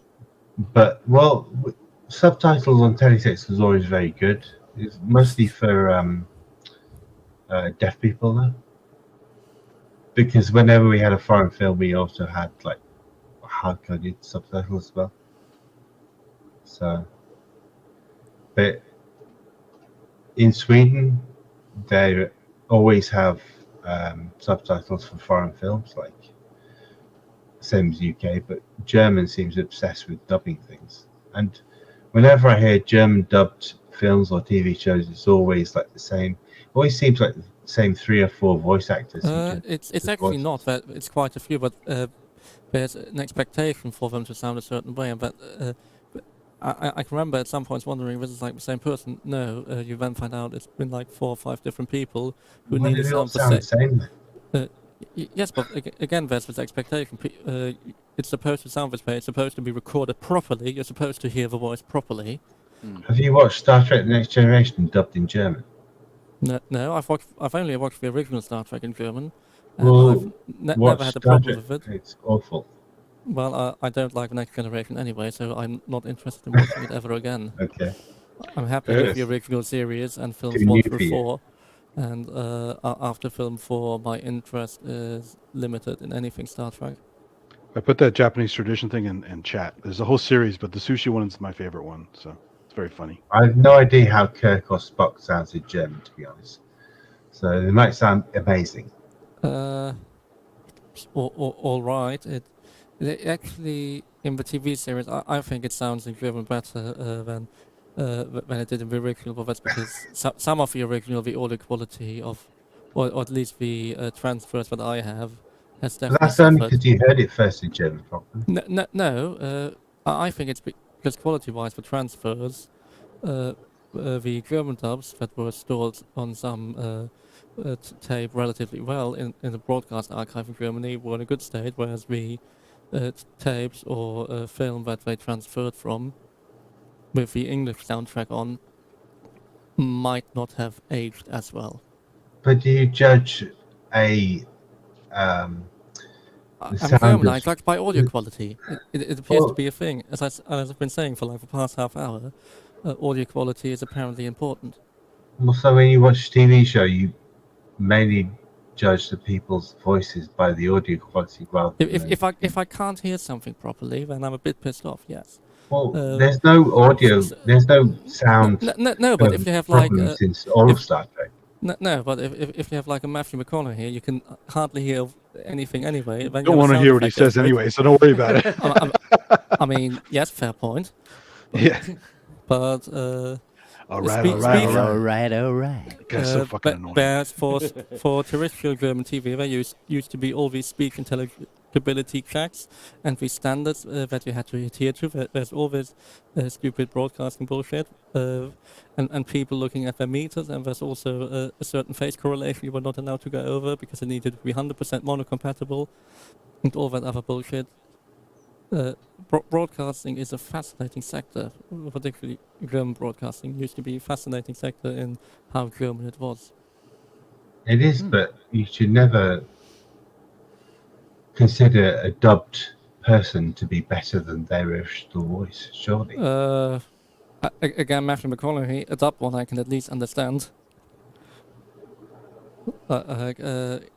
Interstellar, the best I've ever heard that sound mix is by taking Well, the I'm talking 35 about 1960s Star Trek, not Interstellar.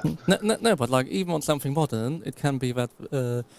There's a lot of movies recently who have terrible. Well, okay, they like to use dynamics in a bad way yes, because but nobody can hear what they're saying until they turn it up, and then there's a huge explosion which blows your speakers out. I know what the solution is on the 35 print. We just went into on the Dolby CV500 center channel plus 3 dBs. Oh, I can hear it now. Thank you. Yeah, and then there's an explosion. Why would the explosion go through your center channel? Standard Because film that's what they do. Because you have to turn everything up to hear the dialogue. Standard film mix on an analog print, or well, it's an AC3, but still 35 print with an AC3 soundtracks. You still have your standard mix, but the center is mainly dialogue, if not only dialogue. Your explosion has to be where the action is. So if it's on the left of the screen, it has to be on the left. Your explosion is coming out of left, right, and surround, and your voice is coming dead center. 90% of, unless you're Alfonso Cuarón, where you actually pan stuff properly, your center is just voice most of the time. It's a lot of work to just watch a movie. Yeah. I've never really had any problems with this before, but I must admit, the one that I did suffer from was when I watched Black Adam. Couldn't hear them talking. Yeah, I've had a few films where it's hard to hear the dialogue. You turn it up, and then suddenly it's really loud. But the thing about Interstellar, though, is that it's not actually a science fiction film. It's actually a Hans Zimmer concert. It just happens to have some acting going on in the background. Yes. Especially when he's trying to stop the ship from spinning. Well, just get so louder Kip and Thorne louder did some and louder. legit science for that movie, but it does stretch it a bunch. So. Oh, good lord, yes. Yeah, but there is some serious stuff in there from Kip Thorne. So. The science is fine until the third act of the film when it's decided don't get science in the way of a nice family story. I do like the Japanese post-box style robots, though. The Tesseract where he's pulling strings and stuff. Yeah, as I said, the third act is not a nice story wise, but yeah. But it's the classic Spielberg way. Never let logic get in the way of a good shot. Yeah. Yeah, well, good. If you send me a link somewhere, I'd love to hear some of the German TNG. It sounds hilarious. Oh God. Data sounds. Well, everything. Picard is a commanding voice, and if they don't get that right, it ruins the whole thing, right? So. But actually, Picard isn't too bad. How about Q? I've not heard Q. I just remember Data and Geordie being incredibly hilarious. I bet. Or Klingon. How's the Klingon? I suppose I don't know. I suppose Klingon is still Klingon, or I mean, the Worf character, his like, because Michael Dorn has a weird affect on his voice anyway, which always made me fun. Like, I protest. You insult your whole. I am not a married man. Well, he says family with an H. Family. You know, I was like, what? Yeah. But it's the same thing with all German dubs I've heard. It's just like, why can't you just? It's just really bad. But it's not bad these days because we have digital TV, so people can choose between dubs or subs. But in the 90s or early 2000s, it was just horrible. Yeah, if you don't have a choice, it sucks. I love going between the two because it's hilarious. And some of the charm of the Italian zombie movies and all the rip-off stuff where they use the same audio house to do all the voices. You hear all the same actors over and over again, and it's hilarious. Mm-hmm.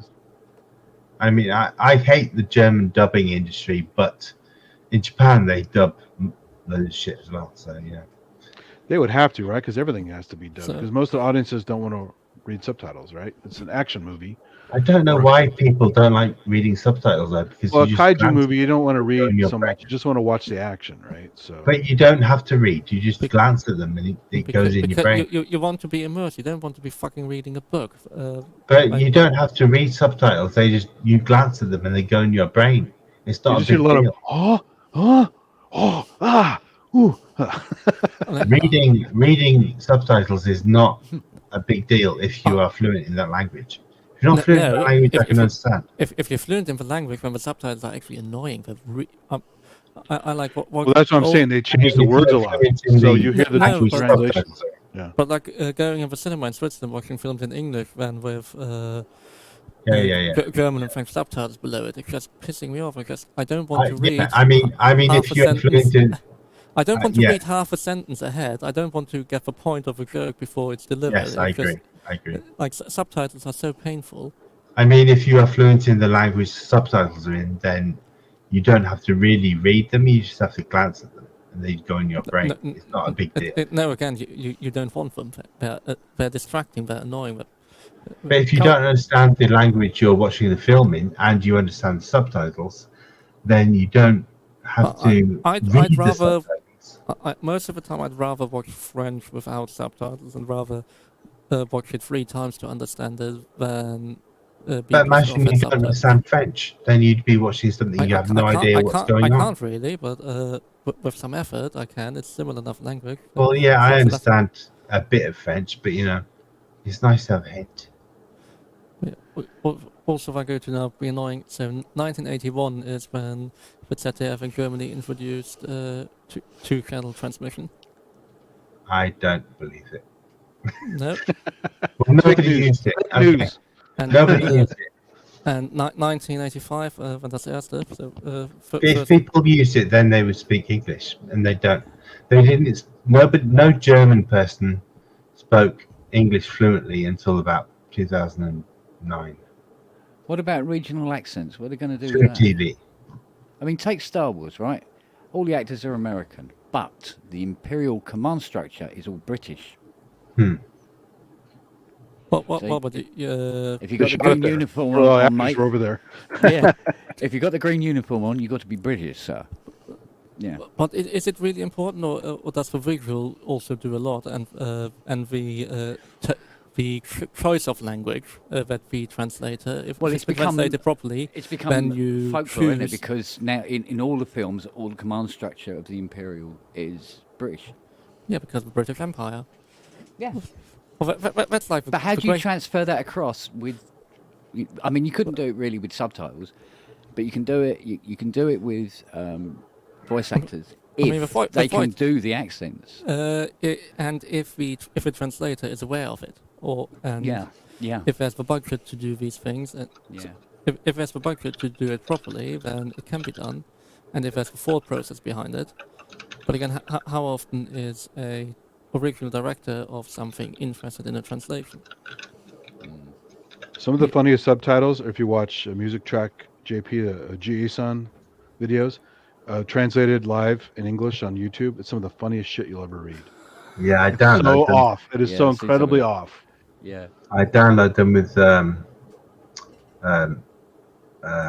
plugin? DLP, Yeah, script. It's so funny. Because if you wait, then they get properly translated. But if you download them early, then they get. When they have the proper English banner on it. Yeah. And it's brilliant. But only half his videos are translated. Most of them are still. You have to use the damn auto translate. Yeah, I put them in like a lyrics folder as like inspiration. Oh, because it's it's funny. so weird. Well, it's like the Microsoft Auto Translate of people I have at work a lot calling me, who have heavy Vietnamese accents or Chinese or anything really, any language, and the software can't handle it, and that's where I ended up with the phrase in one of my things that said "bad kitty slow." The fuck does that mean? Bad kitty slow. Yeah, it's just making up its own phrases. I love the kind of mistranslation stuff, and I miss Babelfish translator. Oh, right. Which has evolved into kind of like Bing translator these days, but yeah, it was so bad that you could translate stuff into one language and translate it back, and you got a really bizarre version of what you put in. It's just too good these days. You don't get that hilarious kind of mistranslation, bizarre version of what you put in. Powerfic always reminded me of like Old Greek to New Greek translation, where you just let us navigate ships. It's like, yeah, let's take a boat ride. Great. Yeah, because like ancient Greek didn't Getting have fast. a lot of concepts that you put into it these days. So. And Bing has Klingon, but it's really, really bad. So you can't get much out of it. Yeah, but you can only go until A2 level on Klingon anyway, so it's not like there's a lot of language to work on. Yeah, but Manny, you have to do it as a native Indian, with a native Indian accent. It's bad kitty, slow. Good kitty. Wasn't there an 80s band called Faster Pussycat? Yeah. Faster Pussycat Kill Kill, named after the Russ Meyer movie. That's the way to do, my friends. What? I'm sure there's some sort of pussy joke in there somewhere, but There's always one somewhere, right? I can't be asked tonight. Really. Yeah. Get another writer in.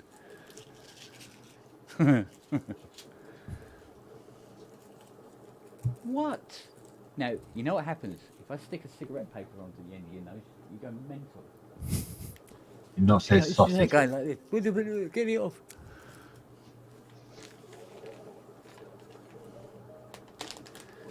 Yeah, some ivory's been tickled.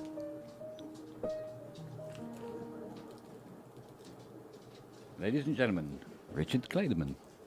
Oh no. No, Richard Claymore. I hear that all the time. I know some people who love that shit. So schmaltzy. Yeah.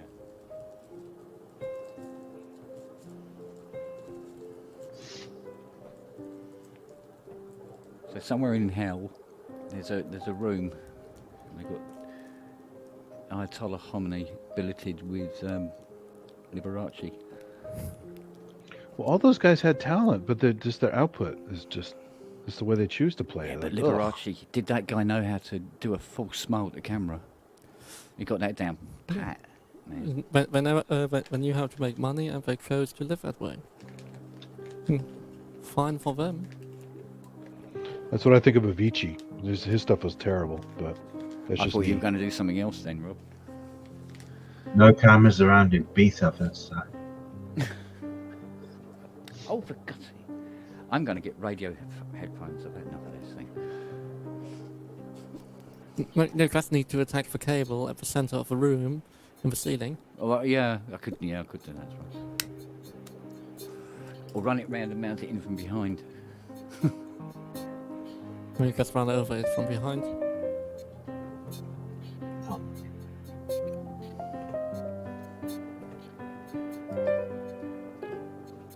You having a go?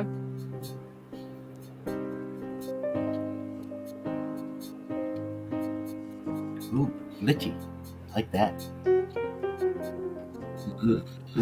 Oh, dear, no. Glitch it up again. Like that. Right, let's go and do bass.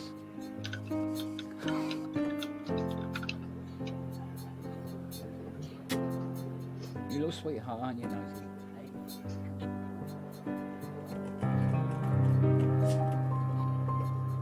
That one doesn't work. Wagyu, I'm having so much fun with my Nord Wave. Man, that thing's Yeah, it's a brilliant synth. The VA engine. It's just, yeah. even aside from the sample loading stuff, it's just a great VA. Are you V8? importing weird samples to tweak? Not yet. I mean, I guess you got to do it off the Nord site, whatever they have, or I guess you can compress them, right? I was reading about it. I haven't done any weird stuff. There's like a Nord sample library 1, like the first version that they had. Yeah. You can load like Mellotron sounds and that kind of thing. But Yeah, I that's think not- I've got some of that stuff in here. yeah, that's not what's cool about the Nordwave though. Nordwave is cool because of the VA engine. It's just great for exploring synthesis. Yeah, I just like blending them, and it's got the FM, and it's cool. It just sounds really good in that even that distortion at the end is kind of nice sometimes. It's the there you first go. Nord synth with effects built in, I think. Is the VA the same quality as the lead, or is it better? It's worse It's like than the the lead, 2. it's similar to the lead. It's worse than the 2X. It's more like what the lead 4 was based on, I think. I don't think so, because the lead 4 was later, Yeah, and the yeah. 2X is worse than the 2. 1 and 2 sound very similar. 2X is. Yeah, I have a 2. 2 is fun. 2X sounded a bit different because some kind They of cleaned it up a bunch, just right? changed. Yeah, well, 3 was basically the G2. Nord Wave sounds more like the 1 or 2 VA engine. But the Wave is, in my opinion, more like the 2X. I just thought sounded better. Like a friend who had the 2X for years in the rack, he then had a Wave, and I came around to the studio, played around with the 2X for both of us. Far better. And then he later bought a 4, and that sort of brought back memories of the Wave. So that became don't his think life so. thing. Wait, 4 to me sounds like they lost to the Bay. 3 sounds interesting because they have the LED encoders around the knobs. Yeah, well, 3 is just a non-modular G2, so just get a G2 anyway. Get a G2X. But I prefer the 2 to the 2X because for some reason the 2 sounds better than the 2X. Slightly better. Not too much better. Before I the could Wave afford a decent lead sounds- module, I got the Disco DSP Discovery. You ever tried that? No. It's a VST. It's quite good, actually. For anyone who doesn't have VST? a Nord lead, check it out. What's a VST? Exactly, yeah. It's a poser, is what it is. Very tall insect. But yeah, the Wave VA engine reminds me more of the 2 than the 2X, or the 3 or 4. But like the main difference between the 2 and the 2X was they Converters. upgraded the hardware, yeah, and, Yes. and they're better converters, so the engine that doesn't sound so good in the 2, suddenly you hear the fizzy top end, so you just put a bit of a low pass on it. Yeah, there's not much difference. I mean, I think it's mostly the conversion between 2 and 2X. But I think 2X was not as good sounding. Also, Synth 1 is pretty good, that Japanese guy's thing. There's basically a Nord lead and a plugin. You ever use Synth 1? I've heard of it. It's free. I know. It's been around a long time. Yeah, I know. I know the name. It's basically the guts of a Nord lead.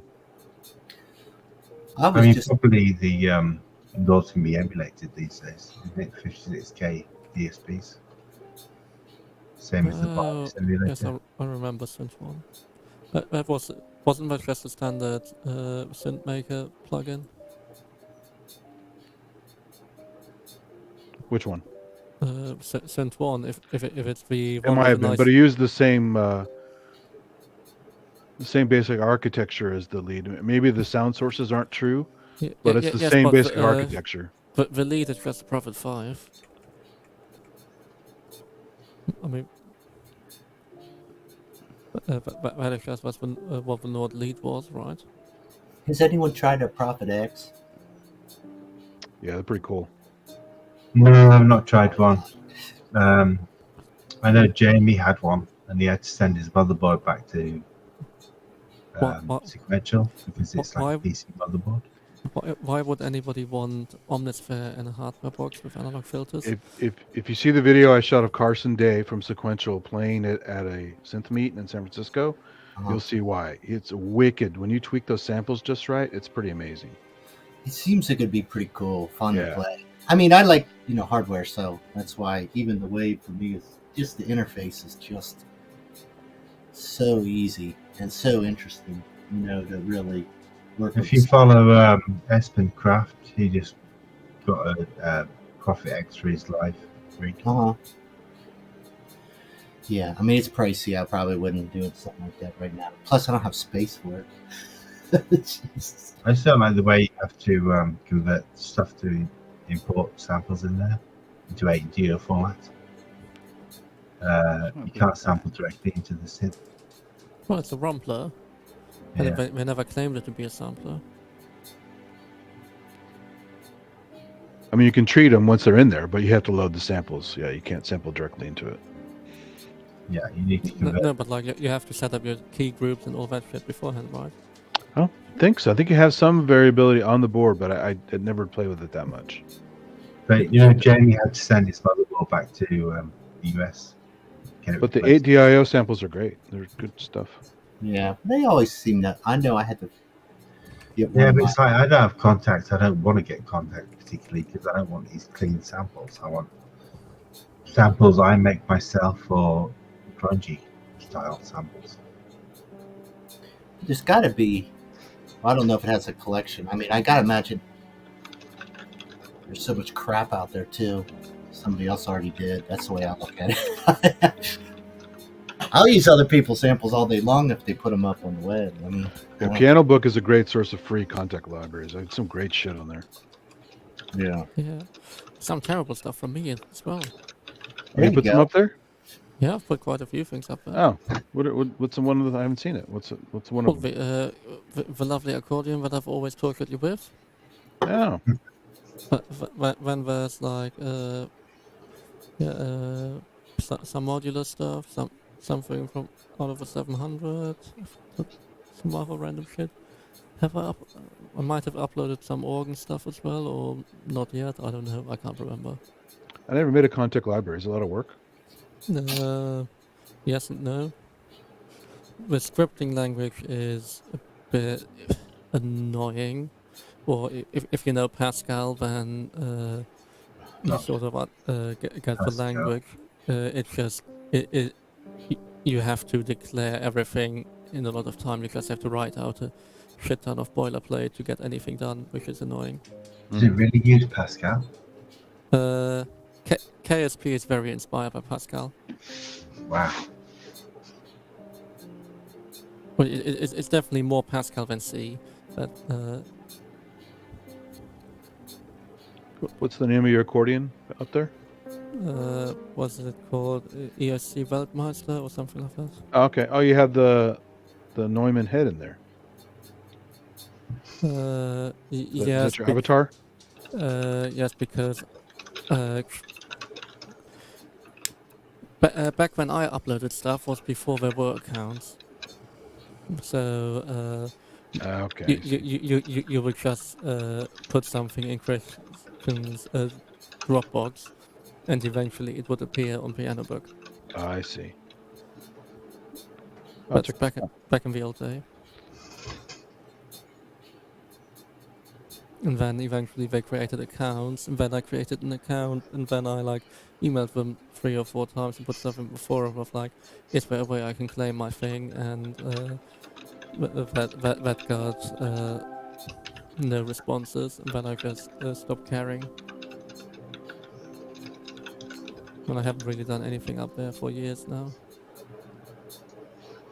I'll give you a free plug in the chat.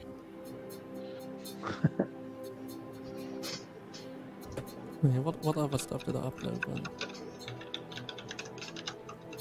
then?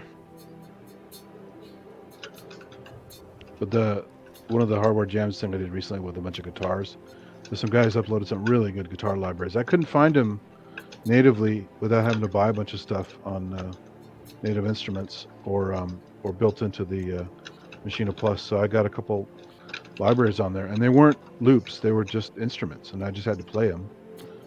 But great tone and a lot of variability on them. It's great stuff.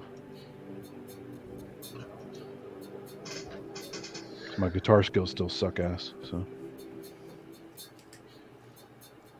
You haven't heard me play a guitar, Jesus. That's some pretty grim shit right there. I have like Yeah, I have like 7 guitars, and I don't play any of them very well. So. I've got about 50.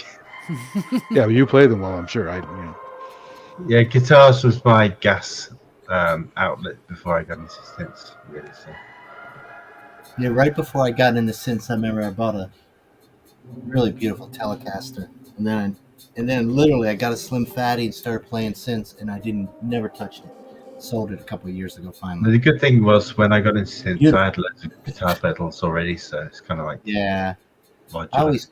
I could noodle enough that I thought I was going to make a big my Bloody Valentine, guitar pedal thing, and I probably would have, but then yeah, there's no room for it.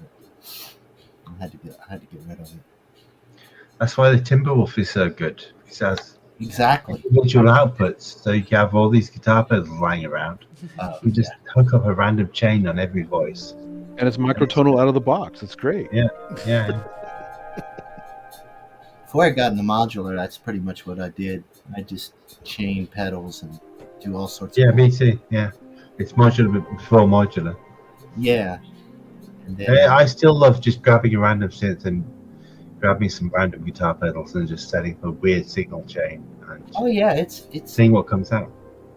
yeah. It's, and I got very efficient with my space. But I don't know. Maybe I'll just get a pedal rack one day and just build a really cool mega synth thing. Why not? I've done everything else. And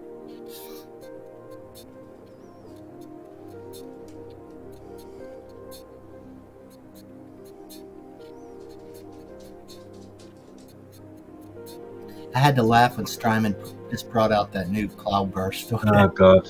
and they made it blue. It's like at least like change the color. Well, I guess that's reverb blue for them, but it was almost Yeah, embarrassing. it's Strymon blue, right? No, but like the whole point of a pedal is people who want that algorithm just in one thing that doesn't take up the whole space on the pedal board like a bit like that is the whole point of that thing. Well, you Yeah. can People want that sound in one box. It's That's shimmer on crack because it is. Well, now you they've got got to get a synth guy because you have this And you really can- strong pad sound when you play the guitar. and they're going to give us a recession reduced new form factor, smaller, $20 off or something, and For the same price, to make them all that size, right? It's just smaller form factor, same price. yeah, that like it's kind of like what happened to Eventides, with all the pitch factors and time factors, and I loved all those because they had these. Yeah, I got all those. I have Oh, pitch they're- factor, time factor, mod factor, and space, and that's where I am for Eventide. Yeah, I that's where I wouldn't want to stopped. take. I Exactly. wouldn't want to take them on the road though. Those Eventide pedals, I would be Why very not? tough. No, The pots breaking off, they're so plasticky, those shafts and everything. Whereas the Strymons, Eventides are if- fine. They're if, robust. if one of those Eventides fell on my third, it probably wouldn't hurt if a Strymon fell on my third. No way. I would Eventides are made of metal. They're very sturdy. heavy. No knob bottle. No knob. No, but the Strymons, they're actually like screwed on, and then again metal shafts, everything. yeah. The Strymons are made of anodized aluminium, Yes. but the mod factor, etc. Factor pedals are made of like steel or something. There's no heavy. quality issues with those pedals at all. They're about almost as heavy as a brick. I got one right around here. Where was it? Yeah, I love them. They've always. I mean, it was that form factor. Now they're giving us these little small things, and now something like this We one. have so many more knobs, so much more control on those old pedals than you do on the modern stuff. Oh, I know, and they keep making them smaller, and they look kind of like but you could get sucked into them, but like that but then you get like this Eventide Rose, and you're just like, oh, what is this? Like, what But is the that? Rose only has mono input, so That's it's what like I was trying to say. Exactly. Right. So you even that. I mean, so you got the interface issues, and then you've got that. Well, I was pretty annoyed with the whole H9 line, even though I was like, well, why can't it's like people who like iPads and phones and stuff. They like that stuff, but yeah, but then your whole I The- like having knobs that I can tweak while the I'm playing. H9 is for a professional musician. You put your sound in, you have your presets, you can step I through them beg your- live. I Yeah, bet who cares about presets? yeah, so who cares about professional musicians? Like, we're talking about us. Yes, it's Eventide. No, but They deal with a professional broadcast actor and professional musicians. but Anything why in didn't between they- is alien to them. Yeah, of why course. didn't my point is, why Preset didn't service is the thing that is popular, indeed. now, I just wish they had made the form factor the same design as the factor pedals. Then they could have done whatever they wanted. But I'm like, but don't take. I mean, I guess it's just too small for me. I know it wasn't made for us. I get it. Well, even the H9 and the H9 Max was a bit weird for me because it's just like, yeah, you can dial into them with your iPad or whatever, but you know, I prefer then you- just the knobs I can tweak while I play. And Yeah. then the H90 comes out. It's got a few more knobs, but you know, I just like having 4 sets of pedals with all the knobs available to tweak. Oh, Yes, yeah, Yes, that's but how much are those 4 pedals compared to one H9 Max? about the same. How much are they? Probably about 800, 900. It depends if Because you're talking used. I mean, there's so many factor pedals. I can remember back when those pedals and the H9 were out. Those pedals were like 500, and the H9 was about 1,000. I got So- all of them for about 250 francs. Yeah, you can get About them. 1,000 francs. Total. Yes, but it used to be new price that a full H9 was half then all the 4 pedals, and you could do one of everything. Which again, as a But this was like, I don't know, as a 7 or 8 musician years who cares about real estate on the pedal board because they don't want to carry everything around. No, I Who agree. cares about real estate? It's kind of like I built stuff in 19-inch rack. I don't care about real estate. well, it's kind of like what happened. with the- Yes, but then let's get a proper rack mount effect. You get a H9000 or the 8000 or 7600 or Yeah, the which is 10 times the price. even that piece of shit. Or H9000 is 10 times the price. yes, but you can control it from your computer. You can have what is it? Yeah, but it's 10 times the price. You can have 64 I/O at the same time, and all those. I mean, I agree with you. Sure. I also don't like the sound of the H9000. I prefer the H3000 or same- 3500. but the not 9000 is the same as those pedals, and if you don't use the I converters, don't it's think They're it not is. the same. Yeah. no, it's the same algorithms, and on the It's the 9000, same as the H1000, H8000. it's all the same since the 4000. H9000 is ARM based algorithms. H8000 is the whatever Shark DSP, same as the pedals. Yes, but since the 4000, all the algorithms are the same. Well, the algorithm changed for the H9000 because they had to recode them for the ARM chips. Yes, but the H90 works on the same thing. The H9 works on the same thing. Well, probably H90 is probably ARM based, same as the H9000. No, but the H9 I thought was the same. It was a new generation. I don't know what the H9 uses, but as far as tactile control goes, I prefer the Factor Plus plates because it has loads of knobs. Yeah, they were just a lot of fun. I played them like the Mogurfogers, right? And you would have like you could just lay all that stuff out, and it was just a blast because you had so much control. And then like everything, they just started to cut everything back, and that's fine. You know what I mean? I get the space issue, but the value is just not the same. in my But I opinion. don't have an H3000 or 3500, and that's Well, I that's hear the mojo in that kind of old. oh, 3,000's getting so expensive. I should have bought it like 10, 15 years ago when I really wanted it. Now it's just getting gone. But what is in the 3000 that you really want? I mean, yes, the pick Sound. algorithm is slightly shittier, so it's fun at times. Exactly, it's more grungy. It's more. But like Yeah. the delay, the Yeah, delays that's fun. are great, but just get a 4000 because it's so much easier to edit. The three, like once you've used a DSP 4000 and then try to use a 3000 again. Yeah, possibly a DSP 4000 is good as well. But the But 4000, everything compared since the to a 4000 is the same. 3000, Since the 4000, if you plug in over SPDIF or AES, it's exactly the same. If you ignore the converters, there's nothing left. Then the difference between yeah. that and the 9000.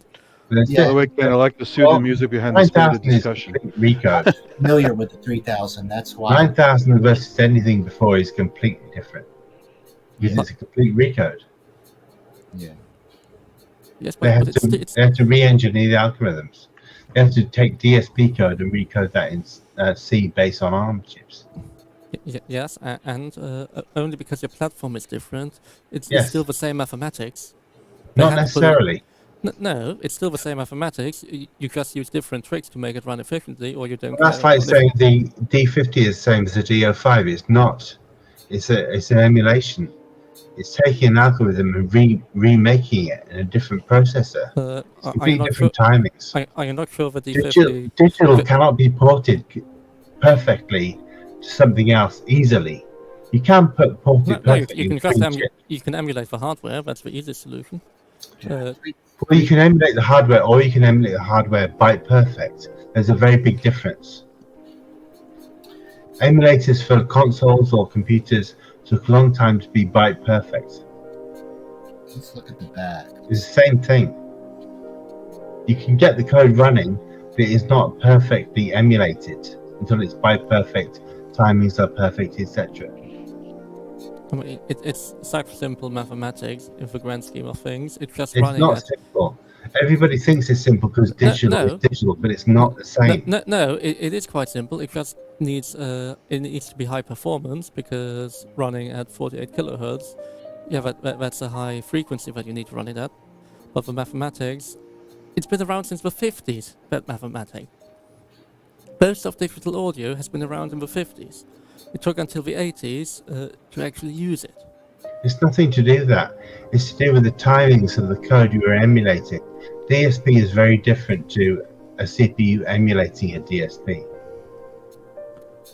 Like, you can get it by perfect, but it's not simple as everybody thinks. You have something running your time, so something of your sample frequency, and then internally whatever. If you oversample, but I don't think any of those algorithms will ever oversample. So your mathematics happens at one time, and then you just have some buffer that makes sure that it gets spit out at the right clock frequency. So whatever disaster they have to interface the internal running, the internal DSP frequency with what is spitting out, that translation layer, you just adjust it for a different processor.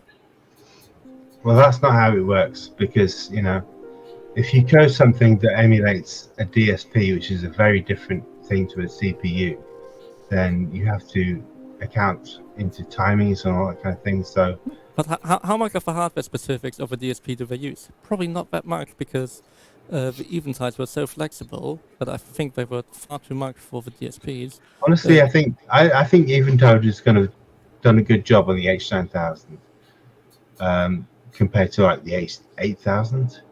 But it's not perfect. Well, it's like the Sheepshaver emulator. They couldn't get the timing right on MIDI to actually implement MIDI into it. They gave up.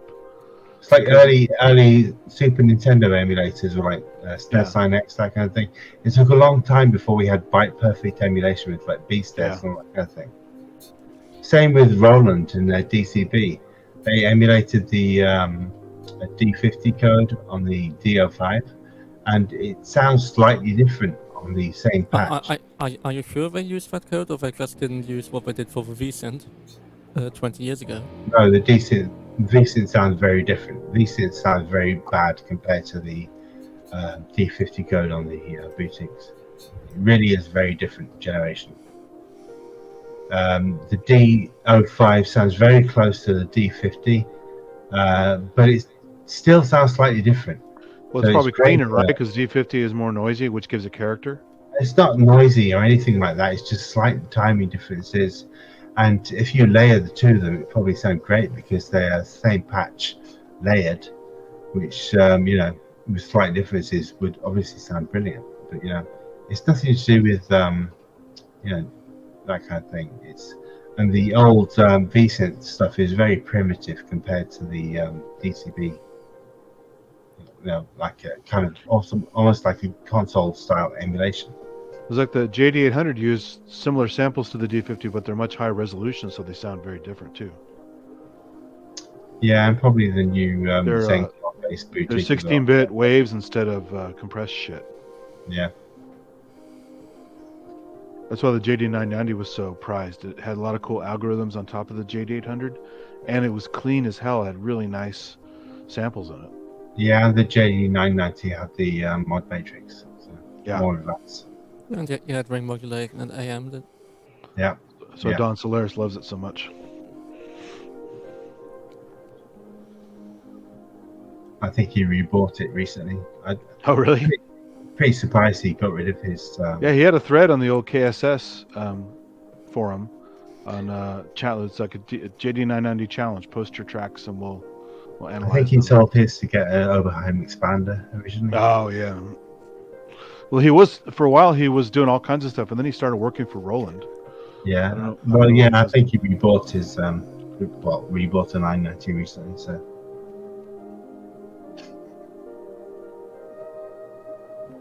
but yeah, it's such a huge difference between the V6 D50 emulation and the modern version.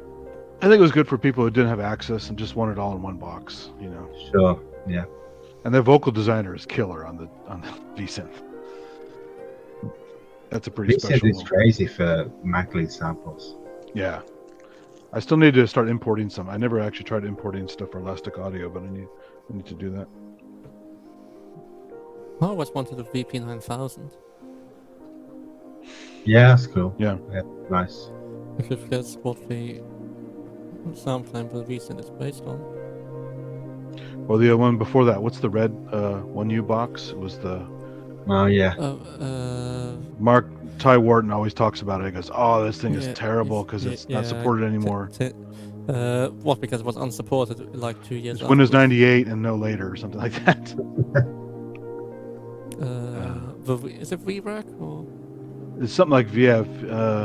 Like a 1U rack, right? Yeah, it was V something V.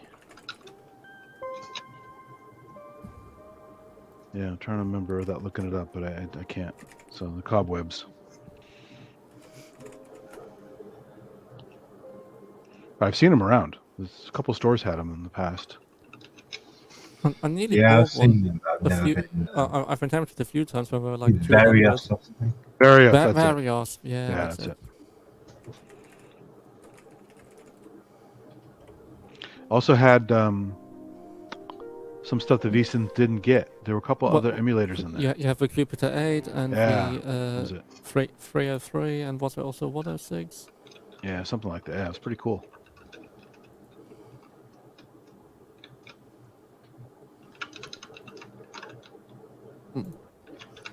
I mean, it would be a fun thing to have around and then just not use. Because it's in a rack, it doesn't take up any space. Exactly. Rack space is infinite. Because you don't ever want to talk for front panel anyway, you can just put it in a separate room, connect it to your computer, to connect it to a Windows 98 PC. Windows 98 VM. But or even connect it to a real one and just have a network KVM connected to it. Yeah. Then just open it from your main rig whenever you want it.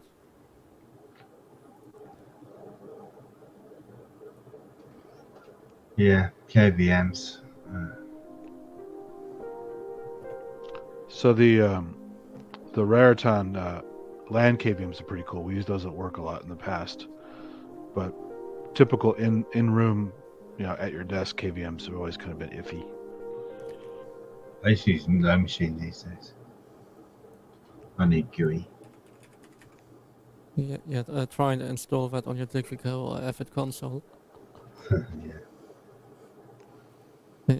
It's just so much easier. We use vCenter for all of our virtual hosting, so you just open up a virtual session there if RDP is not working. So Plus, on the old Windows machines, I always used to install Sigrin, so I could SSH in the worst case scenario. yeah, have to be careful what we install because our InfoSec guys are always looking at shit like, what did you put here? What are you doing with this traffic? Screw those guys. I know, but unfortunately we have to listen to them. You don't have to listen to them. Especially with ITAR stuff, you got to be if you guys know about ITAR and defense bullshit, you have to very strict requirements for some of that stuff, and NIST requirements and all this other nonsense we have to deal with. What's ITAR? It has to do with defense-related secure manufacturing. So it's take everything that was SOX and add a defense wrapper to it and more strict settings and reporting necessities and all kinds of stuff. And that's ITAR. It's a fucking nightmare. So you guys in Germany, they have one called TSAX for automotive industry and stuff. But over here is ITAR and EAR and all these different acronyms. But TSAX is a big one in Germany. We don't have that shit, but we have a lot of certification crap too. It just depends what you're doing. I mean, we manufacture lasers that go into defense stuff, so that right there, you're already under scrutiny big time. Yeah, PCI compliance and all that crap. But I don't have to deal with it, so I don't care about it anymore. Exactly, yeah.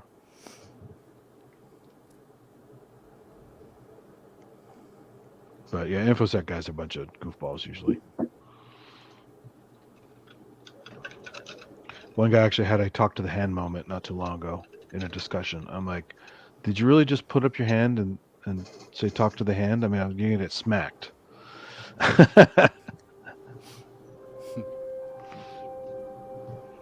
You put the hand up your ass. The whole compliance industry is a big scam anyway. So. It's It's pretty annoying. So. A lot of busy work, a lot of paper trail nonsense. Well, they give you no indication of what exactly you need to do to comply with them. So it's just like you need to hire a consultant, and then that costs money. Blah blah blah. So. A lot of it's security through obscurity, right? They just it's a black box, and don't ask questions. Just do this. It's very very annoying. And in some cases, you have to actually move your entire company to a different domain. You can't even be on the same domain as non-ITAR stuff, which is a whole nightmare in itself. I guess that's one way to separate things. Well, they do a hard partitioning. So, like at Apple, every goddamn part of the building had a badge reader, and you basically, you know instantly where you're supposed to go, where you're not supposed to go, because you either get in or you don't. So instead of having partitioned floors or different buildings, they just badge the shit out of the whole building, and you know where you can go, where you can't go. And then they also do it on the server side and on the desktop side. So it's pretty crazy. Problem is domain administrators and international people in the company who are all part of the domain administrator group, they automatically have God rights to everything. Sure. That's so me. And you can remove them, but guess what? They can re-add themselves. So there's a trust issue and a logging issue to make people honest. Yeah. So that's why you have to basically move it to a different environment they can't even get to. Yeah, well, I'm root on everything, so I don't agree with this segmentation. Well, and that's the thing too. We used to do local admin from our boxes and local server admin from everywhere, right? Which is really bad. Because once you get, hacked, you basically everyone can just get into your computer and do everything at the company. I don't get hacked. I'm root. Well, you know what I mean, though. There's enough clever people out there and clever tricks to do anything. So as long as your device is connected to as root or as local admin or server admin, domain admin, enterprise admin, whatever. To an environment. Give those people root. It's just, although you can safeguard it, which I'm sure you've done. It's just not considered best practices, so everyone's getting locked down all the time. So I'm root on everything because I'm not going to get hacked because I hacked the Gibson. And I hacked exactly, yeah. You're on your skateboard, riding around with the trench coat on. I get paid.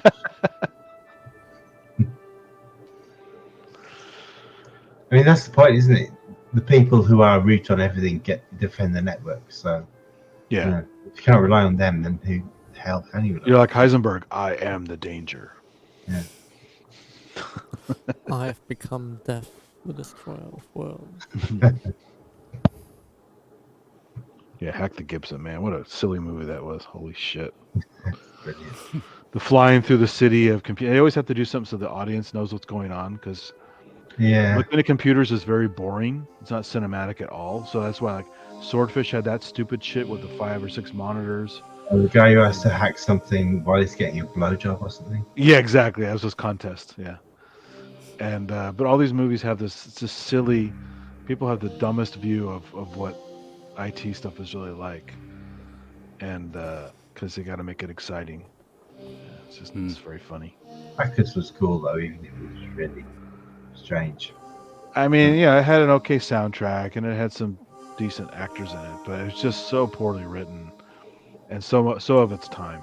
So silly. The first 3 films I bought on DVD was Hackers, The Net, and The Abyss. Oh, the Net. I saw the Net in the theaters. Holy shit.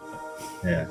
I was very familiar with that one because I went to Macworld all the time, and they shot part of that Moscone Center at She Macworld. ordered pizza online, which was mind blowing, like 1991 or something. What was the third one? The Net and what? The Abyss. Oh yeah, the Abyss. Yeah. Did you ever get the director's cut with the Yeah, sure. Yeah. waves being held at bay and all that kind of stuff? Yeah. I love the breathing oxygenated water scene. So apparently there was some research done into that, but the problem is you can never get the fluid out of your lungs fully. So it was not really a good idea. Interesting. You could basically have permanent pneumonia, right?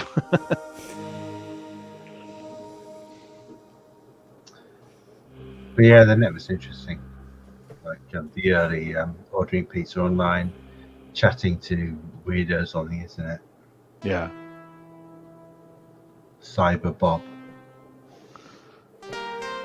Yeah, it was funny because right around the time that's when people said, "Hey, are you on the net yet?" Like the terminology. There's a really hilarious series that they put on Mystery Science on Red Letter Media and some other stuff with the family doing surfing the internet, how to be internet safe with the family, fake family. Where's my surfboard? Those are so bad. Those how to use the internet videos.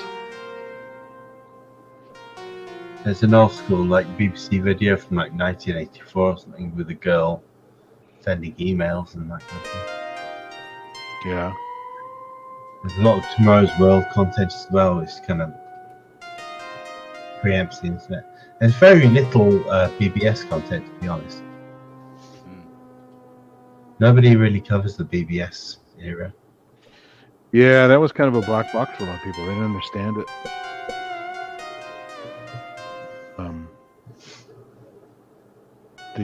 Oh, here we go. Kid's Guide to the Internet. Let me put this in chat. This is so fucking bad. There's a whole series of these, but this was the main one I'm familiar with. In chat. Kid's Guide to the Internet. This fake family.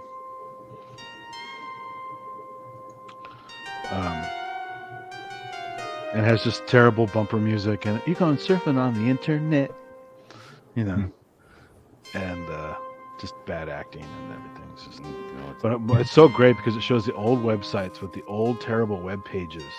Yeah, I've seen how shitty it used to be, and we took it for granted back then. I've got a multimedia PC. Oh my god, it's so fucking bad. Just. And of course, every time they say a link, they say www.microsoft.com. That's what? Or, they're missing the hypertext transfer. Well, they do that too on some of them, but not for every single one. But just. Do they make their homepage with front page? Oh god, I used to use PageMill because it was easy. It just made a lot of junky code.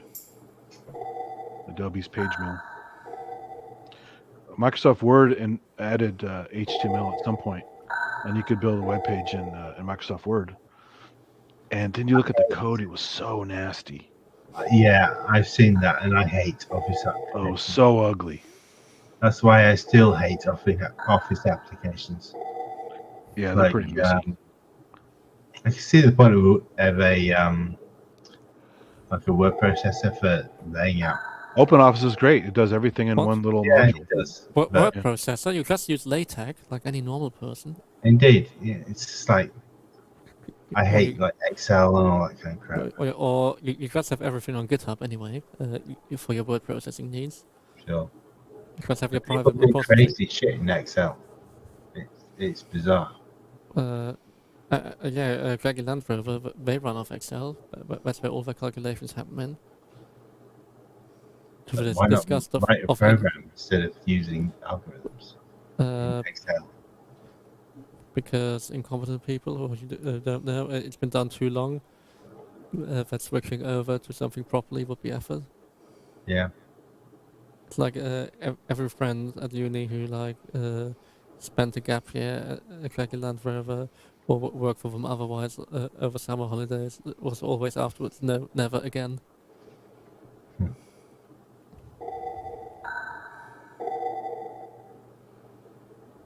What's that from? Well, it's just a Sounds like tambourine. submarine noises.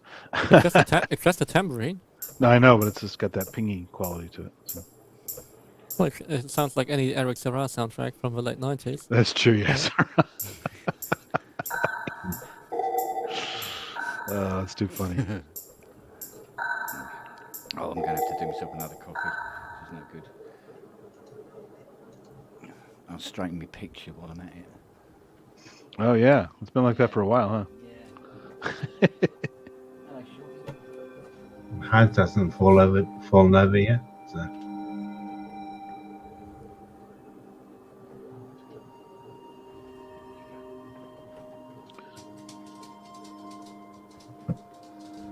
What do you think about this new 1,200 quid Brooklyn keyboard, Robert? What? We thought Mark. Oh, the Lem? Oh, Yeah. if they would have released it 2 years ago, I would have it. But back then they didn't, so I had to go with the building one of the clones. Yeah. I was originally planning to get a LEM 218, but then they stopped making them. And hearing all the horror stories of some of them being terrible, and well, the whole BME problems, but electronic music instrument stuff all being, well, some of it being fine and a lot of it being terrible build quality and reliability. I then decided against trying to get one used. Just build one of the old clones. Yeah. But, Have you got any of the expansion things for your portability, like the plug-in modules? No, I still haven't. But there's still first the card I want. I need to get made myself. That I designed, but just give me some octave switches and other things, and some other handy things to make it more usable for the tonal musician. But I just at some point need to get a circuit board made and see how much I fucked up in the design. I saw something recently which was like designed to hook up to the iPad app or something. I mean, there's the iProgram card and now the newer version, and in theory, if you add some, I think you have to add plus 5 volt to something else and add some, and connect some other things together to make it work with the original pinout. But I'm not too interested. The cool thing is the now discontinued Sensomorph with the Thunder overlay.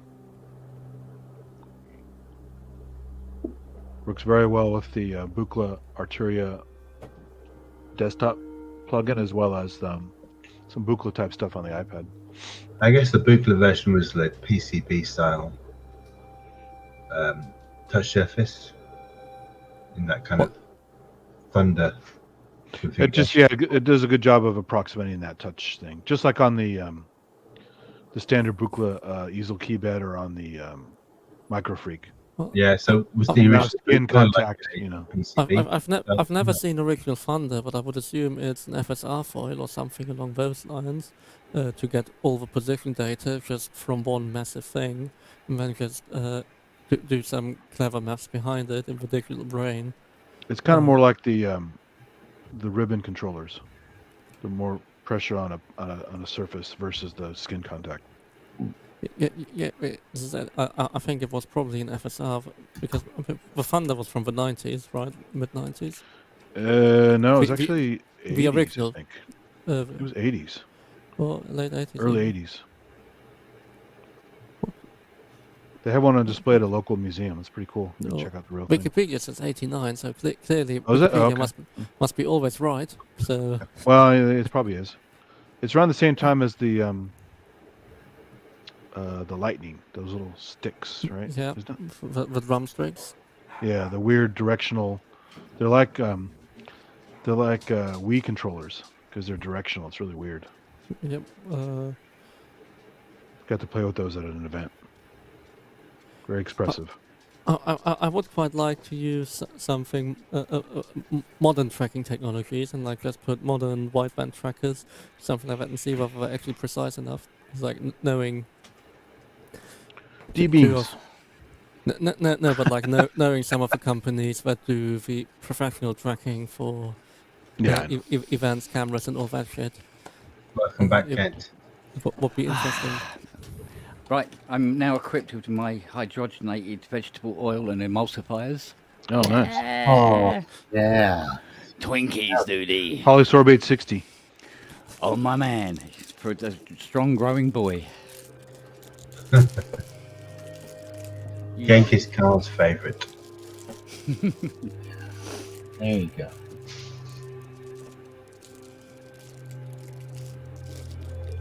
A lot of great men were fed on those as kids and women. Twinkies and Jolt Cola. Yeah, well, Jolt came later. I remember I tried that I tried that like when I was around 18. I was like, and I remember I got home and I was like, oh my God. I was like, I already have all enough the of sugar it. and twice the caffeine. That was the brand, the tagline. Oh, I couldn't handle it, man. Yeah. I was like, I can't do this. Because I know there's variants in the palate, but did you find these very sweet? Yeah, they're pretty sweet. Yeah. I never liked Twinkies. Because here, that's not very sweet. Would you believe? Wow. Mm. Well, Well, they tried marketing a version of soft Oreo cookies to Japan during the Olympics when they were there, Yeah. and also to China, I think. Maybe I'm thinking it's only China. Maybe I got that reversed. But they just didn't go over well because it just appears to be too sweet. No one took any interest in it. Now you guys got to try French Fancy. Holy mother of God. Really? Oh, yeah. Mr. They are Kent, neither French nor fancy, but my God, there's enough sugar in that to keep you going for a fortnight. Does it have that kind of grainy quality because of all the sugar in it? No, they're funny enough, they come across as quite light, but they are sweet. I mean, This this little square sponge cake covered in icing. the average bakery here uses like that equivalent to that Duncan Hines frosting, which is there's so much sugar in a can of that stuff. Mm. You could power a small town with it. You know, it's way too much sugar. Just Google Mr. Kipling's cakes. Cultural Ghost really likes the yellow ones. Well, I'll tell you what, you can come round here when I get a box because I'm chocolate and strawberry. Although they don't taste of chocolate or strawberry. I agree. Yellow is best. I should say brown and pink. So they have variants there that we But don't they have. I don't even guess. taste of brown and pink. Well, some of them taste brown. The yellow's good lemony. The yellow ones do have a flavour, but it's not lemon. What is Weirdly. it then? Banana? Well, Well, I can't get French fancies here. So to be honest, I've not tasted a French fancy in about 18 years. So I defer to your knowledge on Yeah, French. honestly, it'll take the roof of your head off. It is mega sweet. Although, Never I heard of was French challenged to eat an entire box of 8 non-stop, and I did. No problem. Although I had to go and run around the garden a few times just to take the edge off. Interesting. Oh yeah, Yeah. those look like Little cube, pedophores, right? but yeah, that kind of thing. Yeah. Yeah. Tea time stuff. Yeah, but they are... Yeah. Are they dense? Really dense? No, they're lovely and light, but they are so sweet. It's... Wow. And then there's a little bobble on the top, and underneath that is like there's a fondant in there. Oh, gee, that's Like a really light sponge cake covered with icing. It's Yeah. really small. Yeah. But it's deceptively...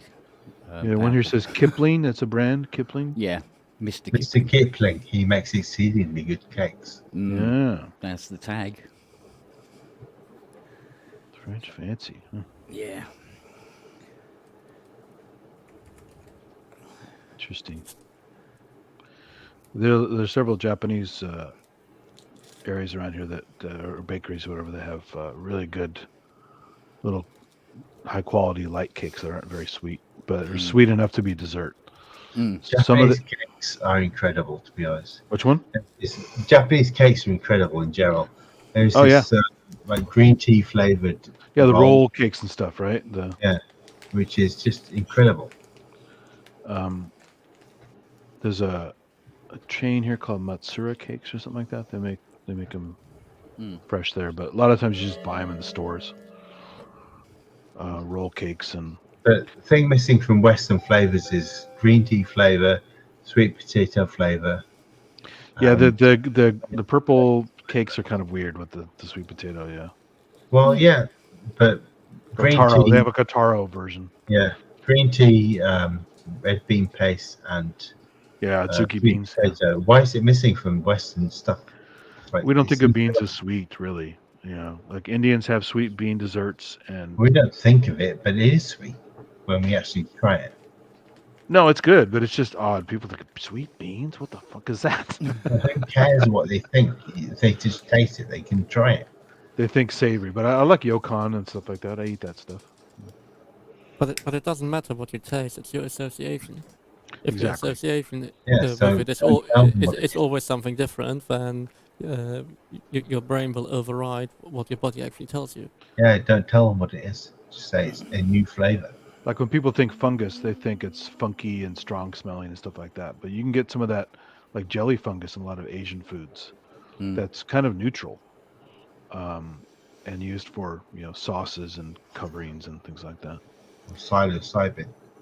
Mind you, since I've had COVID, some things just taste like the contents of a cat litter tray, to be honest. Yeah, I heard that from some people. It's terrible. And You don't there's need to eat smell. the contents of that cat litter tray.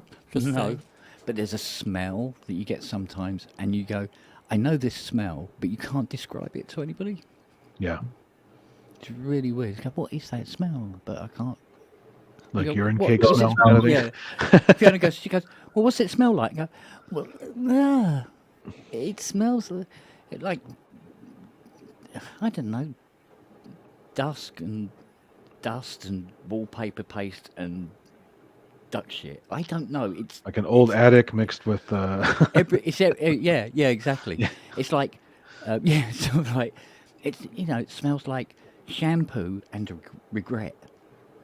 Mix them together, and that's the And smell. shame. Yeah, yeah. Man, duck shit sounds amazing. Yeah. So Doc said, he goes, oh, that'll probably go on for about 6 months. I go, oh, great, Jesus. bring it on. Well, I got infected in December, and I didn't really have the smell thing. But It's like the Mustang. When I get in the Mustang now, it smells of eggs, and I know it's not smelling of eggs. But when I get in it, I go, eggs. Well, you might have some hydrogen sulfide in there from something. Yeah, you never know. eggy wakes. There's enough of those bloody gel Sticky packs wakes in and eggy there. wakes. Yeah. It's terrible for the other two cars. The moisture builds up on the outside of the car. On the Mustang, it builds up on the inside. They put all these gel packs in it, trying to soak some of this bloody stuff up. You should smash them. Yeah, Then mate. pick them all up and fucking hell. I've got to get a new glove box for it. What do you keep in your glove box? At the moment, nothing, because there's no glove box there. It's got a Colt 45 in there. Yeah, yeah, just in case I get pulled over by the cops. Yeah. Well, what does Fiona keep in your future glove box? She would keep. Oh, no, what was she renowned for? Old Chinese takeaway food containers. Worthy cause. Okay, Yeah. I understand. Yeah, If the back seat of the Chrysler's anything to go by it.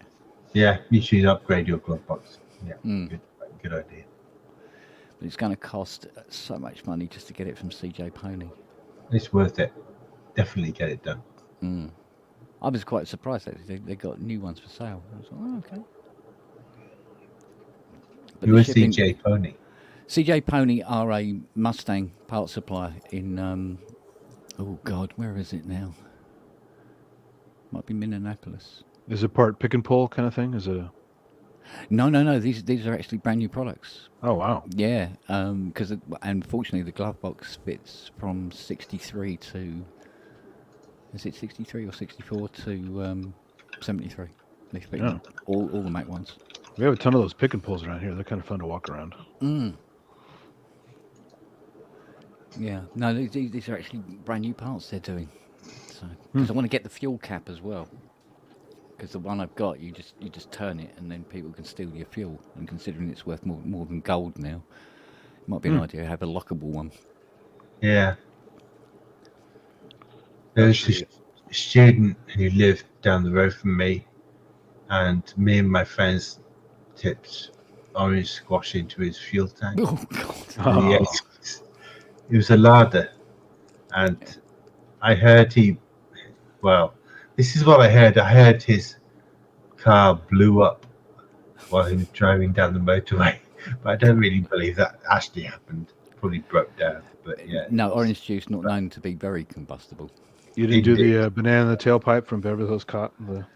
We did try that actually, yeah, but with potatoes. Now, It's not Beverly Hills Cop. We did it from MacGyver. The best thing is body filler. Well, they had a thing here. People would put in the tailpipe. It's like a whistle. Oh yeah. It's little metal prongs, and you could stick it in someone's thing and pull it out if you have to when it's not hot. Yeah.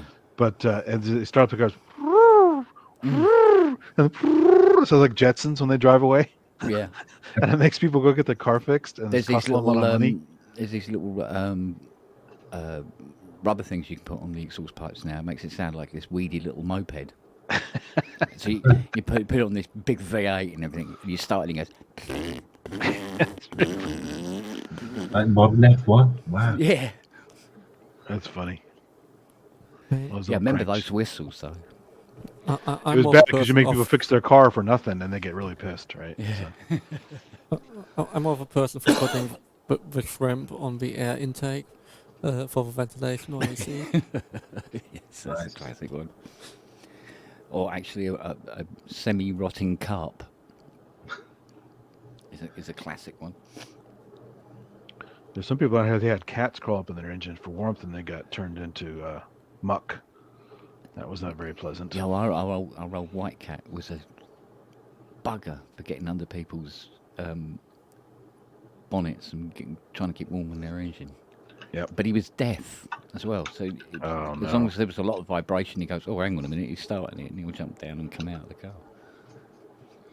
Did you hear that a dog broke the world record for being the oldest dog in the world? It's like 30 years old. Wow. 30? Oh, yeah. God. A small dog? Or is it No, it's quite a big dog. His breed lives for about 12 years usually, but he lives to like 30. So I saw a cat that was 24. That was pretty amazing. Yeah. Yeah. Well, I had a cat that was 22 and a dog that was 20. It was quite weird because I got him when I was 12 and he died when I was 32. You know what I mean? It's sort of like, you know, when they say, "Oh, a pet's a family member," bloody hell was he. Yeah. He grew up with him. You know? Our bobcat to the zoo only made it to about 30, which is a pretty good run. But no, it's a good run actually. I had a cat I got in 1994 that died in about 2012. That's a good run as well, isn't it? Yeah. Because if you're really lucky, normally you get what, 15, 16. But I found over the years that it's all down to the food. Depends on how long they live and how many hours. food and exercise, all that stuff. Yeah, the food is very important. Our cat got 17 until he died last year. That's a good run. We always had, dog gets either tumors or gets, joint problems or all kinds of terrible things. And end up having to put them down. So yeah.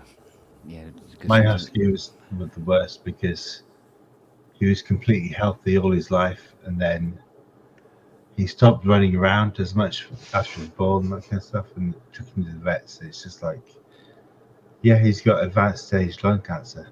He cannot survive. Just like have to put him down the same day.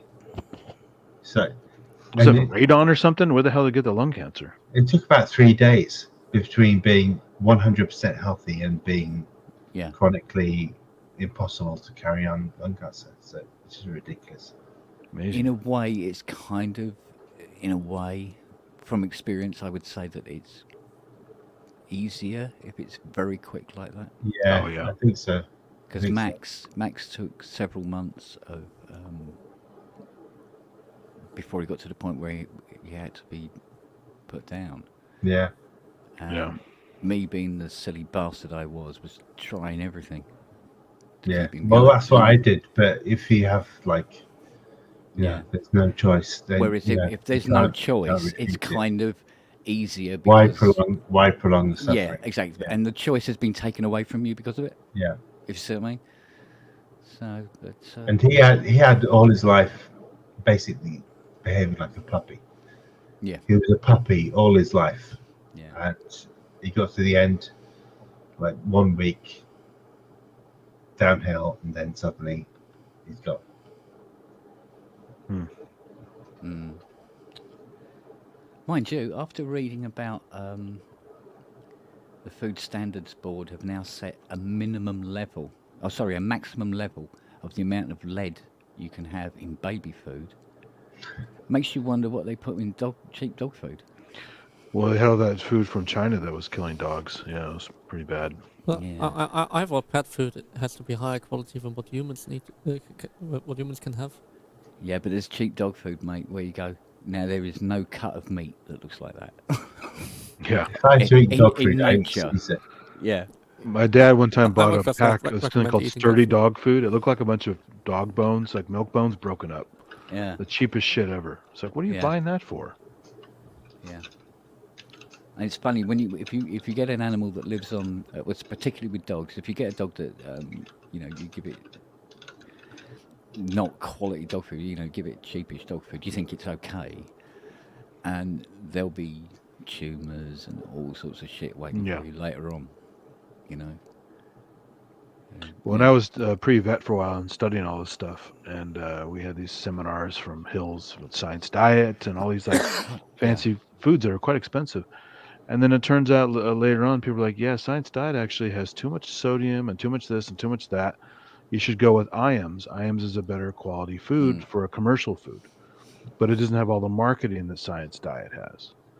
Yeah. So even when you think you're doing the right thing, it turns out you really have to do the research. It sucks. Yeah. Well, I mean, the dog food that we get now for these guys, is honestly, it's so expensive. It's almost embarrassing. But they are so healthy on it, really are. But it costs. It's got to be somewhere like about 250 quid a month for the meat, which comes in packets, cardboard packets. But My dogs in the 80s used to love tripe. Yeah. Down the market. Yeah. Well, they used to, one time a day, if there was a cheap food for dogs that was really good for them, which was chappy. You give a dog chappy, and they are happy as Larry. But they changed the recipe in chappy, and then it became not so good for dogs anymore. So, If I had to eat cat food, I'd eat Sheba. If I had to eat dog food, I'd eat Caesar. mate, Sheba is like going into a restaurant and ordering a fish dish. Yeah. It's like wow, thank you, because you open it and you go, ooh. It's really nice. I'll have some of that. You're tempted. Yeah, it's real proper food, isn't it? With a real proper price. Let's give your cat a can of tuna. Oh, yeah. My cats would claw through the belly of hell to get to a tin of tuna. Oh, mate, you just pull one out of the cupboard like that, and they will go, how can you differentiate that from any other can? Well, yeah, no, I'm having a tuna sandwich. You lot fuck off. And it'd be giving all this. Yeah, little gits. You didn't call them. You just used the electric can opener, just like that, and they just turn up. You hope need something for us. But yeah, for dogs, would it be cheaper to go to a local butcher and get on the other try and get all the leftovers? You should try to find a local butcher around here now. But you're in Leafy, Surrey. Yeah, but we're in the shit part of Leafy, Surrey. We're not where the MPs live. And all the Manchester United supporters. It's all, it's all pretty... Well, we haven't even got a local post office anymore now. That's gone. Butchers, forget it. I think the one in Epsom's gone as well. The supermarkets took care of that. They put that on its arse. So there's no local butchers anymore or anything like that. They go and get some offcuts and stuff. How do you get like a white pudding around there? Yeah. But we get, I try to get it as often as possible. It's the Irish white pudding. The Irish recipe. Num num num. That is nice. Life of me, I can't remember what it's called. The brand name of it. But that is really, really delicious. So I used to get my cousin used to send me over a box every now and again when he could. But what was it called? Probably something like Oh Flatteries or something like that. I don't know. Oh something. Oh behave. Oh my God. You know. But it was really, really delicious stuff. But even the black pudding, I used to like the black pudding, but I've gone off that as I got older. I can't get it over here, so Yeah. the best But white pudding I've had is down like West Country way. yeah. I still think the Irish recipe is the superior one though. If you get a chance to have some of it. Well, Is like, that ever raw or is it cooked most of the time? Oh, you cook it. it's like a kind of When you get it, loose- that was already cooked, or is it? I don't think so. It No, seems I like think- semi-cooked, doesn't it? Yeah, it's probably sort of like boiled up and shoved into the intestines, and then presented to you, and then it's up to you to fry it up or whatever. How you're going to have it. So, but I mean, you know, when you know somebody says, "Oh, what's in black pudding?" I go, well, it's mostly dried blood. I go, oh, I don't know about that, and yet it's surprisingly tasty. It's quite bizarre. Yeah, the same people like sausages. So. Yeah. Mind you, sausages in the 70s. Fucking hell. You find bone splinters and all sorts of eyeballs and all sorts of stuff in them sausages. Well, again, if you had a butcher kid as a friend, then you will know that they will never eat anybody else's sausages. Mm. And particularly, they refuse to eat anything that's completely fine, where you can't see anything. If you can't see some fat and some pure meat separately in there, Yeah. in a coarse mince, then you have no idea what might be in there. Yeah. Well, there's some cultures that love to eat blood. I mean, the Maasai actually bleed their cattle, mix the blood with urine to curdle it, and drink it like a porridge. Yeah. So, yum yum. Yeah. And then I've seen Filipinos make kind of like a blood tofu, congealed But it blood cut doesn't into taste like cubes. blood. Yeah. It doesn't really, you don't notice the blood flavor or whatever. So It's just salty, you know. That's why Blood people is like tasty. The one thing I couldn't eat was tripe.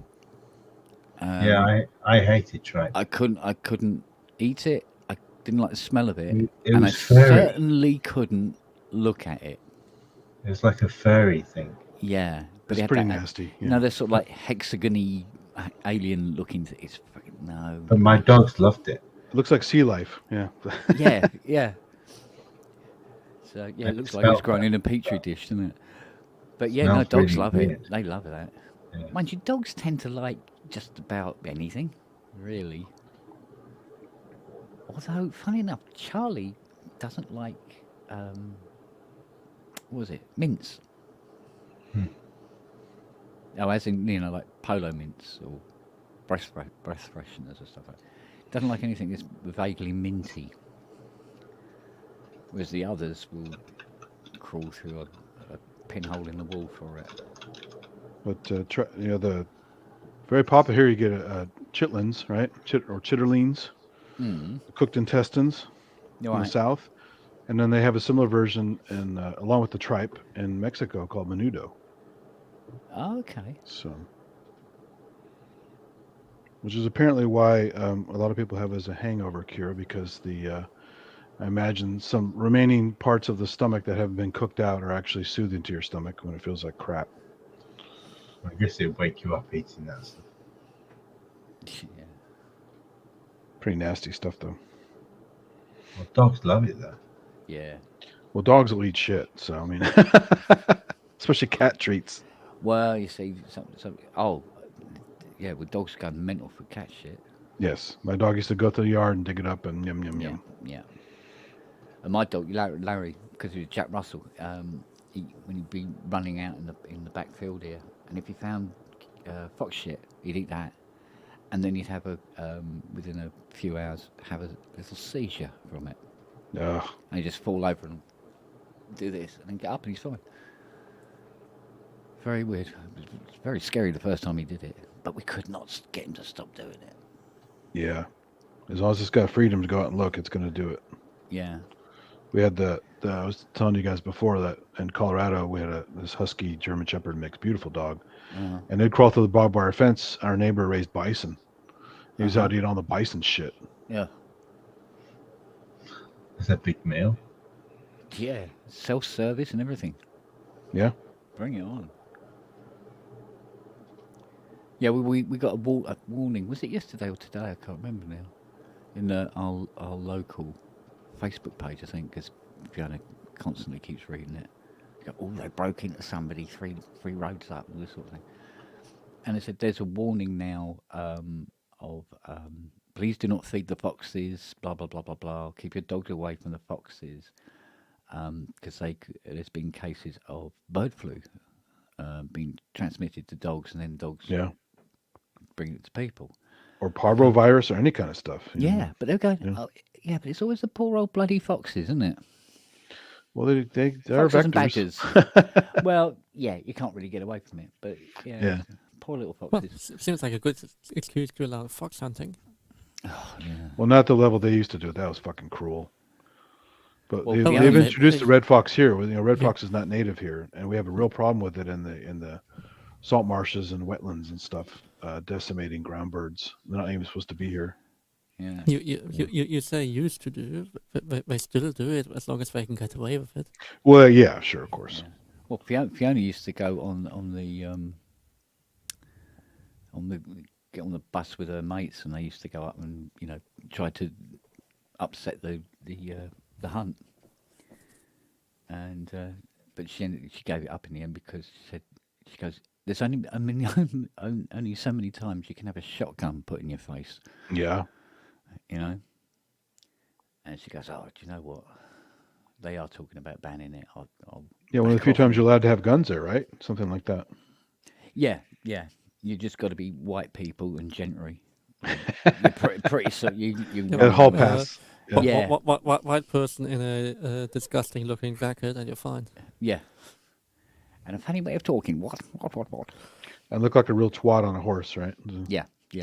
Imagine Jace's Jacob Rees-Mogg kind of character, but on horseback. I love that old Monty Python sketch about the duck hunters. They're all drunk and shooting everything that moves. I'll tell you what it's like. It's like it's the Nigels. Yeah. They don't. Exactly. Yeah. Yeah, it's them. Yeah, inbred twats. Yeah. More money than cholesterol. And they keep missing, and at the very end, the guy just falls down drunk and shoots up in the air, and a bird drops. It's like, yeah. It was the Nigel Olympics, wasn't it? That one too, the Twit Olympics. Yeah, that was. Yeah, and now it's getting the bra off the model. Yeah. And you have to back the car up and hit the person. Yeah. And Benedict III has run himself over. Yeah. Then you have to shoot yourself at the end. Yeah, yeah. You go, oh, he's missed. Yeah, not far off. Not far off. That's great. Yeah, just say that the gene pool's a bit shallow up there end. Yes, for sure. I don't know.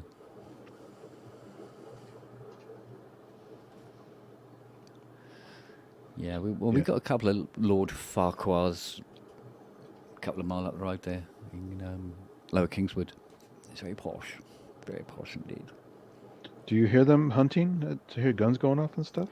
I hear guns going off over here, but that's the clay pigeon shooting that they do on Okay, Sunday so they have a mornings. range. Okay. Yeah. What Sunday do they hunt mornings. these days after foxes have been banned? Yeah, but Sunday mornings. They start at 7, and it's. Wow. And go, oh, shut the fuck up. I'd say it was about, 3,000 yards away from the back gate. Wow. So it's also every Sunday morning. Would That have is fun. loud. Yeah. But you stop hearing it because it's gone on for years and years. Hmm. But, yeah. We have a bunch of ranges around here, but they're indoor except for a couple up in the hills. So we don't have to hear them. But there's plenty of hunting up in the Sacramento National Wildlife Refuges. Yeah. Because, as much as, an animal person I am, an environmental person I am, their duck stamps, their money goes to conservation. They're conserving the wetlands with their money. And people don't realize that. The taxpayers don't give much money. The government doesn't give much money.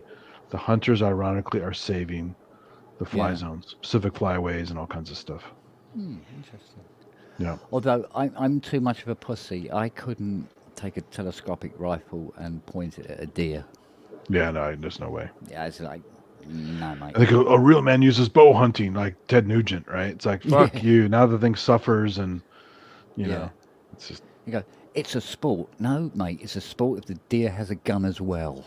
Yeah, I'd like to do the most dangerous game. How's that for a sport? I love sniping from the whole psychological aspect of sniping things for people. I just as a game, it's great. Sniping games are awesome. I don't want to kill anything or any person, so the end game is not there.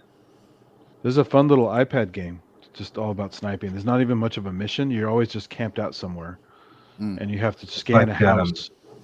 It's really fun. Sniper Elite on Steam. You can snipe people, and as the bullet hits their skull fragments and all that kind of stuff. Oh yeah, and you can make the ragdoll physics to work in your favor. If it falls forward, then it goes off the landing, and then the person doesn't see the body.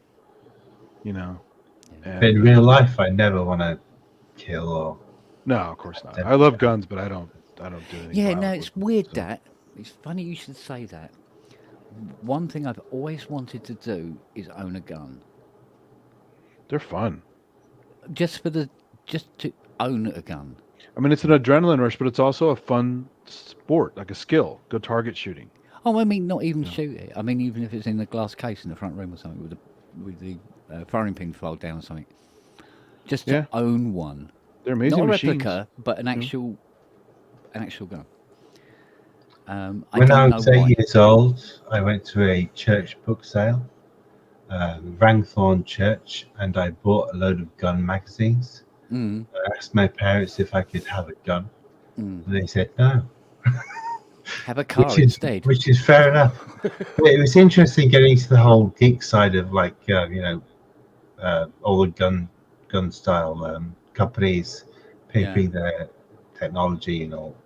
Whatever is best this year in 1988 or whatever. Yeah. So it was interesting for that kind of side of things. Yeah. And you can see how people could get obsessed with guns and collecting guns in a similar kind of way to collecting synths. Yeah. I inherited some from my grandfather. Just shit. I need to buy a nice one of these days because there's nothing like a proper Colt 45 1911 stainless steel.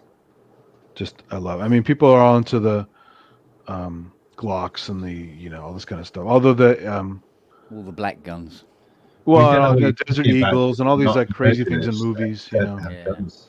Yeah. But you get a nice Kimber 45. They're not that expensive, like under $1,000. Hmm. Last you forever. They're still pretty damn accurate. See, this is very an alien conversation to us, to be honest. Oh, I know. Yeah, it's like one of my coworkers. His dad was a sheriff, so he grew up around guns, and we used to go to the range at lunchtime all the time. Like, And the what great thing is country you in can the just rent world- what you don't have.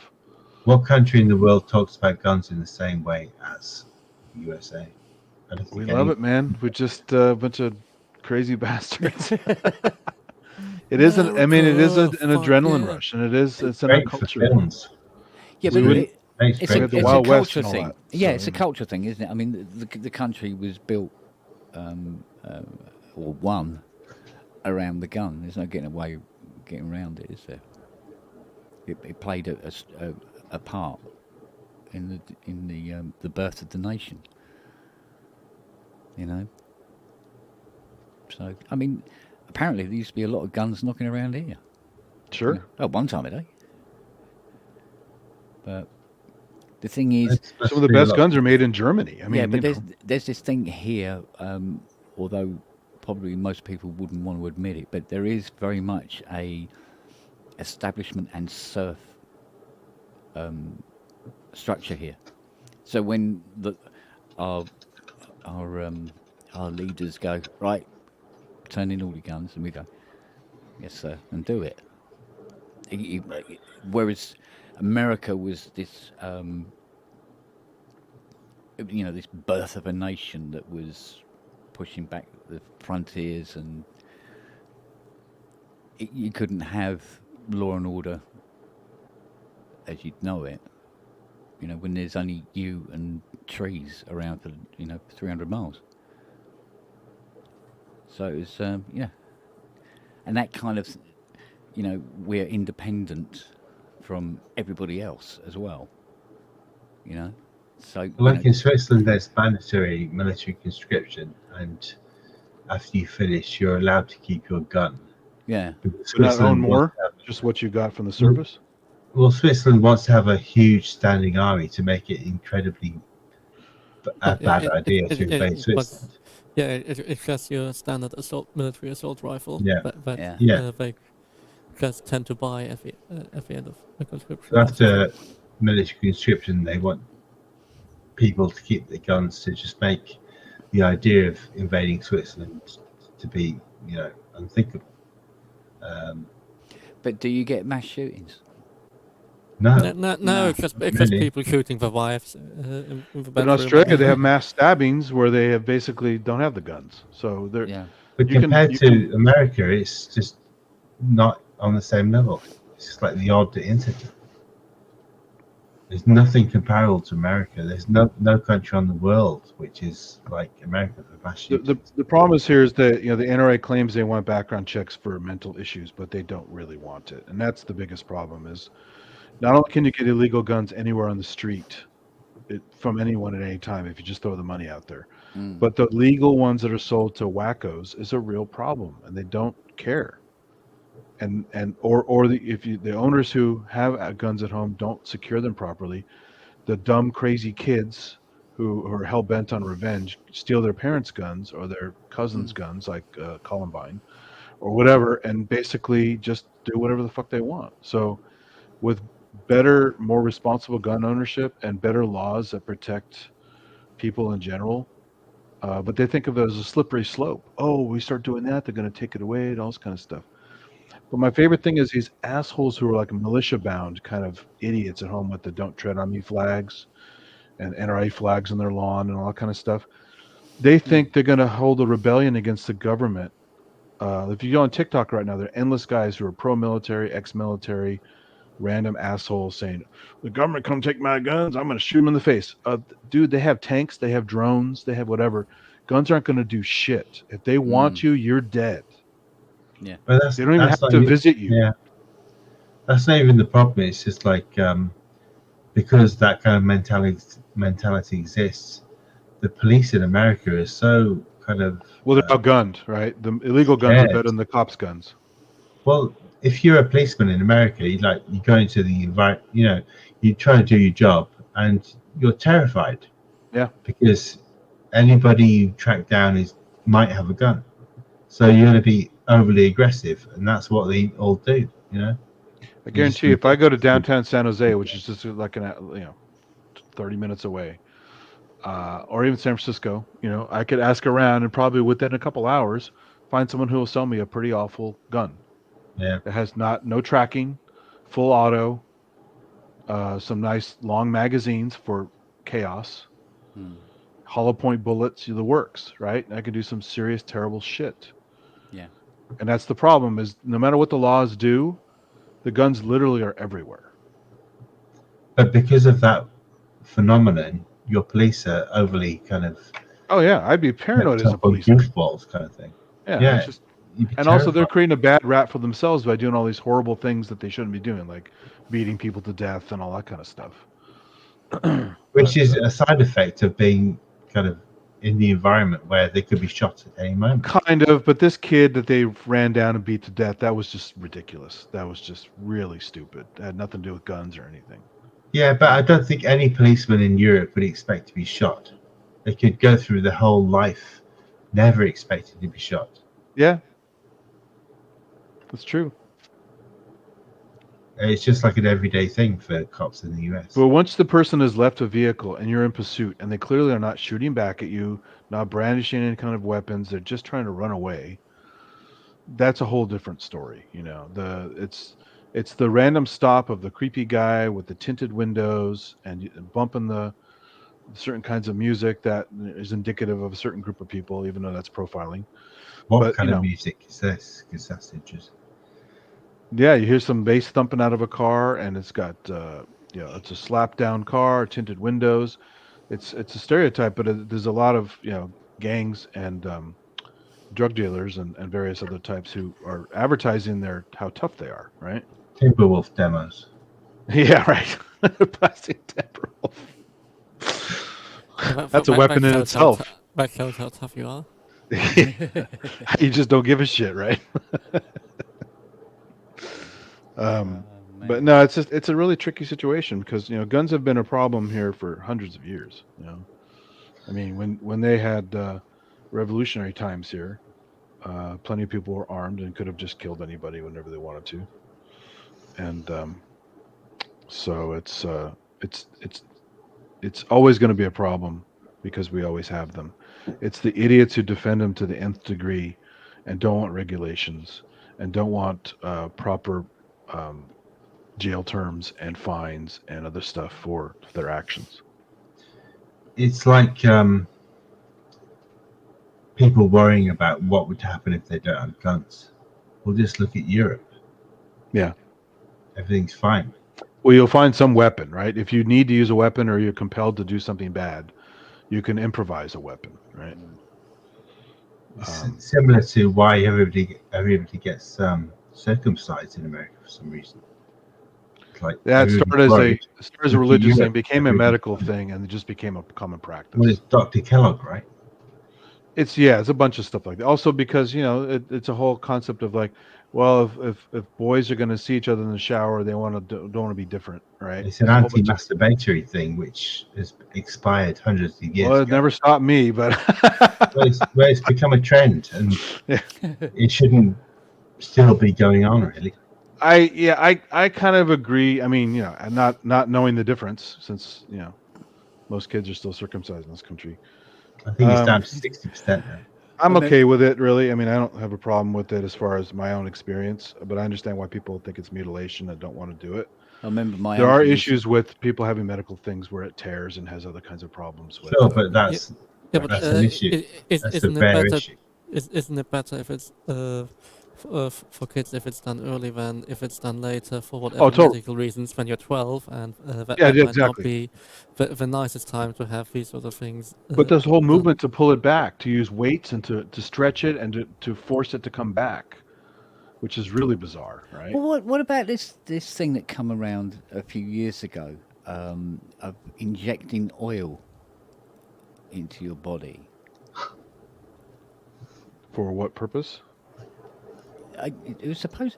I think it started off with people trying to give themselves like fake muscles, and then someone goes, "Oh, do you know you can inject Oh this God, into your yeah, testicles?" yeah. And they got Well, there are they got, implants. Have you seen the they got implants? You fucking can get. huge nuts, and they I can't can- walk. Kent, I will send you a video of a man with overinflated testicles. It's Yeah. the I've never most seen that. hilarious thing ever. Yeah. And he uses a catheter to inflate his bladder with white liquid, and it's hilarious. But yeah, it's weird. Yeah, it is. But there again, you, But the you see fake it on muscle different thing, levels. yeah, the fake muscle thing. I saw a Russian guy who did it in his biceps. Oh, yeah, Like but hugely overinflated they're stuff. but wider than his actual torso. Yeah, it was and ridiculous. he sort of has to walk like this everywhere. Yeah, Yeah, and they got like infected or something. So yeah. But I mean, you see the same thing now with. I mean, you see women who've done it with their breasts or their lips, and they think they the look more lips, I don't attractive. understand. I don't understand. Yeah, they think they look Just more the attractive. fish. Get the fish face. Yeah. Yeah, and it's like you can almost see the strain in the skin where it's like. Some of that becomes the Kardashian effect with the big butt, breast implants, Yeah. the lip things, the cheek implants, you name it. Just To completely be honest, plastic. I don't understand why tattoos are so popular these days. It's just like a permanent thing that you cannot Oh, yeah. change without investing Tattoos are a huge pretty amount of wild. money to Yeah. reverse that. I don't like anything that much to put it on me permanently. I mean, I love graphics, but nothing I like that much. It's usually people do it out of. I've known a lot of people who've been either heavily tattooed or getting there. It's like, why not use henna? Well, Henna they like is the like pain, first of all. Some Henna- have troubled pasts. They like the pain. The tattoos become a message. This is the story of my life. yeah. They also blend in with the crowd that they hang out with. It's a whole thing. So where's the Timberwolf tattoo going? But if they right use above the henna, it groin. lasts like 1 or 2 months, and then they can use something else. They can change it up. You know, it's like wearing the same T-shirt forever. It's weird. You're gonna have a tattoo that says Toph and then it becomes Timberwolf. I only have Timberwolf tattoos. That's the only thing I will ever get. Yeah, I suppose you could class it as an addiction. It is. It's an adrenaline rush for some. They like the pain. Yeah. It's an identification of a culture. It's identification of their life. This is the story of my life on my body. But it's just very strange how popular it is versus 20 years Oh, ago. it's huge. It's very, very and popular. the big problem. Hold on, I got fired. She's fucking burning the kitchen down again. God damn it. How'd you like your toast? No, it's just the Chinese food with the hot cooking surface and the hot Right. oil, and it fucking flashes immediately. And it's like, do not do that. Not only does it smell bad, but it tastes bad. You know, but, what are you gonna do? Oh well. But no, the tattoo thing is wild, and it's just gotten crazy. And the celebrity tattoos made it more popular. And my favorite, I like they do like the glow in the dark tattoos. Oh, Or the barcode tattoos. There's the one guy who actually was carrying around a speech reader, and he was barcoding his body, and then he used a speech reader, and you could read the tattoo would speak over the speech reader. Or that he's on special offer this week. Yeah. Yeah. Beep. Oh, apparently you're £4.50. There you go. And you scan it, goes, what a wanker, right? What a wanker. Yeah. Oh man. Oh, But you also get guys who with the devil horn nodules in their heads, scarification, all kinds of shit, you know. But that is I must admit, it's very effective. You go, yeah. If you wanted to look intimidating and scary, it worked. You basically profiled yourself. How's that? Yeah. I don't understand the ear things that stretch the ear. Oh, the barrels? Because you can never undo that. So it's like a one-way process. It will start to close up. It'll never totally probably heal once it's been like that for a long time. But yeah, I think it will slowly close up a little bit. There's a book on back in the 80s. There's a magazine and book called Research, Re-Search, and one called Incredibly Strange Films, another one called Modern Primitives. And there was some shit on there I still can't get over. And this was in the 80s. way before the internet. Right. And But what are the old people's homes going to look like? well, there was a Well, guy who actually filleted his penis and put it together with rings, so it healed open. Wow. How do you mean? He slit down the urethra, Yeah. let it heal, and then put it back together with rings. So it's still a Rings? tube, pierced rings around down the shaft. It's like, what the fuck are you gonna do with that thing? Not only is it a sprinkler, but it doesn't do anything anymore. That's Robert, don't do it. unusual. Let's see you smiling. You No like- videos on that. You'll be checking your fans only page. Make Yeah. sure. But it's just the sheer amount of pain and mutilation and insanity you have to want to do that to yourself. It's just unreal. Yeah. There are tortures that are less than that, you know. True enough. I mean, I don't want to ever split my tongue in two, but I can kind of see Tattoo, how yeah. it's interesting because Is that guy is tattooed like a snake and has the forked tongue and the, oh my god. but you can kind of control your tongue from both sides, so I can kind of see how people might want to do that. It's still very abnormal. Or maybe that one day they're hoping to run into Batman. Or the cat lady, Jocelyn Wildenstein. You've seen her before, right? I've heard of this. Look her up. Jocelyn Wildenstein or Stein or whatever.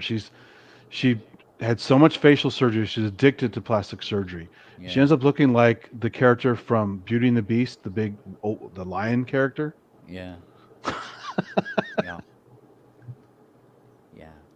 Holy moly. In 1989, Batman, the Joker had his own project, mutilating his girlfriend, right? Like poured acid on her face or something. Oh, it's just awful. Yeah. It's just, And he wanted to do the same kind of thing to Vicky Vale. Yeah.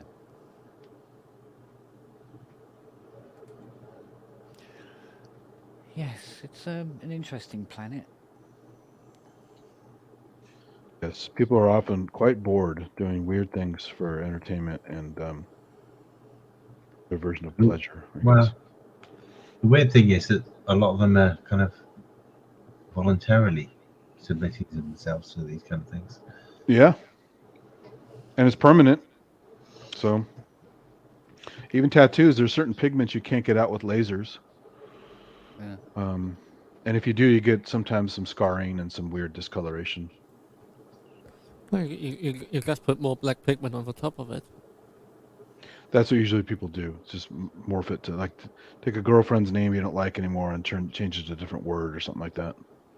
Yeah. Yeah, Pete Burns, holy smokes. Talk about addicted to plastic surgery. Oof. Yeah.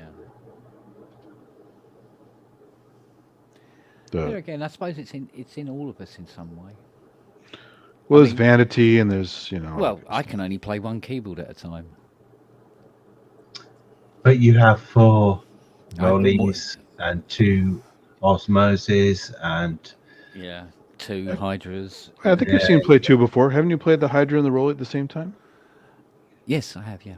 Yeah. I really wish we could get a modification where you could get 4 arms. Where it gets weird is when it's 2 rises, a grand, and a Hydra. You have to use your nose and your Yeah. feet. Yeah. Well, why can't we get some more arms? 4 arms would be great. Oh, there you go. There's another plastic surgery opening right there. Yeah, exactly. Or robot arms that you wear. It'd be like Just- Spider-Man. We've got genomes mapped, so Mm. grow some more arms and The problem is your spine and other things would be all messed up. I suppose a cheaper way is MIDI, I suppose.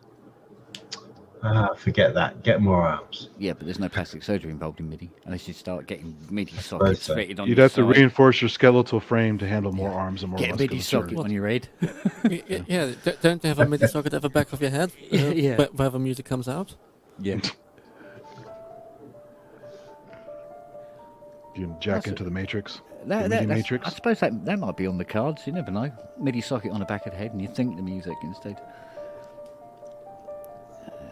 Because something sounds weird now. In 50 years' time, you're going, "Oh, it's a thing." Okay. You could be Johnny Mnemonic and give up your childhood for more memory.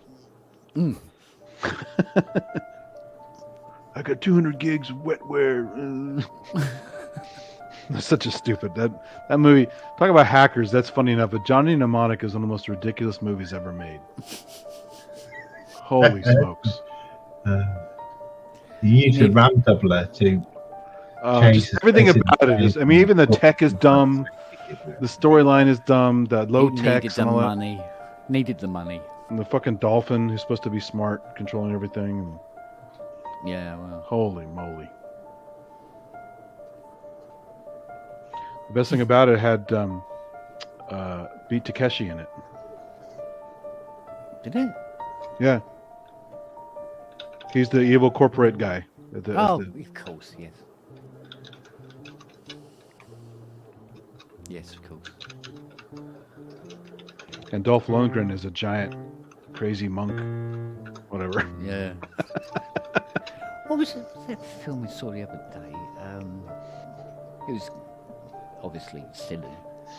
I watched Megan earlier about the killer little girl android. That was really. I think in the first 2 or 3 minutes of the film, a guy kills this guy with a carrot. What's this? Oh, it might have been Shoot 'em Up. I think it might have been. Oh wow, Shoot 'em Up is totally insane. Yeah. With the milk prostitute. And they got it's Matt Lucas, the bad guy. I forgot, but Shoot 'em Up is just insane. That movie's just hilarious. Yeah, it was like, whoa, well, okay. But A remake of Hellraiser. I don't think remake of Hellraiser would be any good. The first 2 Hellraisers are pretty good. The third has a couple good moments in it, but after that, it completely went off the rails. Megan was good for a android gone wrong, but it was very obvious that it should have been a higher rated film. Nobody makes gory films for adults anymore. Which one? Which film? Megan. Oh, I didn't see that. Is that good at all? Yeah, it's good. It's just it should have been high rated. It should have been a adult film with more gore. Because Alita Battle Angels could have been so much better, but it was pretty dopey. Yeah. Well, Ian I mean, Fox falls into no the same patch on category, the doesn't it? anime. No patch on the anime. It was okay. Alita Battle Angel. Have you ever watched an anime? I think it was a couple of films that I know of called Appleseed Alpha. Yeah, sure. Yeah? Oh, good. The rabbit robot thing. Somebody else who finally has seen it as well. That's like Gundam stuff, or the mechs and all that. It's like a police officer who's a kind of robot rabbit. Yeah, he's a big robot and the girl, isn't it? Yeah. I've seen Bubblegum Crisis and a few other things, but I Yeah. haven't seen That's cool. Appleseed. Yeah. No, I come across Appleseed Alpha by accident. I bought the DVD in the end. I really took to it. I liked it. Yeah, it's nice. Good. Yeah. Good series.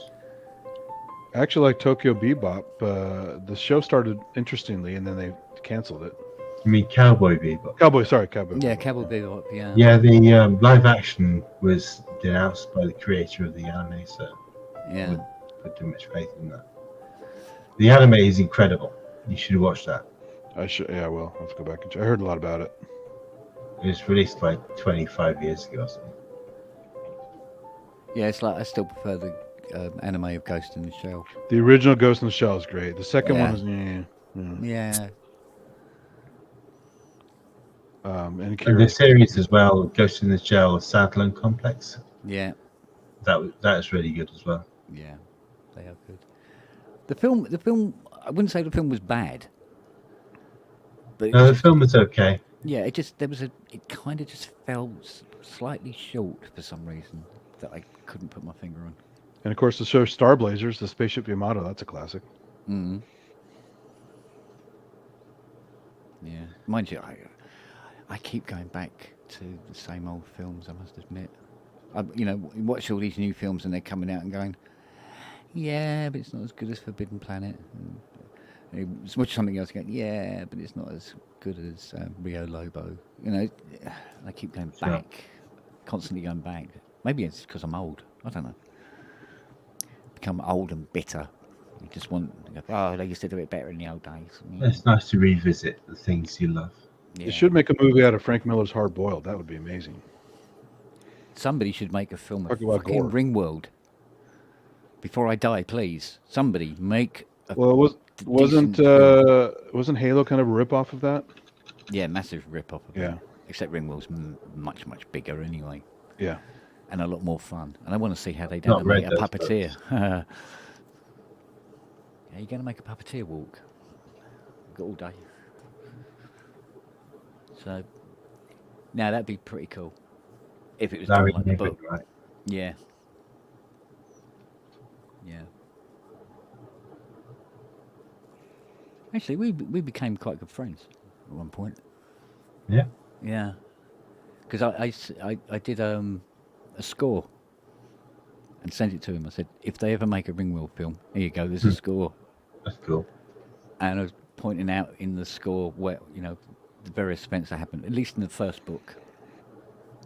And he got back to me and he said, oh, no, this is brilliant. I love all this. He said, but unfortunately, Cameron has the rights to Ringworld. Oh boy. And It'll be like Alita Battle Angel. the thing was, he had a It'll be up choice. to Avatar 15. Look, here you are. This is the choice he had, apparently, according to Larry. He's got the rights to Ringworld, and then his Avatar story. Now, which one shall I do? And we go, Ringworld, Avatar. And say, oh, fuck you. Ah, well. It is Blue very monkeys strange are in, how you know? the first 5 Avatar films were all queued up, kind of from 10 years ago. Yeah. But this latest one is basically, look how good we can do CGI. Don't look for a plot. Just But enjoy the new the one was visuals. supposed to be in cinemas with like glasses free 3D, Mm. which hasn't really transpired. So Yeah, well. Are they doing the this new I haven't seen the theater, I just saw the trailers and stuff. Are they doing it with the water spray and all that kind of 4D kind of stuff? yeah, there is that in some cinemas, but Yeah, depends what you go, some, yeah. yeah. I think Ty went to see the full experience. Yeah. But I don't think there are any cinemas where there's glasses free 3D stuff. And in the special edition, you get like a blue hand reach around at your seat. Is a The lap dance edition. yeah, basically. There's Natiri, is that her name? Natiri? There's a little. Something like that, yeah. Yeah, can you stand up? I can't reach down that low. It was kind of fetishized. It was kind of weird when it came out. Yeah, well, I watched it on my Android phone, which had glasses free 3D 11 years ago. So Logic is a what was it, an O3D? Glasses free 3D. I watched that Avatar version 1 on this phone, and yeah, it's weird how technology goes backwards. Because that had 2 cameras on the back which could take 3D pictures. And only really now we have phones which are having multiple lenses on the cameras, 2 or 3 lenses. yeah. I always thought they were going to do another Ghost in the Shell film. Well, that one didn't do too well, right? The live action one. Well, that's unrelated really to the anime. So It's very different, right? What was the other one that It's was okay. all CG, all CGI? there was an Appleseed film which was all CG. Yeah. Wasn't the second Ghost in the Shell was basically CG with toon shading, right? No, I don't think so. There's at least some 3D sequences in it that were toon shaded. Well, yeah, I mean that's like modern anime. You know, they use 3D, like Yeah. self-shaded Now, 3D. what's the name of the film I'm thinking of? God, it's my memory lately. Is it Spirited Away? That's a No, it's not Spirited Away. No, that's something else. Spirit. It's something Spirit. It was. I think the guy was supposed to be Ben Affleck. It looked like Ben Affleck, even though it was a CGI. Haven't seen that. Oh no, you probably have. It's just I don't watch a confusing lot of myself. the anime and manga stuff. I mean, I like some of it, but a No, lot this of it is was just this too the was same out of for me. Hollywood. This was out of Hollywood. Oh, okay. Oh, for crying out loud! I mean, Ghosts Spirited of Aliens. Away is like a Miyazaki film. This was Ghosts of Aliens, and I know what you mean. I've seen this film. what's it bloody called? I think I've seen it. Yeah, Ghost of Mars, which was pretty bad, but no, that was pretty bad. It's John Carpenter. yeah. I see. What was it called? Oh, this is annoying. I got the DVD of it somewhere as well. I think I know what you mean. Yeah, it was about that girl, but she was connected. She knew what the aliens wanted, which was to die, basically. They were trapped in this non-dead state, and they were kind of invisible. But if you touched one of them, you died on the spot. And I thought they were being attacked, and it wasn't. Not Arrival. No. It was all CGI. Oh yeah, someone said in the chat, is it Final Fantasy? It was. Thank you. Yeah. Yeah, Final Fantasy. I didn't know what you were talking about, and then I saw the name, and I go, oh, there was that whole CGI thing that was kind of interesting. Yeah. Well, Final Fantasy, I mostly associate with the PlayStation 1 game. But It had that uncanny valley thing because the animation spirits, was not very I did have a CGI film around lots of 2000. mocap and stuff, but the characters look kind of weird. Yeah. Because I read somewhere about whatever it was, some governing board or whatever it was, said that they needed to bring back the realism of the CGI because it was too good, and they were worried. The actors' union were getting upset about it or something. Yeah. Well, It still was won't need uncanny actors valley anymore. though. It wasn't that great. No, it was pulled back. Apparently, originally looked a lot better than that. Yeah, I understand, but I mean, better than Polar Express. Well, why does Jurassic Park and Terminator 2 CGI look better than most of the CGI films in the rest of the 90s? Because they try to use as little as possible. Yeah, they blended it really well. That helps a lot. it was Because blended well. they had to. They That's didn't some have. reality. They didn't have the 5 years available to, with that technology, make everything in CGI. It's like the Abyss. That tentacle looked really amazing for the time, and it was super old. Yeah. But it's funny because to make fun of Polar Express, I actually went through the talk of watching it, and every time I felt it just reminds me of a PlayStation 3 game, graphics wise. Yeah, Yeah. And it's just it's creepy. I sort of I mean if it wouldn't be the story and all the shit around, and I would feel just being boring, then Yeah, but how old were you when the PlayStation 3 came out? old enough. PlayStation 3 was like 06. 2006, 2007. Oh, 7. Yeah, 2007. Xbox 360 was 06. So yeah. 2007 was PlayStation. The God, cool, it was only Lightwave 9 then. the cool thing about the Final Fantasy movie is, like for example, the female lead's hair looked amazing when it was rendered, but the Yeah. way they did it with polygon sheets and texture mapping was super clever because it looked really, really good. But it wasn't strands like they have nowadays. It was actually particle systems. It was actually done with sheets, Yeah. which is kind of, I mean, they made it look amazing. So hats off to them, you know. Yeah, absolutely. But I mean, all this stuff was just pioneering the software for the next variant that came It's a out. giant demo, yeah. Yeah. I mean, once they got radiosity, once they got CPUs that could deal with radiosity, Yeah. in a useful way, you go, what do you mean 8 months? 8 months of frame? Fuck off, not doing that. Wind it back a bit. Well, Of when you course, see now when you it's see like, Gollum's bang. ears and they're backlit and the subsurface scattering, you're like, holy shit, they've really got it. Yeah, nailed. Yeah. See, maybe there's some films that are on paper exist, and they're just waiting for the technology to catch up so they can do them. Yeah. Because CGI did give you the ability to do. It takes a lot of the weight off the actors, I think, and sometimes that's where the stories can sometimes fall apart. But they have to act in front of the blue screen. it's hard. Yeah, it's the whole Lucas thing where they're acting in front of green screens and doing lots of 2 shots and Yeah. over the shoulder shit and no real action. It's all fakey. The problem is no sense for the actors at Yeah. that point. Just a big green And- room, and here's this dot up here. Look at that in horror. That's what you're Yeah. looking at.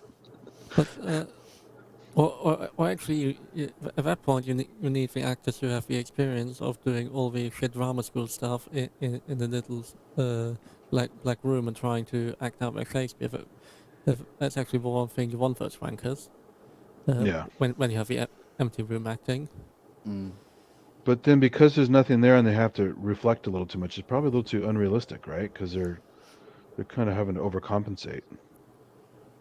But Not a yes, genuine interaction with things and people and stuff. or the problem is that there's not the conversation between the people that are making the CGI and the director and the Yeah. actors in what actually the intention is of what is supposed to be there, because it can be changed afterwards. Yeah. But- She's burning it again. God damn it. Jesus Christ.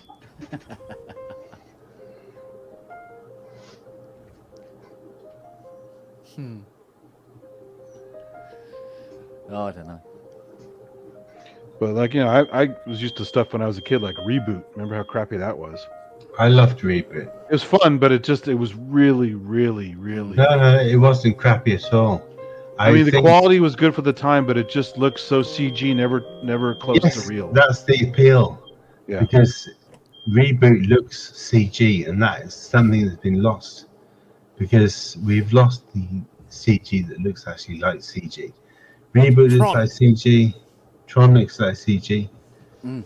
And the whole 90s era was dominated by the whole cyber thing.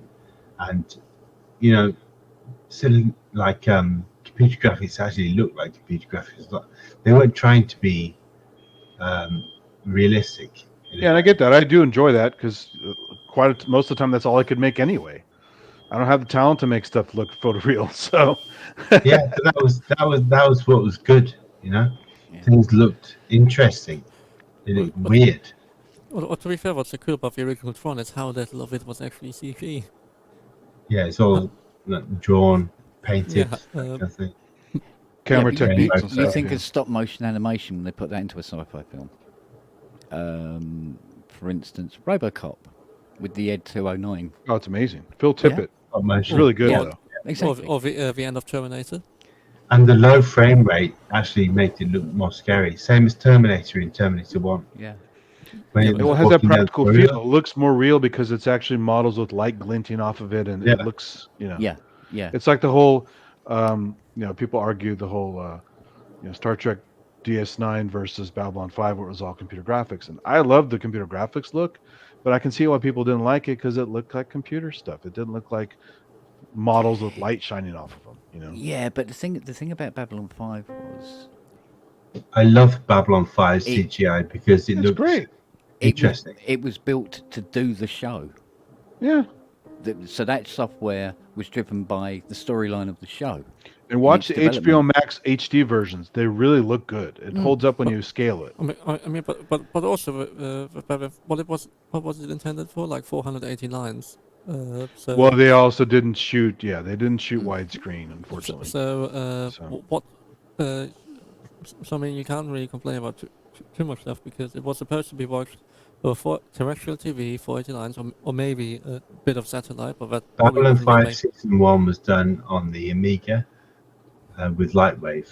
Yeah. Season Fif- 2 fif- was done on Video toaster. clusters of Yeah, the original PCs with the original Lightwave. series was done with 50 Amiga 500s. Yeah.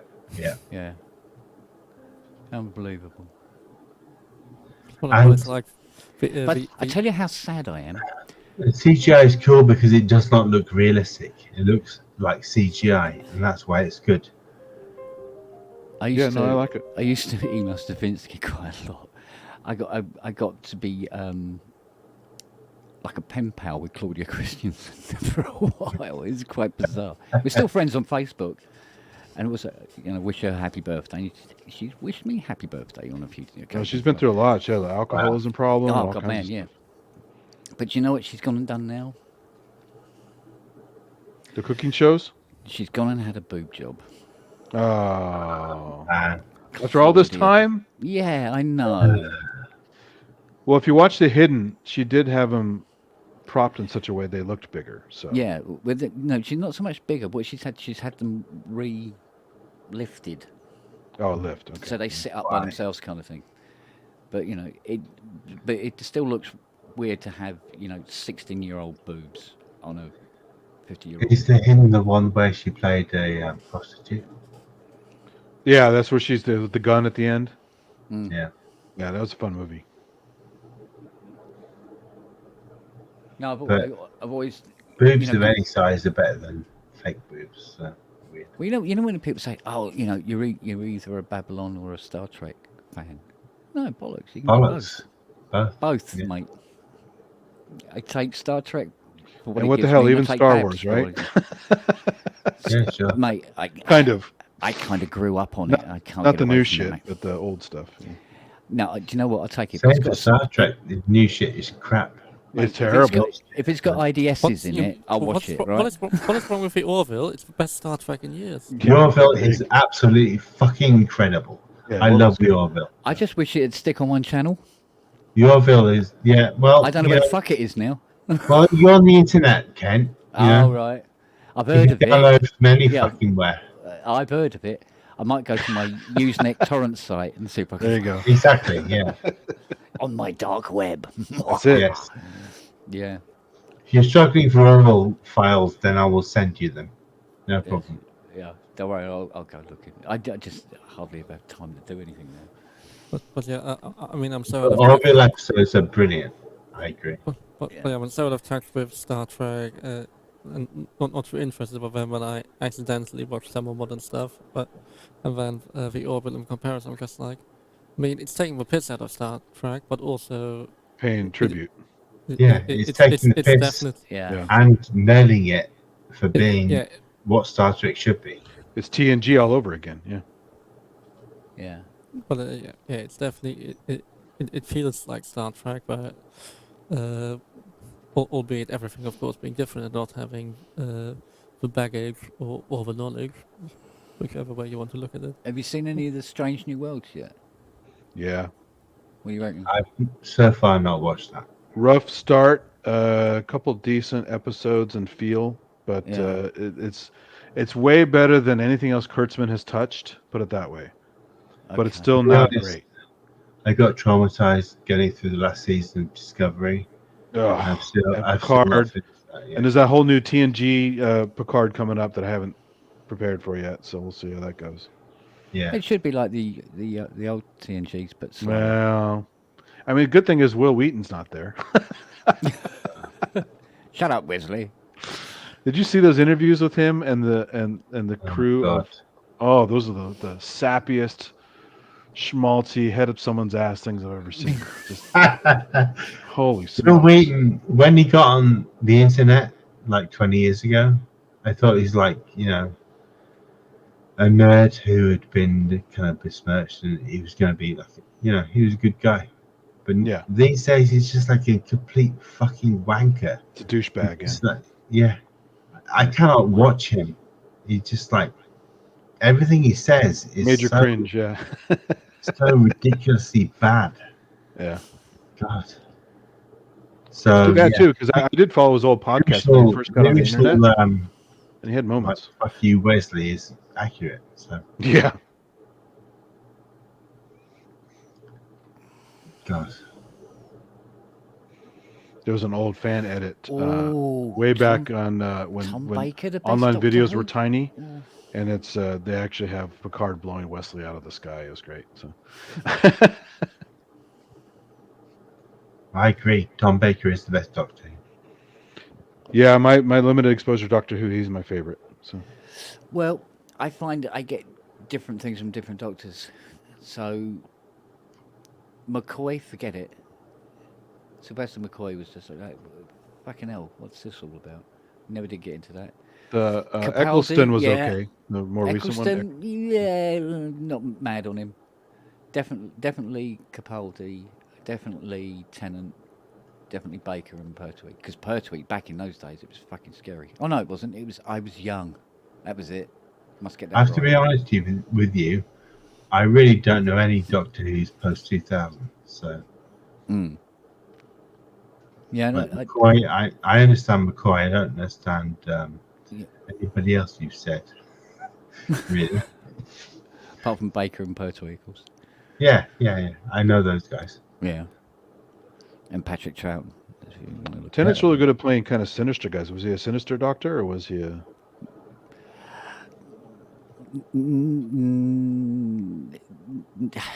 Yeah, Pertwee was. He was a kick-ass doctor. He's pretty cool. Yeah, it wasn't so much about working out what the aliens wanted. It was more about fuck them, kill them. So, but there was an episode. It was the one with the master in it. I was young, and he needed to get rid of this guy, and he got him to sat on this inflatable settee that was all the rage in the 60s and that, and it ate him. And I remember it scared the living shit out of me, and I couldn't sleep. Wow. Yeah, it was good. Mummy, come and stay upstairs. I'm frightened. When I was about 7, I had a sleepover at my friend's house. We watched Doctor Who and the Robots of Death, rated U, and I had nightmares for months. Yeah. Meanwhile, next week we watched RoboCop, rated 18. Yeah. No problem at all. It was brilliant. Now, I remember, I think it was my nan bought me a Clockwork Dalek for Christmas. I would be 6. I was fucking terrified of it. Absolutely rigid. Wish I kept it. It'd be worth a few quid now. So for me, because I don't have the strong background in Doctor Who, but for me, when I first saw the Dalek, I had to laugh a little bit because they roll around on wheels. Yeah. And you could easily outmaneuver them and freak them out, kind of like the Doomsday thing in the old $6 Million Man. Well, the original Daleks, the original Daleks in the film could only travel on metal. Yeah, because the one in the Eccleston, they finally could fly, right? They could hover. Yeah, but that's because of the jokes about, how do you defeat the Daleks? Stairs. Yeah. Right. Exactly. So you go, they can hover now. So once they hover, that's fucking badass, right? So yeah, it's a bit like the Robots of Death. They're relentless. They will not give up. Yeah. Like the Terminator, they will chase you forever, and they will, kill you. They will not stop. Indefatigable. Well, it's like the Doctor Who films. What you did is you got the most popular comedy film star of the day, be the heroine in it with the Doctor, who would be the companion's granddaughter rather than somebody bumped into. So the old films it was Grandad, but he happened to be a Time Lord. Very weird, very 60s. My dad's... Because Inky mentioned R2-D2, and it's like they even retconned R2-D2 and added jets to him in the more recent Star Wars stuff. Yes, they did, didn't they? My dad's friend's mother-in-law was called Davros as a nickname. So she was obviously not very friendly. But Davros was totally friendly. I don't know what you mean. Yeah. It's only torturing a bit. Yeah. He was only half Dalek. Didn't commit. Yeah, it was only sitting inside the Dalek body. Yeah. It was handy, wasn't it? There was no reason why that wheelchair had to look like that. Oh, I don't know. Well, you might as well go with your brand. Yeah, exactly. Yeah, well, I was manufacturing these, so I thought I'd have one myself. But it hasn't got a cup holder. I think that's really not very good engineering at all. Should have at least for BBC, you shouldn't be drinking. You should have at least one cup holder for a whiskey and soda. But how does that thing end up as leader of the Daleks? Yeah, it was always quite because even in the films, if you didn't want to get shot by a Dalek, you step to the side of a Dalek, or grab its gun and then whiz it off down the stairs. Well, it's like Box and Logan's Run, right? He's not that threatening. No, not fish and sea greens and yeah. Yeah. It's funny. But that was the beautiful thing. You had to use your imagination, so you could always take it more stages further than what it was you were watching. Yeah, they had this thing on the. You guys probably didn't see the $6 Million Man show very much, but not only do they have a bionic Sasquatch that they had to fight in it, Yes. which is so stupid. But I think the same episode also had this thing called the Doomsday Machine, Yeah. which is basically an all-terrain car that made all these funny noises that had like some kind of ray on it or whatever. But that was it. It was like it could easily roll downhill, get knocked over or whatever. It's just Oh no, it's a car. yeah, exactly. Yeah. What should we do? So silly. My favorite were the fembots. If you ever saw that episode, I seem to remember. you shoot the face and the explodes the circuit boards underneath.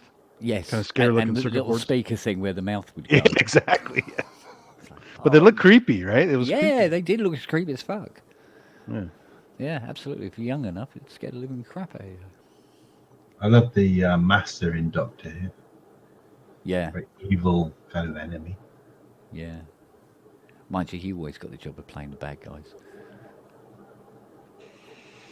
So was there one giant thread of always a main bad guy with the Daleks, or is that come and go? Well, there was the Cybermen. They're before the Daleks? Good question. Different baddies. I've seen pictures of them. The timeline is very hazy back then, I must admit. Trying to think.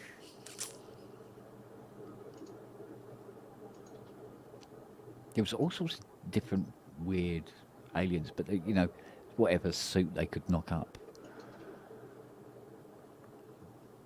So, but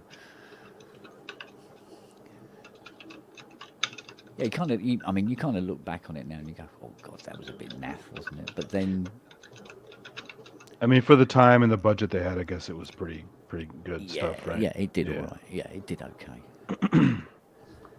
But like, as It brought was up in the free chat, up. Buck Rogers is a great show as well, and just cheesy as hell, but funny, and funny robots and Yeah. sexy stuff and all that. Biggie, fuck you. Oh, Tweaky, come on! You got Mel Blanc, and you got the Gil Gerard is a super cheeseball dancing around, Yeah, and Aaron Gray and the sexy bodysuits. I mean, you can't go wrong with that. It's just, and every time they did the space fighters, it was always the same scene cut from the original film over and over again from the same angle. and they start adding new characters like the guy who's part hawk. He has Yeah. like feathered head and. Because they did that in that. Didn't they do a series of Battlestar? Yeah, the series of Battlestar Galactica, and it was always the same scenes. It cut was from the until they film. made the new one, which is actually. Oh, if yeah. you haven't seen the new Battlestar Galactica, that was amazing. Yeah, the new one's pretty cool. 2003 Battlestar. Yeah. Yeah, yeah, And it's written by Ronald Moore, who did a lot of great TNG stuff. So yeah. But in Buck Rogers, like how they had a guy from Jupiter who was really strong because he was used to like 10 times gravity. But if I had to choose, I'd definitely go for a Cylon base star. Yeah, it's really cool. That was sweet. That was. I have that model somewhere. Yeah. And someone did- gave it to me. I had a Cylon ship when I was a kid, but didn't get I don't remember getting the actual blaster from the Battlestar, the ship. But then so years later, someone goes, "Hey, you want this?" And it was a fucking Cylon base. No, bloody I have base that star, somewhere. man. Yeah. Silent voices are intriguing as far as. Well, that was a great voc. I mean, the vocoder on there was so awesome. Yeah. Just By your command. It's like an EMS vocoder 3000 or something. just the right amount of buzziness and really good. Yeah. Yeah. A lot of the base shows. I'd love to get that EMS vocoder. Mm. It sounds really good. I mean, 3000 is just a 2000 with a pod for each band to set the level for each band going into the in the synthesizer section of a vocoder. Yeah. So I mean, you can mod a 2000 to be a 3000. Okay, I'll get a 2000 as Well, they're both as rare as 3000 to be honest. no, 2000 probably are a few hundreds around. Yeah. I've never seen one in my Yeah, They I life. mean, they cost more than a few hundred though. 2,000 you can get 3,000. Well, actually, Where maybe can I get it? Tell me. well, Ludwig Rehberg might have still some stuff if he's still alive. I mean, Kent's probably got 2 or 3 of them. No, His no. kitchen I've only cupboards. got the Kraftwerk one. That's all I got. Okay. Which model is that one again? The Unique, isn't it? one you're working on? Oh yeah, it's the only one, isn't it? Is it one of a kind? Yeah. Yeah, no schematics. Yeah. All the wiring loom is Evo stuck together. I like a challenge. Oh, it's all the same color, right? And you said that? Yeah, it's all gone brown. Everything, all the wires are brown because the glue's gone off from 50 odd years ago. Yeah, but the interesting, where it's got a slider for each band, there's also this matrix panel with the pins. Oh man, Yeah, that's crazy. with about 9,000 wires coming off the back of that, all brown. So I've had it making some squeaky noises recently. It's Can't getting believe it was while it's broken. yeah. No, I'm. Do you know what? I'm so determined to get that working. I really am. Yeah. But it's time. You know. In the meantime, I have to put food on the table, and there's Jupiter 8s and Moog Rogues and Taurus pedals. Go, oh yeah, all right. Well, I'll get on with them first, and then I'll get back to the vocoder. Oh wait a minute, I've got to do that huge conversion on that Oberheim 4 voice. Oh shit. Okay. Right. Oh, another CS80's coming. Oh, for God's sake. So. One day I will send you my Timberwolf for the KSR mod. Yeah, that's coming along. That's coming along. Where's the shredder? the industrial grade metal shredder. What was your mod for that again? What did you do to it? I forgot. It's got a 16 shape LFO per Oh, okay. per voice. I put weirdly, I've given it 3 envelope generators per voice as well. Uh-huh. So there's one for the amp. Well, the amp one's already there, but I gave it one because I've given it two different Filter. types of filters. Yeah. So I've given it EG because it needs an EG with a filter. My God, what were you thinking, boys? And what else? Oh, there's a few other bits and pieces I was toying around with. One of the things I tried out for a laugh, it didn't work out too well. I may have to go back to it and have another go. But using, it was an idea I had from the Anaglyph, which is to use AM radio signals as an LFO source. And just picking out bands and then amplifying them. Oh, that's great. Yeah, I love that Yeah. on my. I actually modified a radio I bought from Amazon to act as a CV controllable radio for not just for an oscillator source, but also for modulation. Yeah. This is more for modulation than anything else. Yeah, I've got a radio source as well in my modular for a random kind of source generator. Yeah. I was kind of hoping that when I come up with it for the Anaglyph, it was original, but it turns out, no. miles off, mate. You're decades out. Forget it. So, but yeah, and I think what it looks like I'm doing at the moment is I'm giving it everything and the kitchen sink, and then start clawing back from there and keep the stuff that makes the most impact on it, or that has the most blended use. So you have a breadboard that you're working on? Yeah, several breadboards. Or, more digital than analog. Yeah, the coffee table in the front room sometimes looks like a parts store, which is like loads of boards and bits and wires, and, crocodile clips everywhere, trying out a circuit. It's like the little bits. Literally, yeah. And it's just R&D and stuff up while we're watching TV and stuff. And she goes, "Oh, your dinner's ready. Clear away." No. I'll eat it on my lap. I'm not moving any of this stuff now. It's funny. I actually bought.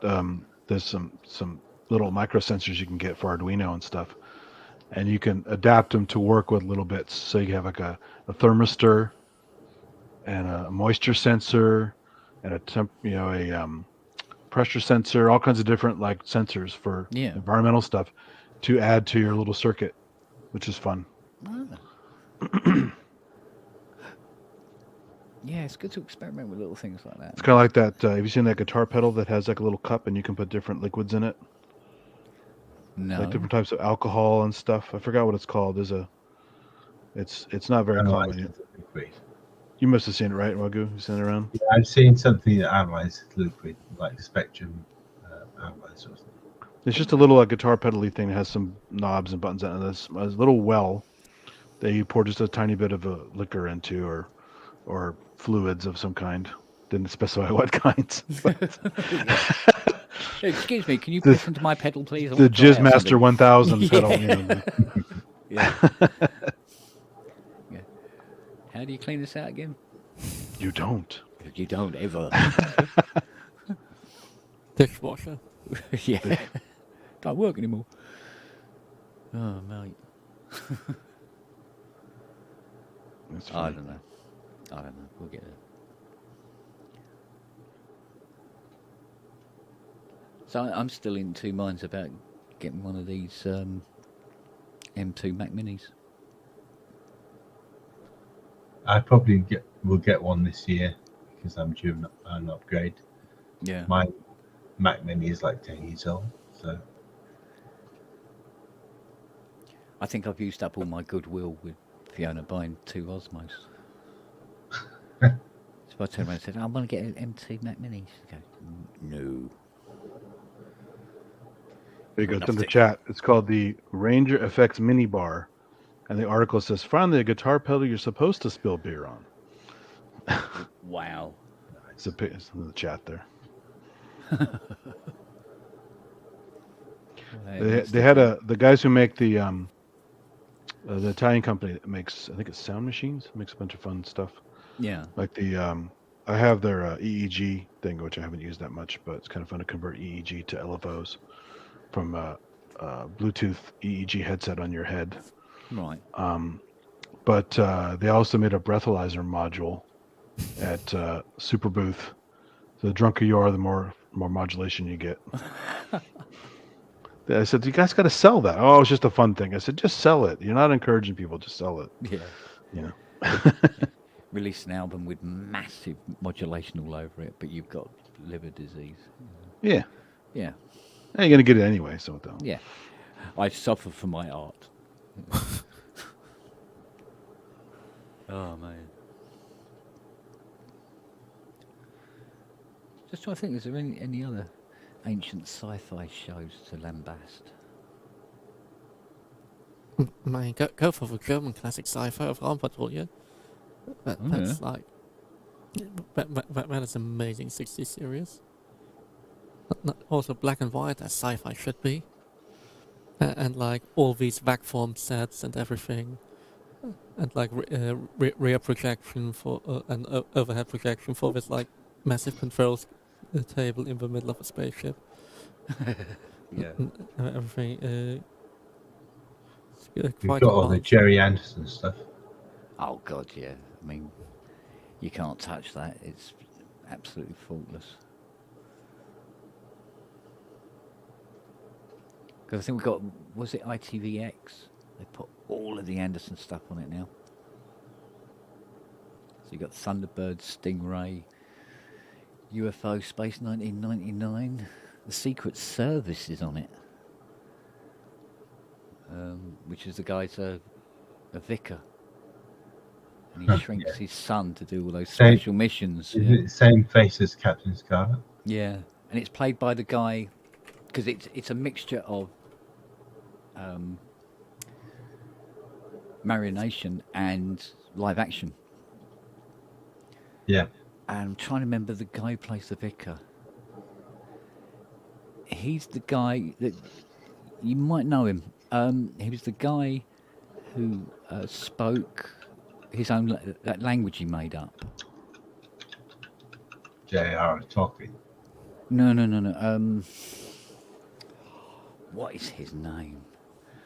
He used to do that, go down the Faby Road and all that sort of thing on the Philly Doob. and all that sort of stuff. He'd be on in Carry On films as some unintelligible chappie. Oh. I can't remember his name, but anyway, he plays the vicar in the live action section. And then he's a puppet in the rest of it. It's quite weird, actually.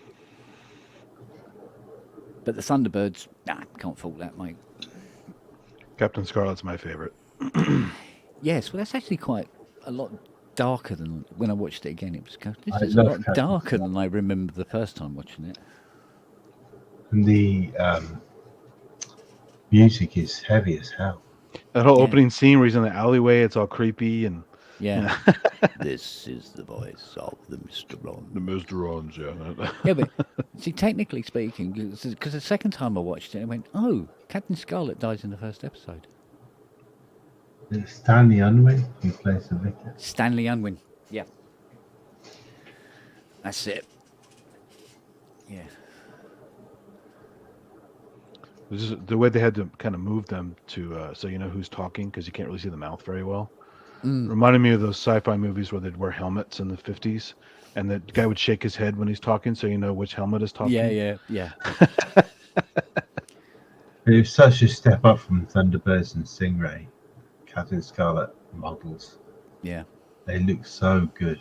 Well, there's more money. They moved into a proper studio as well by the time they got to Captain Scarlet. Yeah. Because And then the French ladies and their jets and stuff and all that. It was fun. Yeah. And the dong dong dong dong dong dong dong. Yeah. There used to be a society where they would gather together and they all had to wander around like marionettes, like Thunderbird characters. Wow. Apparently, it's quite hard to do. That's a weird kink. Yeah, and they Want a gather. good girl to kind of be a Yeah, Jack- so they have gala nights, but everybody's like, It's like a marionette version of a furry. Yeah. So. yeah, doing all that wobbling about and everything. Everybody like Frank Skinner. Gee, Mr. Tracy, and all that sort of thing. Oh my! Wow. That's more creepy than the show. Thunderbirds 3 did not play a big enough part in that series. I'm sorry. Although I'm glad Thunderbird 2 was heavily used because that was the sexiest one out of the lot. There was a cool guy had a local show here. Oh God, I'm drawing a blank on his goddamn name. But he was a local TV guy in San Francisco, and he had a syndicated show called Creature Feature. He used to play all the old Japanese movies and other kinds of weird horror movies. And then he did an afternoon show for kids called Captain Cosmic. Uh-huh. And he would show like Space Giants and Ultraman, Spectreman, Captain Scarlet, all that stuff. And so I got exposed to all that shit. I went, this stuff is great, you know? But he didn't show Thunderbirds or some of the other ones. But I was also familiar with Space 1999 as a kid, so I was kind of quietly indoctrinated into the Jerry Anderson stuff. So Yeah. That's all live action though. yeah. But same idea with the kind of bleak sets and weird music and you know and hey, wooden actors.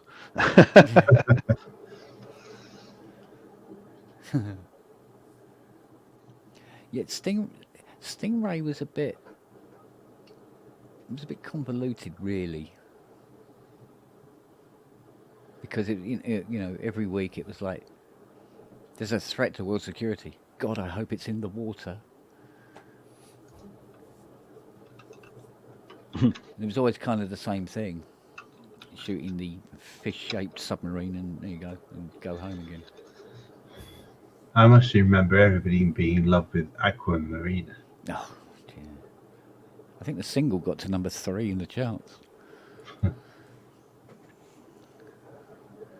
trying to remember who the guy was supposed to be singing like another heartthrob singer of the day. I'm trying to remember who it was.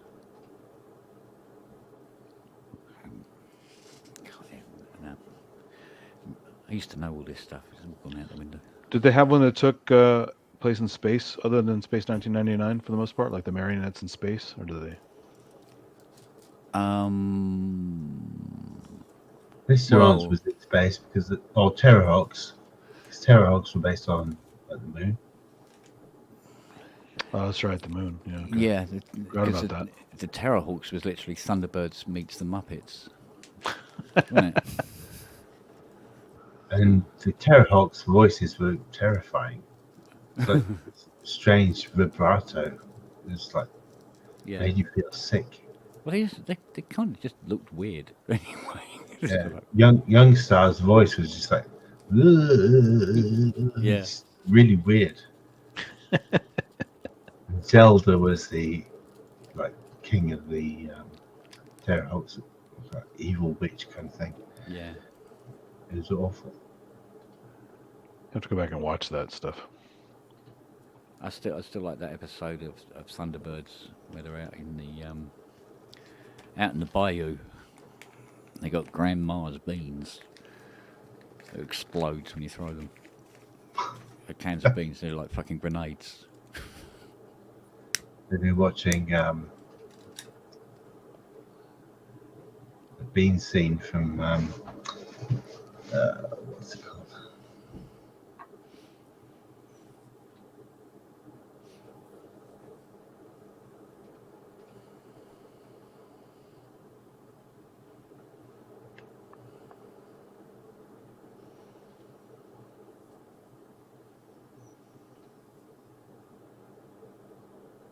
Oh, did you lose audio?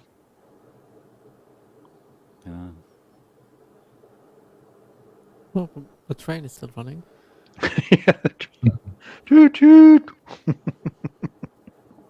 So fucking. Right, thank you. Yeah, I looked at the chat. It's really, really small and these glasses are shit. Thank you, Matt Monroe. That's who the singer was. Yeah. Blazing Saddles bean scene. That's what I was thinking. Oh, yeah. Yeah. Good scene. Is there more beans? I reckon you've had enough.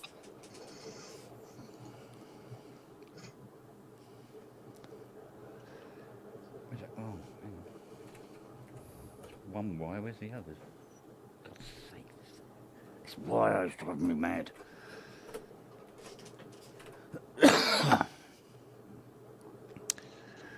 Got a whole room full of wires. Yeah. Me too. I try to keep most of them hidden if I can. Yeah. You walk in and you might see a pedal cable, but there's about. Oh no, I got them all over the place. I don't care. Yeah. No, I did my time. I'm done with wires everywhere. I really am. Once you deal with modular, you basically have endless wires everywhere anyway. So what the hell's the difference?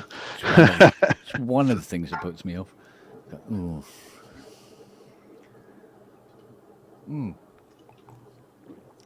Did the Hitchhiker's Guide series get over to the States? Yeah, we got the so local public television played a lot of that stuff. We got Red Dwarf. All right. You can get Red Dwarf everywhere. Right? We got Red Dwarf. We got Doctor Who. We got Hitchhiker's Guide. But when we got the Hitchhiker's Guide, I was actually pretty young. When it first came over here, it was like 1980, I think. Okay. Around that time, so I wasn't really didn't really grab it at the time. I got into it later. Yeah. But yeah, it was great show. Because there was talk at one point, wasn't there, of doing an American version of Red Dwarf? Well, I have the pilot. I have the 1 or 2 episode pilots for it that are really not very good. So there are 2 pilots. One has Terry Farrell as the cat. Yeah. But yeah, just ignore them. Just like throw away bad pilots. Yeah. But Crichton was Robert Llewellyn in both of them. But yeah, forget about the Red Dwarf thing. It's like the Star Wars Holiday Special kind of level. Well, it wasn't quite that bad, but it was pretty bad. It's really hard to get that low. Star Wars Holiday Special. More Ewok films. It was bad, man. Don't. Well, there was an Ewok holiday thing too. I forgot what that was called. Well, there were 2 Ewok films. No, but there's a holiday thingy too. There's some kind of Ewok thing for kids, I think. Wait, really? I thought Oh. after one holiday special.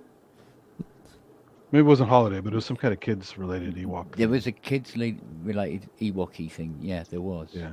And it was still not as bad as that fucking Christmas special. As bad as Chewbacca's dad's getting off on the VR unit. Yeah. Let's go home to a live day. Yeah. There's Itchy and Yeah, his terrible names. That was a mistake. So the Ewok film, Caravan of Courage and Ewok Adventure, and then there's Ewoks for Battle of Endor. Mm. They are both an acquired taste. Anyway, forget that shit. Red Dwarf is incredible. Yeah, well.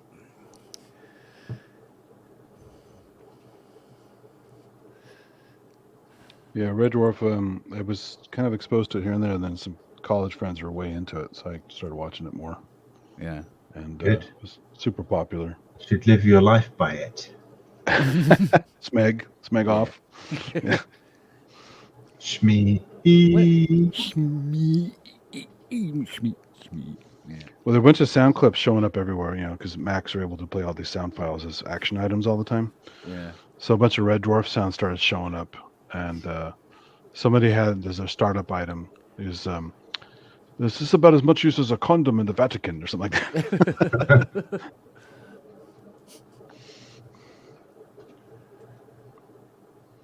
I like it when Rimmer gets infected and he goes all psychotic. Quarantine. Yeah. Mr. Flibble. Yeah, with the curly ponytails on the side. Gingham dress. Yeah.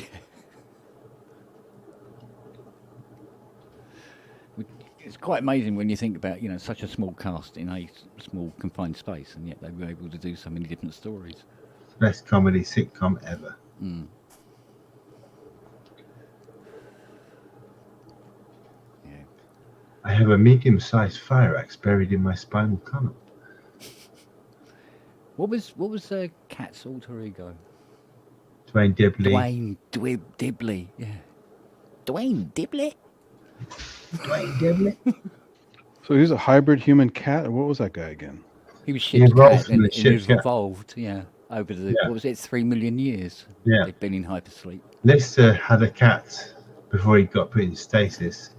He ended up in stasis for 3 million years. Yeah. His cat evolved into a whole species of Wow. cat humans. Over the 3 million years. Yeah. Watch Waiting for God in series 1 or 2. Yes. How many years did that show go on? A couple of years? 3 years? Oh, Christ. 3 million years. Well, yeah. Well, was it about 18 series or something, wasn't it? They're on series 12. Jesus, that's a lot. I feel probably feels Which like came it's been out going some for years, yeah. years and years and years and years. Wow.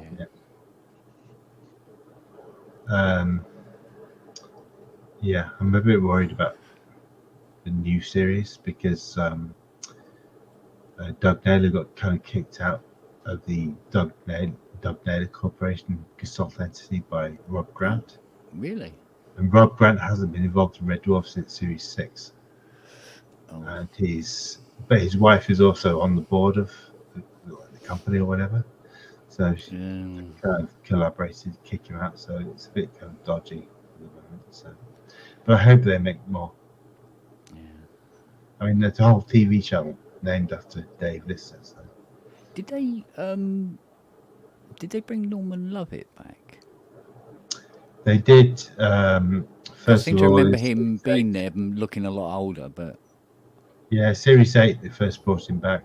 yeah. And it's been it's not no Hattie Hatridge since. It's all been Norman Lovett since series 8. So Right. yeah, it'd be nice to see Hattie again sometime. But if you've not seen series 10, 11, 12, it's incredible. It's really good. It's like the old school Red Dwarf vibe.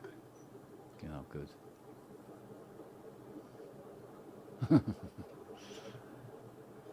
Yeah, that came out of nowhere. That.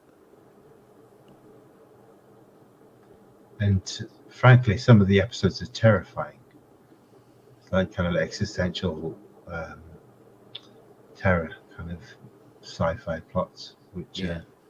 because Red Wolf was always very good at like mixing real sci-fi plots with like comedy, that kind of thing. Yeah.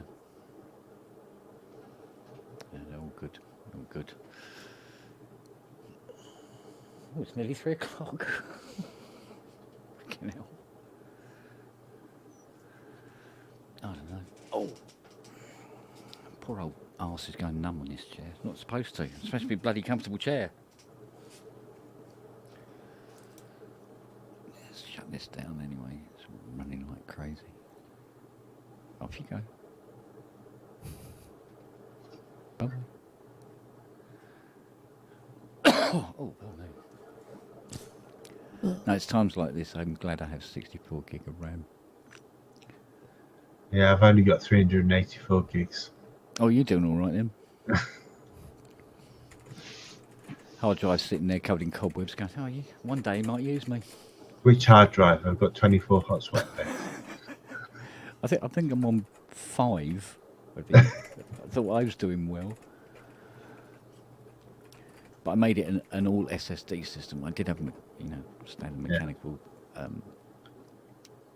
not IDE. Fucking hell. Wake up, Ken. What year are you in? SATA, yeah. A big fuck off SATA in there, but yeah, it's still noisy. Now, you wouldn't, if it wasn't for the red light, you wouldn't know the bastard was on. Yeah, I've only got about 24 SATA SSDs. 20 terabytes of SSD. Bloody hell.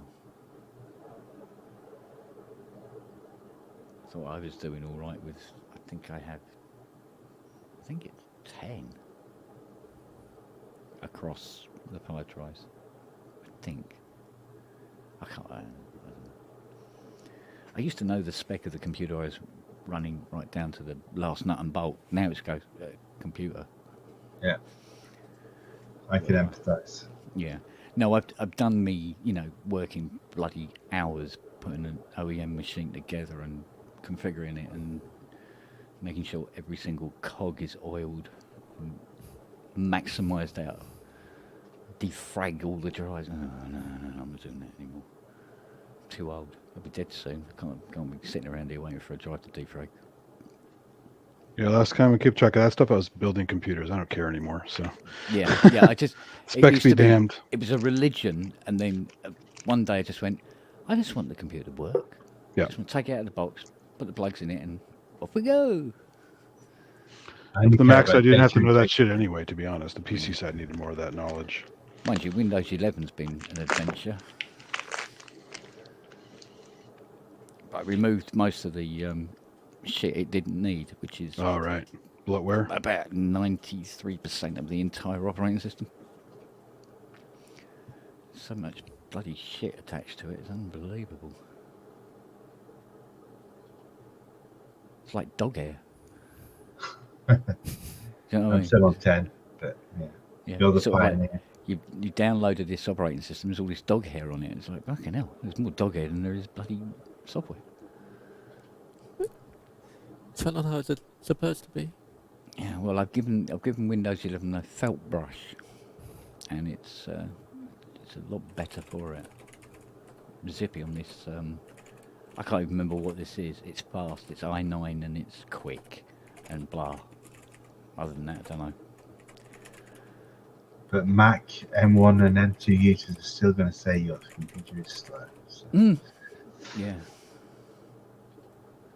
Oh yeah. I'm still impressed at how well that 2012 Mac Mini runs, even now. Me too. My Mac is a 2012 Mac Yeah. Mini. I think she's 16 third hand. gigs. Yeah. Quad core, 16 Yeah. gigs RAM. But yeah, probably this year I'll upgrade to an M2 or whatever. Yeah. It'll seem like bloody lightning.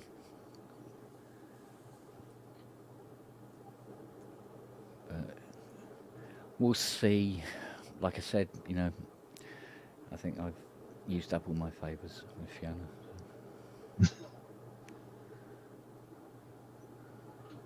So, got 2 rolling rises. Yes, I know I've got 2 rolling rises. One's a 1 and one's a 2. They're different, okay? They're not really. But, Well, she does manage all that stuff. So. yeah, mind you. If you saw her craft room, What does she craft? she likes to make her own clothes, and she likes to do her art, and what other stuff does she do in there? All sorts of bits and pieces. She's always fiddling and making things, so which is fine. I can empathise. I'm always fiddling and breaking things, so Yeah. a match made in heaven. She sounds like a nerd. She's quite nerdy, actually. That's what I like about her.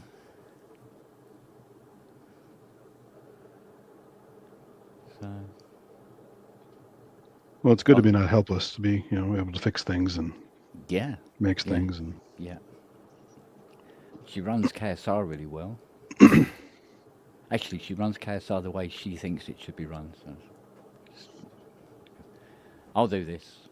you say, I don't know, I just work here, right? Yeah, yeah. My tax gets paid on time. It's like, isn't it really?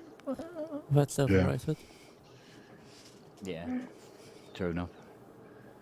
But yeah, so we have, the clients there's a client book, and it has email and telephone numbers and everything. It's like, I never used to have that. I just used to wait until the customer phoned me up again. Where's me bloody keyboard? Oh, which one was it again?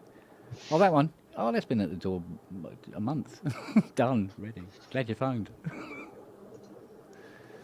So everything's very, very streamlined with her running everything. So,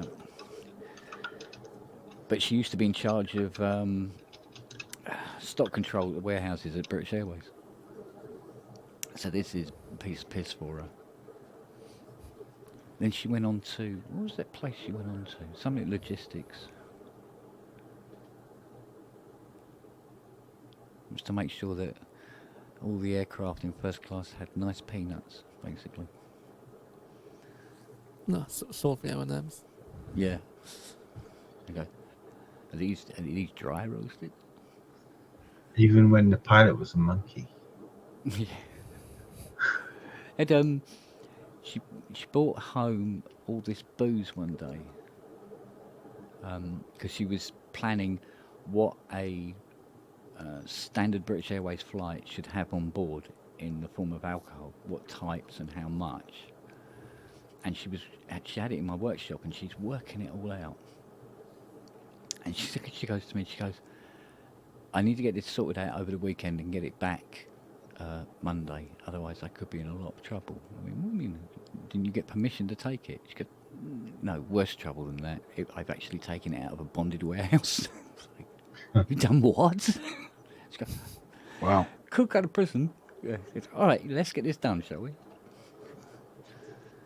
I'll say if she worked for JetBlue in the U.S., she would be figuring how much pilot alcohol could be distributed. Yeah. I just wish I got to ride in Concorde. Yeah, but that was the good thing about her job. She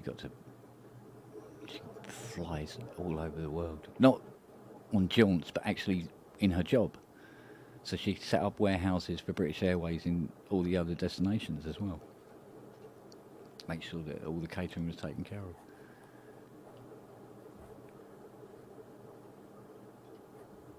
So I don't know. I think she got to fly on Concorde the second to last time that it flew. That was just a trip for the hell of it, so she could enjoy that.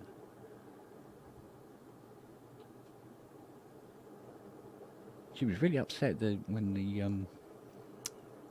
was it the 747 getting decommissioned? Yeah. She was really upset about that. It's had a long run. Yeah, but she really loved the jumbos. Really loved them. But Airbus is so much nicer. Yeah, Yeah. It's like the first thing you notice in there was like, oh, this is quiet.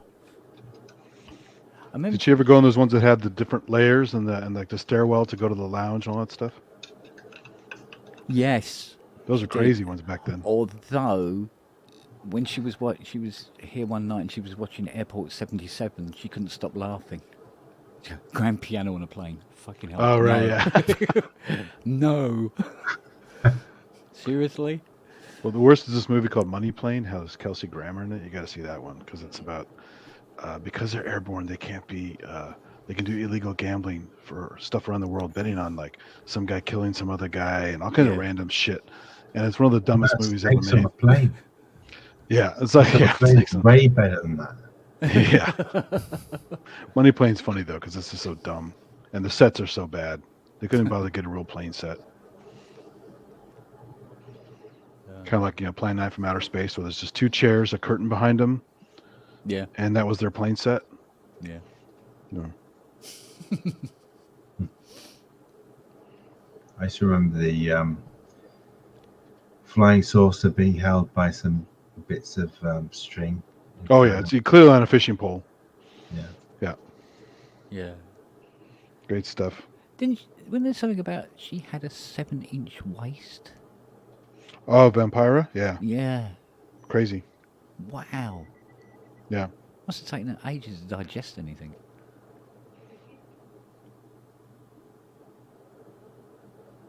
Bizarre.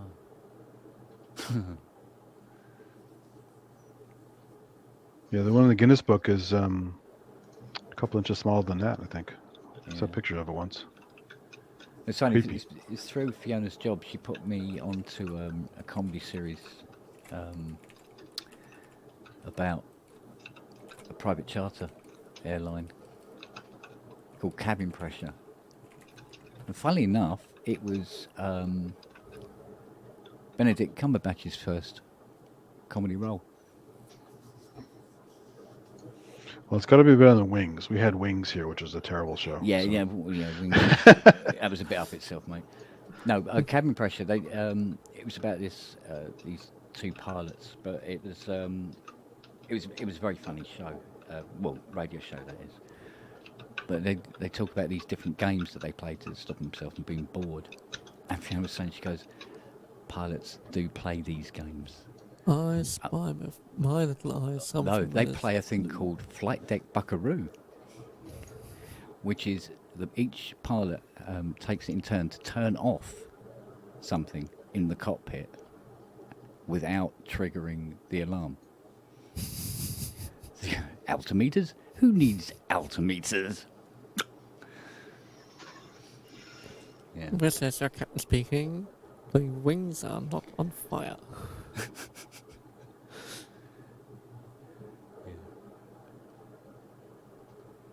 That's good stuff.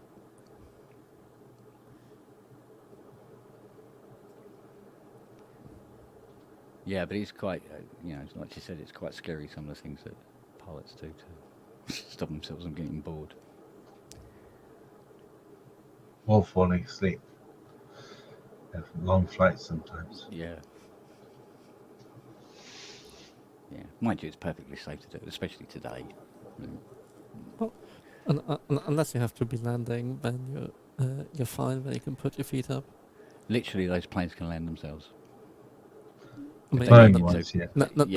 Nowadays, but yes, for a long time, that's the only thing you Oh, ever yeah. had to do.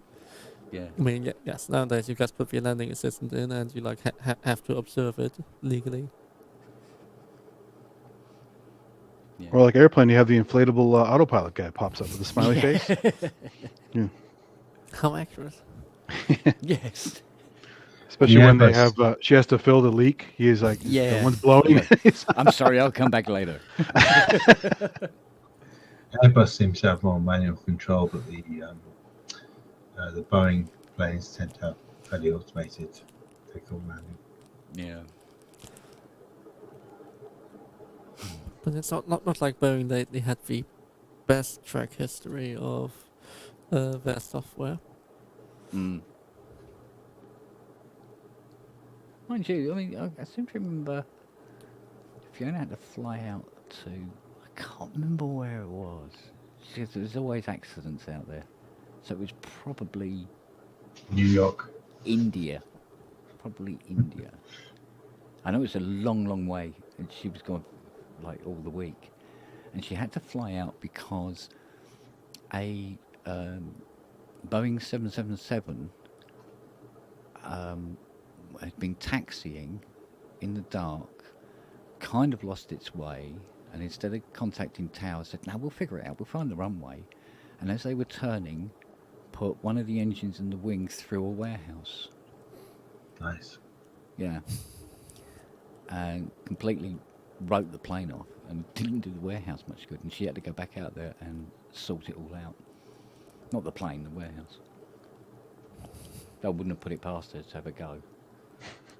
Wow. She got duct tape and glue. There you go, mate. Sorted.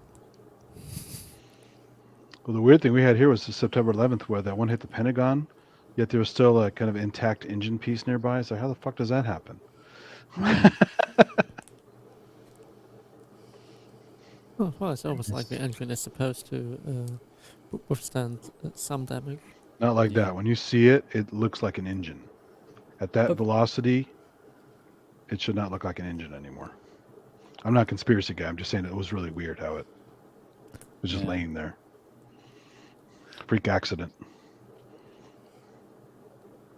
It's a well-built engine. So Apparently, yeah. But only one of What- them made it. what, so- what do you expect? The best from Rolls-Royce? Yeah, well. Something you can't really put in an ad campaign, though, right?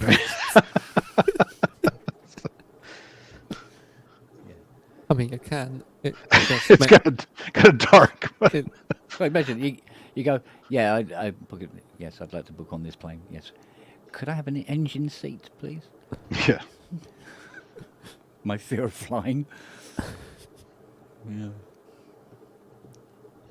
Speaking of, there's actually a creepy. I don't know if you guys ever saw. There's a VR recreation of what it was like to be in North Tower. Ugh. It's fucking dark. It's a little thing. It's just a little sequence. It doesn't Who last ordered very the long. jumper? The what? Who ordered the jumper? Yeah, exactly. Yeah, there's a guy who has to jump, and then you have a choice to jump or not. But then eventually just ends, and it's fucking dark, but it's interesting. A lot of people are doing Yeah, videos but online you know, and crying and stuff. it's kind of questionable about whether you would recreate something like that.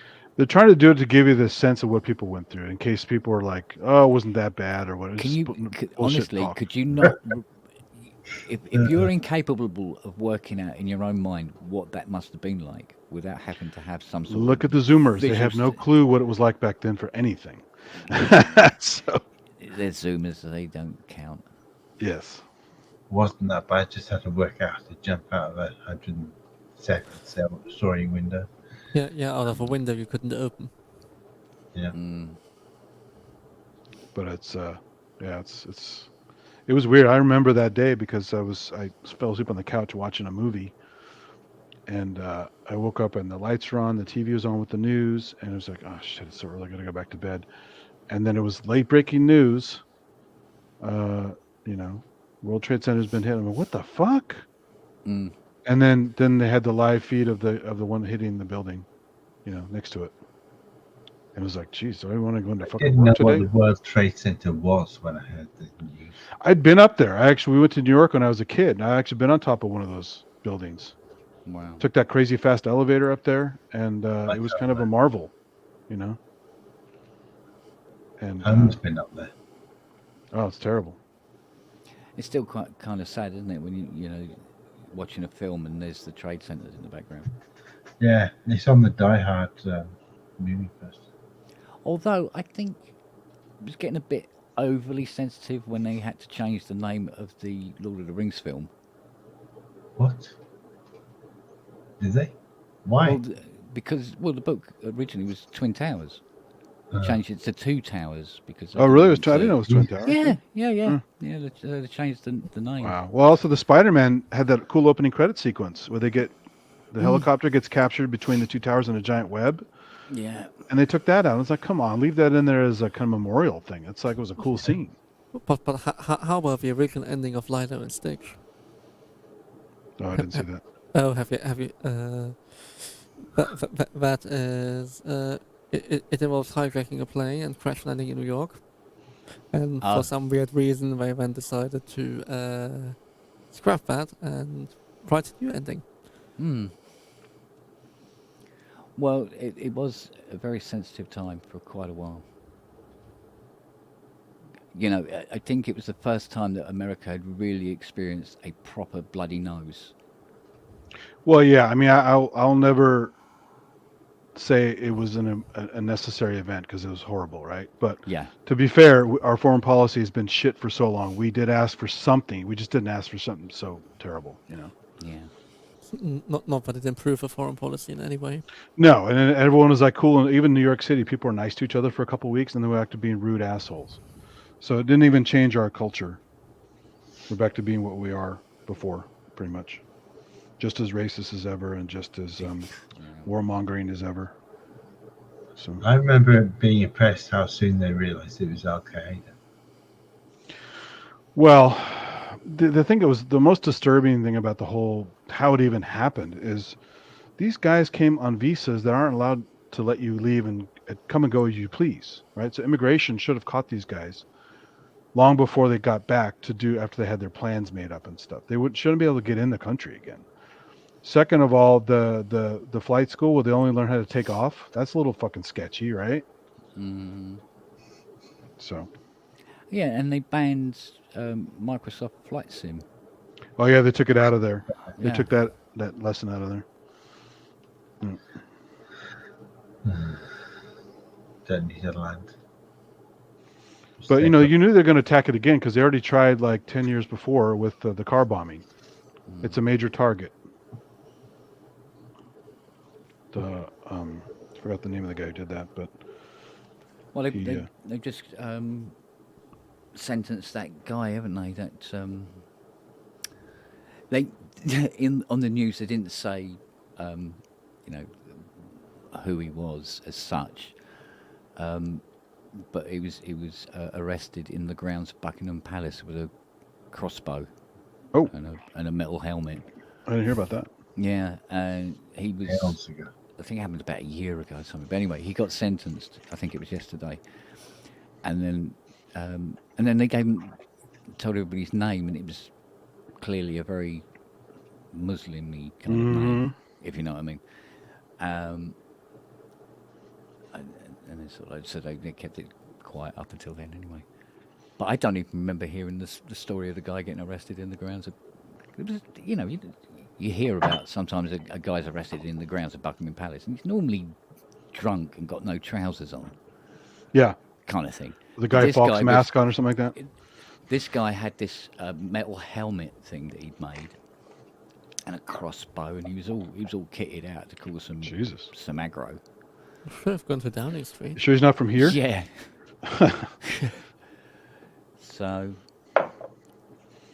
So I think one of the news channels was pushing the fact that he goes, yes, he's a foreign Johnny. You see, this is what happens with immigration, you see. Blah, blah, blah, blah. Oh, of course, yeah. Yeah, okay, thanks for that, guys. Move on.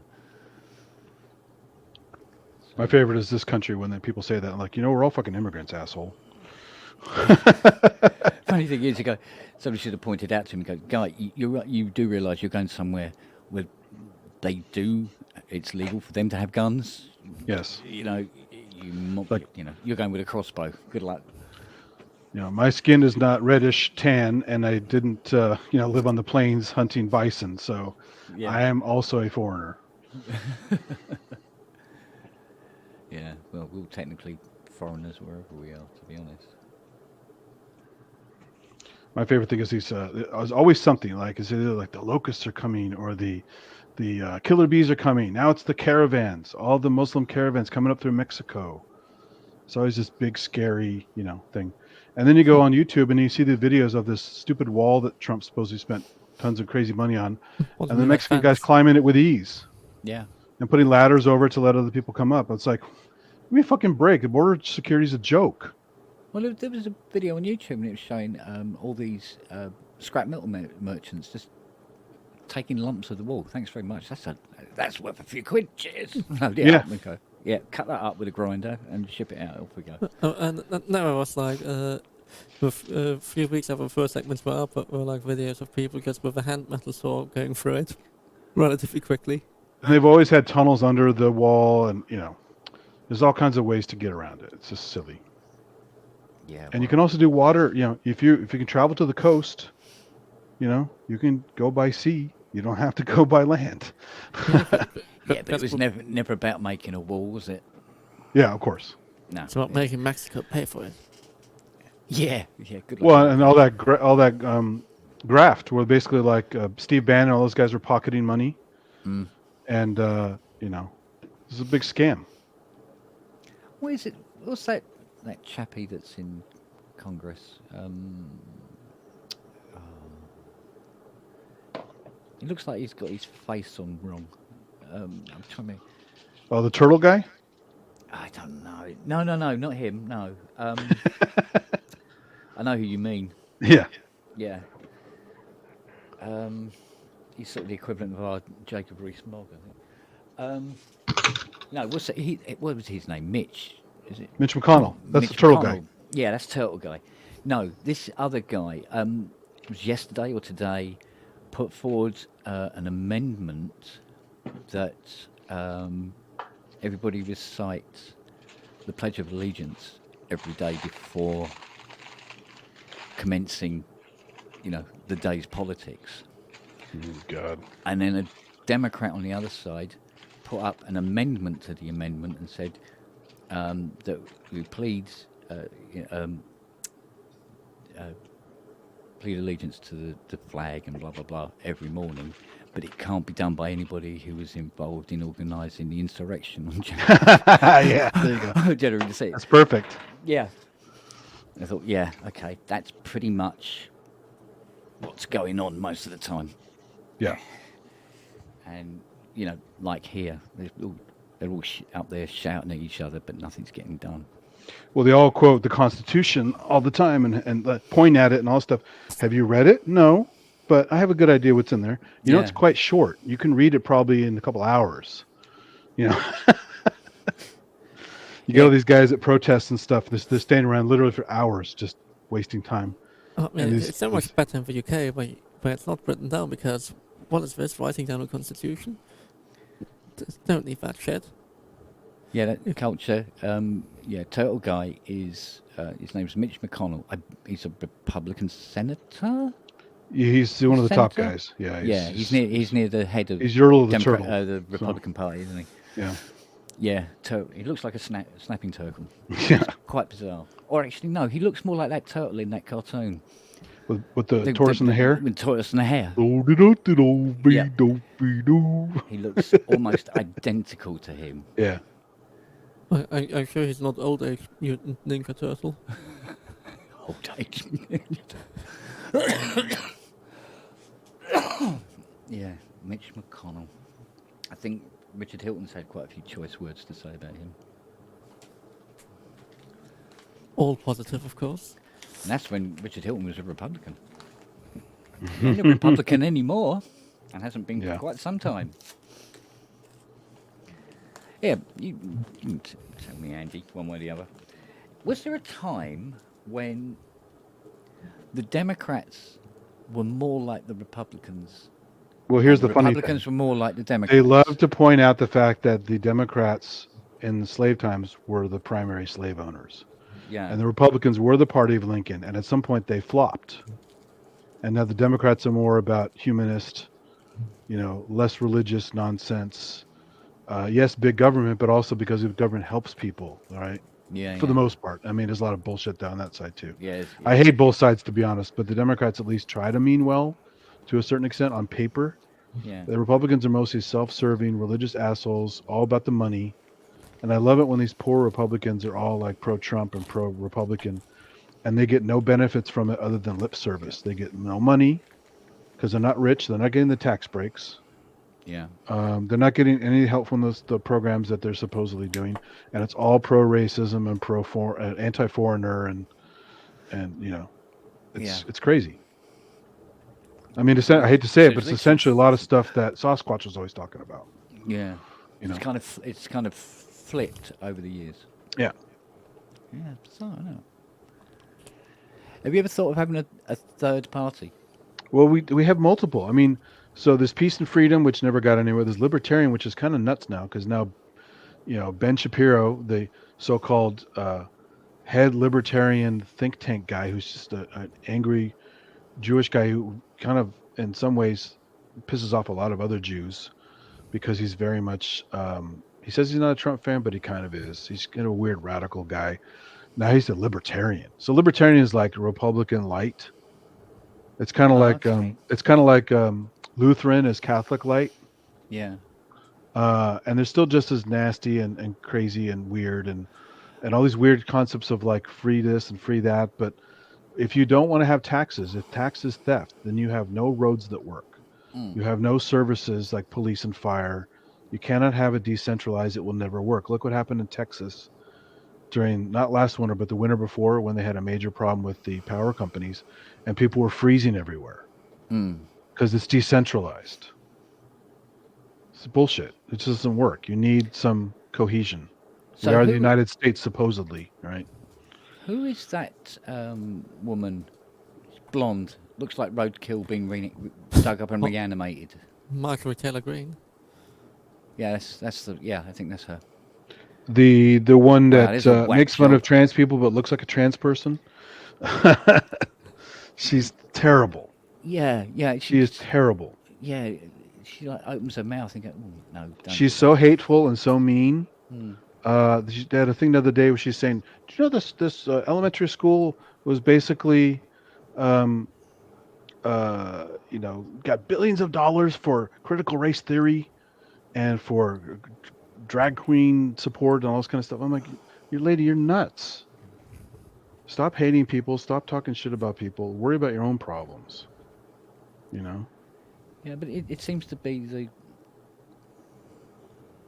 the same on both sides of the pond now. It's all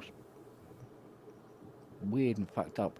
What used to be parody in comedy shows about, governments and stuff like that, is now tame compared to what's actually physically now happening. And they pull a stunt like Alan Bastard in The New Statesman, and he'd do some underhanded thing, and it's nothing compared to what they're doing every day up there now. It's like, what the? We're living in this bad comedy show now. It's really quite. It's Don't know how it sad. come about. I really don't know how it happened. It's very sad because she's very hateful, and she's technically, obviously they don't have 100% proof of this stuff, but she's one of the helpers and organizers of January 6th. Yeah. And one of the evidence bits is she's walking around some of the people who end up attacking the building several days later. She's giving them behind the scenes tour, and they're pointing at some of the offices of the people they hate, like Ocasio-Cortez and a bunch of other people, and making wisecracks about them. And some of those people who are in the tour with her were the attackers on January 6th. So she's given them a preview of the whole area. This is recon, right? This is where you're going to be. This is what you're going to do. Now you guys know what you're up to. Now get your way in here and cause some shit, Wow. And of course, it's just a video. It's not necessarily evidence in court. But knowing her and the hateful things she says about Jewish people, like the Jewish space lasers and all that bullshit, and just a bunch of other nonsense. She's just hateful across the board about anyone who's not ultra religious, not in her camp. And when I say ultra religious, I mean hating anything that's not white Christian, not even Judeo-Christian. They just say Christian now. Oh, okay. They're distancing themselves from that even. And it's just like, stop being so fucking hateful, She's an ugly person in the mirror. She's ugly. She's full of hate. It makes her ugly. Ugly on the inside and the outside. I mean, what's the problem with a curious space laser? I love Because views that's in supposed to space, start all the wildfires in California. But I love views in space. Or Well, then so have, who doesn't? But I mean, she thinks it's a bad thing. She doesn't want to see the sequel to History of the World Part 1. what Wow. Hitler eyes they would appreciate. Yeah. God's sake. Yeah, it's just it's for her. It's bragging rights. It's just like that dummy out of Colorado that that David is well too aware of, Bobert, who had until recently had a restaurant where all the waitresses are packing guns because it's called the Shooter's Grill, and all their food items on the menu are named after guns and gun activities and stuff. And then her restaurant not only failed during the pandemic, but also she got shut down because of food poisoning. A little too much lead or gunpowder in the food, I think. But she's just an idiot in so many ways. She wanted to bring a gun to Congress to protect herself. And as a gun-carrying, proud American, you cannot bring a gun into Congress, if you're a congressman or not. You're not a police person. You're not military. Well, it They're didn't not go going to too let you well walk in the with last a time, gun. did it? Yeah. Yeah. And an endless number of things she said about, again, pro-religious, anti-humanist, anti-gay, anti-trans, anti-everything. Anti-black, anti-immigrant. It's just unbelievable. It's just, they're supposed to be pro-American, but they're anti-everything. Bizarre, isn't it?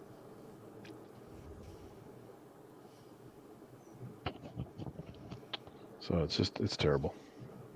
You can only laugh at it so much. It's kind of sad. It's funny for a while and making fun of these people, but then it's really sad because Yeah, but I think you have to laugh at it, otherwise you're you're just a little bit of both. crying. Yeah. Yeah. You have to use it as some form of defense mechanism. But the great thing is they're not afraid of they're not hiding in the shadows like neo-Nazis used to in the 70s and stuff. Yeah. They're not hiding in the shadows. They're out there out and proud. You know exactly who the bad people are most of the time, what their agenda is. Even on TikTok, these guys are announcing what they're going to do. We're going to start a civil war. We're going to go out and take America back and all this kind of stuff. I got my guns ready. I'm Take getting it my back to buddies the together. Stone Age, you mean? Well, I mean, again, they don't control the military. They don't have military-grade weapons. They have rifles. They don't have bazookas. They don't have tanks. They don't have drones. They'll take you out of the sky. They don't have missiles. So you want to cause a civil war? Great. It'll be over in about 10 minutes. Yeah. Surgically strike every troublemaker and just put craters all over these neighborhoods, right? Sorry, that house is gone, but your house is fine. Don't worry. Oh, man. Oh, well. Yeah. Pretty nuts. Yeah. State of affairs, isn't it? Again, this reality is always stupider and stranger than fiction, so. Can't write this shit. Well, you can. Well, if you can, it'd be like one of those asylum knockoff Go, movies. oh, the this really is bad quality unbelievable. movies. No. Yeah, everybody would just go, you're crazy. Nobody would believe it, shit. Yeah. Yeah. But I just love they want to, the don't tread on me. I'm a sovereign citizen. Like, oh wait, I thought you're part of the U.S. No, I'm a sovereign citizen. Well, what the fuck are you doing here? Go find your own island or country somewhere else.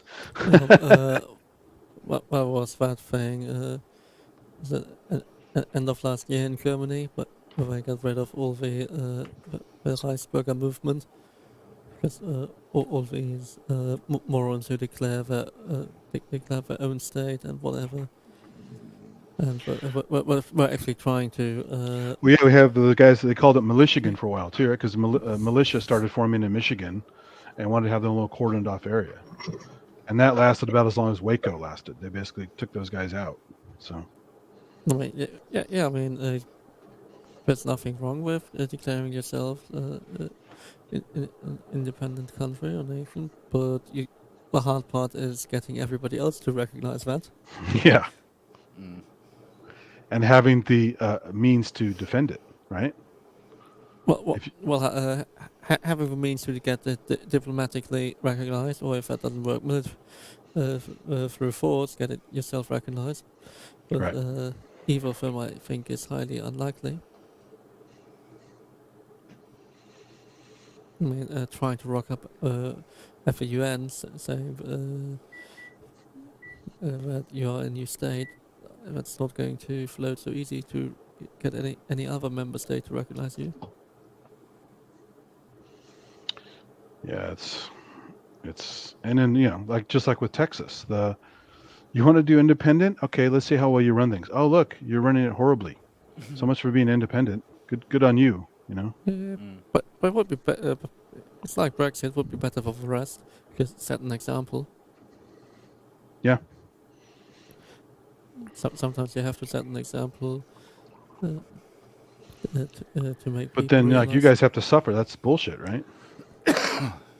Yeah, but also it's sometimes you have to set an example to make people realize what it is. Yeah, but if it takes 20 years to figure it out, that's 20 years of everyone's life. That's kind of shitty. Yeah. So That's not but cool. Sometimes it's more important to teach a lesson. I mean, for the good of humanity, sure, it's a lesson, but why do these lessons have to be so painful when it's so obvious it was the wrong choice? Could be worse. Could be 2,000 years of. Well, look at Russia with Tsar Nicholas and all the rest of it, and the Bolsheviks take over. Go, yay, yeah, freedom, freedom, ladies and gentlemen, I give you Stalin. Yeah. Hey, what could possibly go wrong? Real man of the people, yeah. Yeah. Yeah, that was only 30 years later. But was for. Well, what was it? Lenin explicitly not wanting Stalin as his successor. That worked very well. Yeah, didn't it? Let the good times roll. Yeah, scary stuff. Yeah. And that's what's really scary about it, because you can sit there and you go, yeah, but how did that come about? I mean, really, why did they let that happen? How did the Nazis come about? How did they let that happen? But when you got people who are actually involved in the insurrection, actually in Congress, with degrees of power, because like I was saying, the video and a bunch of other stuff, it's totally an inside job. It had to be, because they knew where to go once they got in there. I'm sure they knew the weaknesses. They don't have a lot of guards there. Some of the guards let them right in. They didn't even stop them at the gates, right? You see footage on the news of the guards welcoming. You hear people saying, yeah, the cops are saying, yeah, go on in. Whatever, thinking they're just going to gather in the front, not thinking they're going to end up killing some of their guards. Yeah. Right? Oh, so much for backing the blue. You guys want to back the blue? Yeah, you killed some fucking Capitol Police? Well, that's great support. Yeah. And the guys are all decked out in military gear, from their last time in Afghanistan or wherever the hell they were. Ready for some action. These guys thrive on that stuff. They want bloodshed. They want action. Yeah, there's also this whole thing about, how justice is just so not swift at all. Yeah. There's all these, meetings and, tribunals, whatever you want to call them. It's like, can we just get to the point? Got evidence stacked up like nobody's business. Well, and that's the thing, though, too. People don't care about evidence and about facts and about whatever. Oh, those are made-up facts, alternative facts, fake news. It's like, holy shit. Yeah, if you have people not believe in common axioms, then there's a bit of a problem. If you disagree on axioms, mental institution, I don't know what that used to be the 19th, early 20th century solution.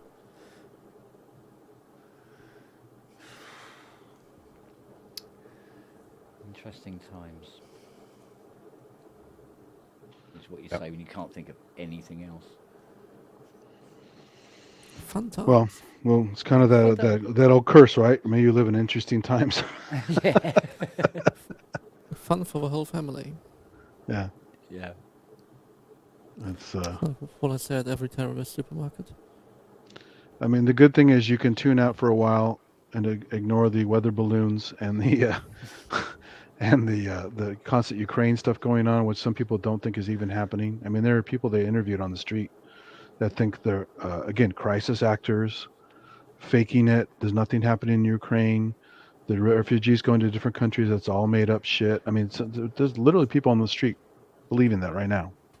Well, I'll tell you what, it's hell of a production team. Yeah, that's what I'm saying. It's like you think the It's like, government of any really? place is that organized to fake a moon landing, to fake this, to do all this crisis actor stuff. I mean, no one's that fucking organized. You know, and so it's nice to be able to just turn that off once in a while, go out for a nature walk, play with some dogs, whatever. Play with some synths or whatever, and just kind of tune out because it's very sad. It's a very sad world right now. On that subject of tuning out, I should probably do so. It's well beyond It's that nearly time. 3:30. Yeah. You can dream of lovely people like George Santos, who's the big time liar right now. Oh, George Santos. Talk about he's Pinocchio, the real life Pinocchio, with a big old nose. Or can dream of Agent Orange. Yeah. I seen somebody in chat mentioned Alex Jones earlier as well. Oi. Well, that guy still, because he's sleazy and street smart, he's already sequestered money in various situations, just like OJ did, where it's hard to get money from him. I mean, he's good with his business. He makes a lot of money, and he doesn't want the taxman to eat it all up. Exactly. So he's a businessman, and his business is misinformation. Yes. Pretty much 99% of what he spouts, he doesn't believe. It's just he puts on a good show, just like Rush Limbaugh and all those assholes way back when. Yeah, I mean, he's definitely just somebody with a business that makes a lot of money. But that just shows how weak the courts are. You literally did crimes. You literally did stuff. You got caught. There are penalties. Here they're levying the fines. Oh, wait a minute. Oh, you got some loopholes. Sorry. Go ahead and do whatever you got to do. Let the next guy do the same thing. And Trump is Mr. Teflon. I mean, he's been made fun of for all of his 12 or 15 failed companies and all kinds of sleazy stuff he's done over the years. And he's just Teflon. Other than losing an election or two, he basically, it's just, he's going to still run again. He's still, people think he's running with JFK Jr. Have you seen that? No. That's the new thing. They think JFK Jr. didn't die. He's hiding, and he's going to be Trump's running mate. And they're also digging out Bobby just for the lols, right? Holy moly. I mean, there's just insane people out there. They might as well put Zehan also in the cabinet. It's just get the tinfoil hat out and go do. Yeah, misplaced mine. Next we have Defense Secretary Genghis Khan. Yeah. It's totally nuts. Wow. And they're not like, these are like so-called man on the street interviews where they go to rallies and stuff and interview these people and ask them multiple times in different ways. And they're very consistent in their answers and very much, and again, it's the typical gun-toting, Bible-belting, piece of garbage who's brainwashed by religion. So of course they're brainwashed by anything else. They're already brainwashed by the ultimate brainwashing. So they're going to believe anything already anyway. If you can believe in space Jesus, then. Yeah, we see. I think that freedom of speech thing is coming back to bite you in the ass. Yeah. Well, it's freedom of speech or freedom of amplification of speech, so we just need to get rid of the latter. Yeah. Well, you want a certain amount of freedom of speech. You want No, the freedom of neo-Nazis speech and is the Tom totally Metzgers and all those guys to be on TV to say stupid shit so you can out them and make fun of them. But I mean, but freedom of speech. There's nothing wrong with saying Yeah. this shit. But the freedom of amplification of speech, no,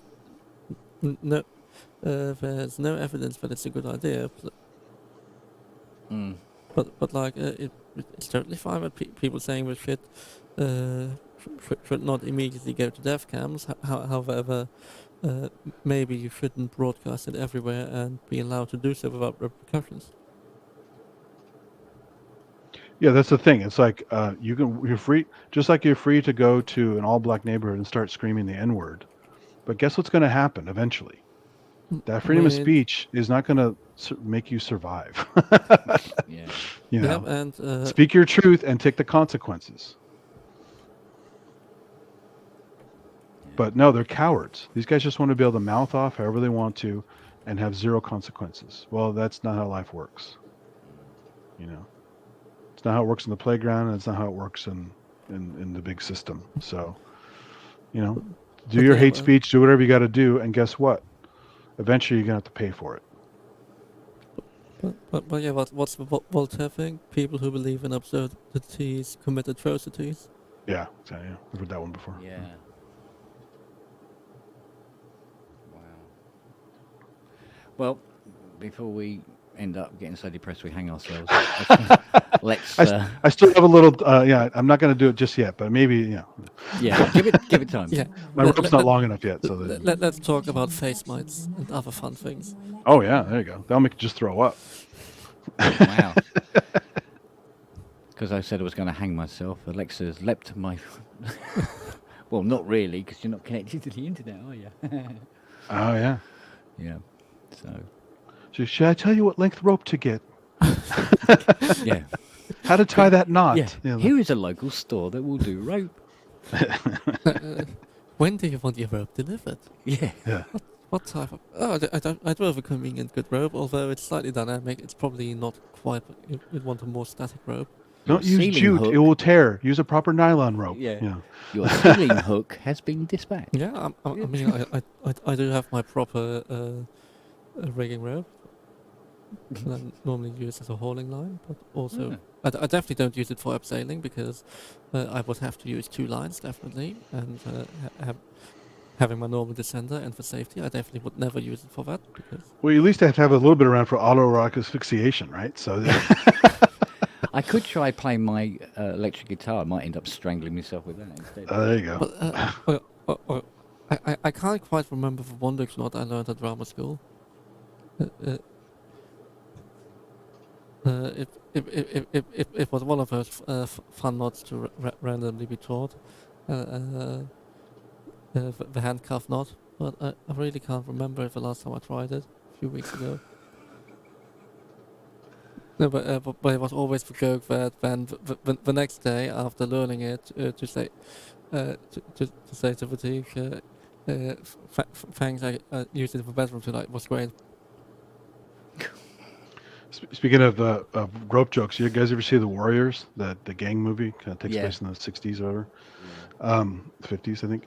There's the bad gang captures those guys and ties some rope around their junk and goes to a bridge and they throw the rocks over. No! And it's purposely too long just to scare them. Yeah. And the guy goes, looks like we got to get some longer twine. Man. Or shorter twine, sorry, shorter twine. Shorter twine, yeah. Yeah. And the guy's like, no. So. Oh man. There's a funny joke about hanging that's also about being hung. So there you go. Yeah. Oh no, there's plenty of material there. Right. Okay. I think we're gonna have to Bedtime. Yes. call it an evening or a morning. In fact, in many respects. We don't want you to have to nap on camera again. So. I fall asleep once. It's great. It's fun. Yeah, well, we constantly take the piss out of you. Oh, yeah, come on. It's fun. Yeah. Yeah, no, we got to do that. It's like with Andy and his professional carpet videoing. Yeah. You Everyone's and got their your little thing they get OnlyFans ribbed for. page. That's the way it is. Yeah. Tiny's Yeah. rants. Yeah. Whatever gets anybody off. Yeah. Yeah, Robbie Andrew and his Brooks breaks fascination with synths doorbells. Yeah. and yeah. Yes. Each to their weird. own. Yeah, exactly so. Exactly so. All right then, gentlemen. I will bid you adieu. So you guys Yeah, take care. To commend right. before God. Indeed. And everybody look after yourselves, okay? And stay healthy and all the rest of Yeah, it. don't worry. I really don't have a rope here, so I'm good. So Yeah. I'm fine. Yeah. I think we'll take Inky's advice and just throw our TV out the window. I don't know Yes. about the I don't- hardware jams. I'm not, no, I don't have a TV. don't know about performing. You don't have a TV? Yeah. No We'll draw a TV, picture no- of one and throw that out the window. No Hey. license. You Don't just get left performed for out. hours on this show. You gotta do a hardware jam. You already performed. Yeah, that's true. Maybe that is my contribution to hardware jamming. It's hard, and I jammed on it a bit. Or did I? Not Well, if they you don't- can they don't bear limit to- radar. Sorry, it It's should not- be the little finger, shouldn't it? It's not like you can't have a computer. You just have to play something, somewhat Yeah. live as part Yeah. of the deal. So Yeah. Which I tend to do, even though I've got the computer there. exactly, yeah. Yeah. Use the computer to record it. I mean, that's what a video is anyway, right? Yeah, So, funny enough, I did today. I actually recorded something, but it's been a while since I did that. I'll tell you. Oh, it's been nearly 2 years the last time I probably wrote something. Yeah. yeah. Yeah. Embarrassing, isn't it? I do remember being a lot more prolific than this. But It's- work's been so intense lately. But it might be because I keep buying shit. If I stopped doing that, I wouldn't have to work so hard. There's an idea. Yeah, I'll peruse that later. just buy one Osmos instead of 2. Yeah. If there's no demand, there's no need. See, Inky just threw down the gauntlet. You got to do a hardware jam. Just do one. Yeah, I keep saying it. I keep saying I will, and I will. They are fun. I mean, I was nervous as fuck the first time I did it, and it's fun. You know what we'll just do? We'll just film it on the EMOM in your garden and upload that. Yeah. Yeah, Well, another thing that's you can do still too on. is That's they still have on. the VMOM. Have you seen the VMOM thing on Facebook? It streams on Twitch. No. I didn't do the one. Actually, I did the one last month. It's videos. See, there's a live component if you want to do a live stream, but this is mostly done from videos. So he streams them live on Twitch, but they're video submissions. So if you're more comfortable with that to get started, Yeah. make one and send it to the VMOM guy. Yeah, I watched a few of them. Yeah. I don't know whether it's Facebook or what, but although subscribed, don't always It's get the group's on notification. Facebook, but it streams on Twitch. Ah, right, okay.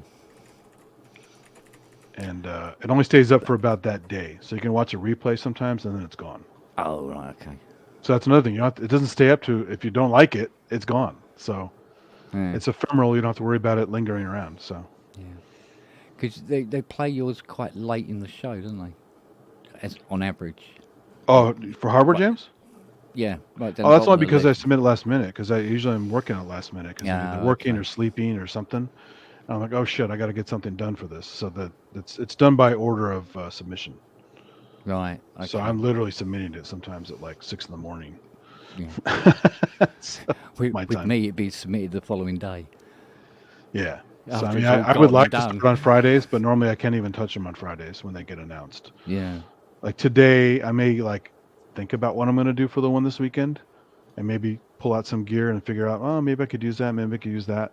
But most likely, I won't even do one except for rarely on a Saturday. Yeah. And then so most likely I'll work on mine tomorrow, and because sometimes work comes up or some other stuff comes up, I do it at night. And as my last fucking one did, my Keystep Pro acted up on me, started glitching out, and all kinds of light show and weird shit wouldn't play right. So I had to ditch it all together and do a simple one with just my A-frame drum and a looper. Oh, okay. So it wasn't really what I wanted to do, but it was still kind of fun to do something different. But it totally threw a wrench in my plans. And so last minute I had to do a course correction and just do something else. So that's part of it too, is since it is kind of live and there's for me, a last minute component to it. Yeah. I just got to do something, and it's never 100% what I want, but it is what it is. And Well, fortunately, the one thing I've always been able to do without too much effort is make shit up as I go along. Yeah, So, that's what I'm doing. yeah. So I should be All able right. to cram it in that way. It's, if you were doing a thing we had to rehearse it over, and time is not on my side for that. So maybe just throw something together as it happens, and then just whack it down, perhaps. See? Yeah. Look. Yeah, well, And there's some people who do totally freeform stuff on there. I mean, a couple guys on there, they're known for their just wild shit, and that's part of the fun. yeah. It could be like non-structured. Well, it's like me and Robert. I think we've actually started our own electronic film score band without really knowing it. On here, Yeah. Most nights he'll play something, I'll play along with him, and then he follows from that, and I follow him. And Yeah, there was one night we did. It was really good, wasn't it? that was fun. A few Yeah, weeks. Yeah, a few weeks. the ago. gym was on. Yeah, I was making some sounds with a wine glass and stuff. that's right. Yeah. It was very hard. We could have submitted that. There you go. I don't have. I got to get a proper interface set up to stream, and I don't have a way other than my ATEM, which is Yeah. at home. I don't have a portable thing to stream into my computer with instruments right now. So Yeah.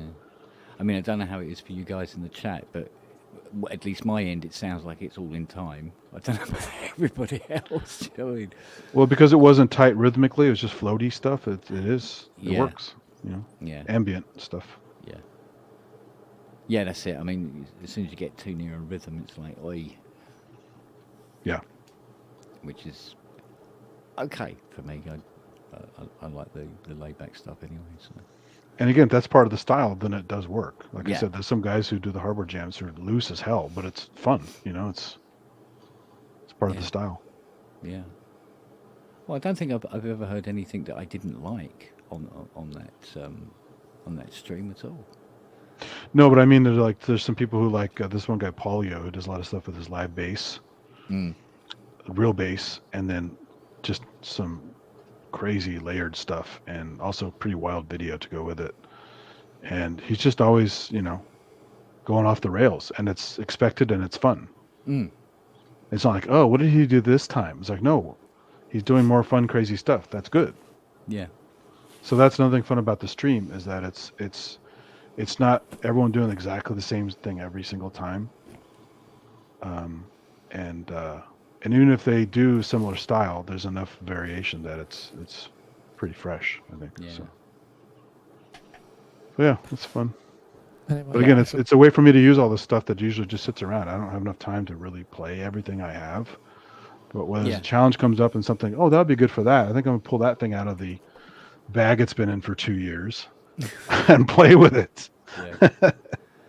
Yeah. It's like with Ty, isn't it? I mean, there's stuff that he bought 3 years ago. It's still in its box. Hasn't got Oh, actually that got room, around to right? getting Doesn't he have it that out. room where you can't Yeah. even get into it? It was just shit that's been in there probably for 10 years he Just hasn't played. everything in sealed boxes. Yeah, it's ridiculous. Yeah. It must open that up at some point. Which is this year, from what he's telling me. Oh, really? Yeah, he's got some time off now. He's cutting that room out because he needs that as a spare room, and Oh. setting up Studio 2 and 3. Hmm. He'll be a busy boy. He will be. Because this project he's on at the moment. This is the last one. He hasn't taken on any others. So he finishes this one very soon, which has been quite easy for him, fortunately. And then he's finally going to be able to get some time to do all those things he's wanted to do for years. Well, I mean, if he ever needs planning services, he knows where to find me. Always on here. Did Wagyu fall asleep on I think camera? he's snoring. Hey, that's my gig. Yeah, he took. See, you didn't do it, so he stole your gig. Oh, man. Oh, Here you go. so we can go now. That's You see, fucking I great. lead and others follow. We're all copycats. Yeah. Well, we finish it, but we leave it running. Yeah, leave it running so I can sample it. Waggu's picture on there and him snoring for another 2 or 3 hours. I'll run it through Paul Stretch and do some sampling with it. So. I hope he doesn't fart in his sleep a lot as well. We show him up too much. Oh, fire codes, we're the best. That's I good just stuff. spoke because he's so it'd be before 44 for him, wasn't it? Yeah. Well, he's about- usually up about this time on some of the streams I go on, and I say, "Did you stay up all night, or did you just get up?" And usually it's a mixed bag of answers. So, Bless him. it's funny stuff. It's good to have him come on. He hasn't been on here for like Years. been a while, months and months and months and months. Yeah. Well, I've been doing this about a year now. Yeah. He was on. I think he came on the first or What- second one, or was it? He came on one of the early ones and then never again. Yeah. I kept putting the link in, but mind you, I haven't seen old. Oh God, Andrew Longhurst for a few weeks now. Yeah. Mr. Hebden Bridge. Yeah, that. Well, Somebody- he's too busy flogging off all of Rick Wakeman's gear. Yeah, well, alimony must be coming up again. Uh-oh. Oh. Yikes. Well, he will marry these people. yeah, Anyway, some people into that serial marriage thing. Mm. it's time to go. It's time to sleep eventually. Somebody needs to whisper in his ear. Prenup. Yeah, well, but you gotta have a good one. Yeah, Because- really good one. A bad one is just a sad state of affairs. Yeah. But that's my Ferrari. Oh, well. That's one thing Trump knows how to do as a prenup. Yeah, I bet. Yeah. He probably gets that drawn up before he's even met him. Oh, totally. Yeah. Yeah. So.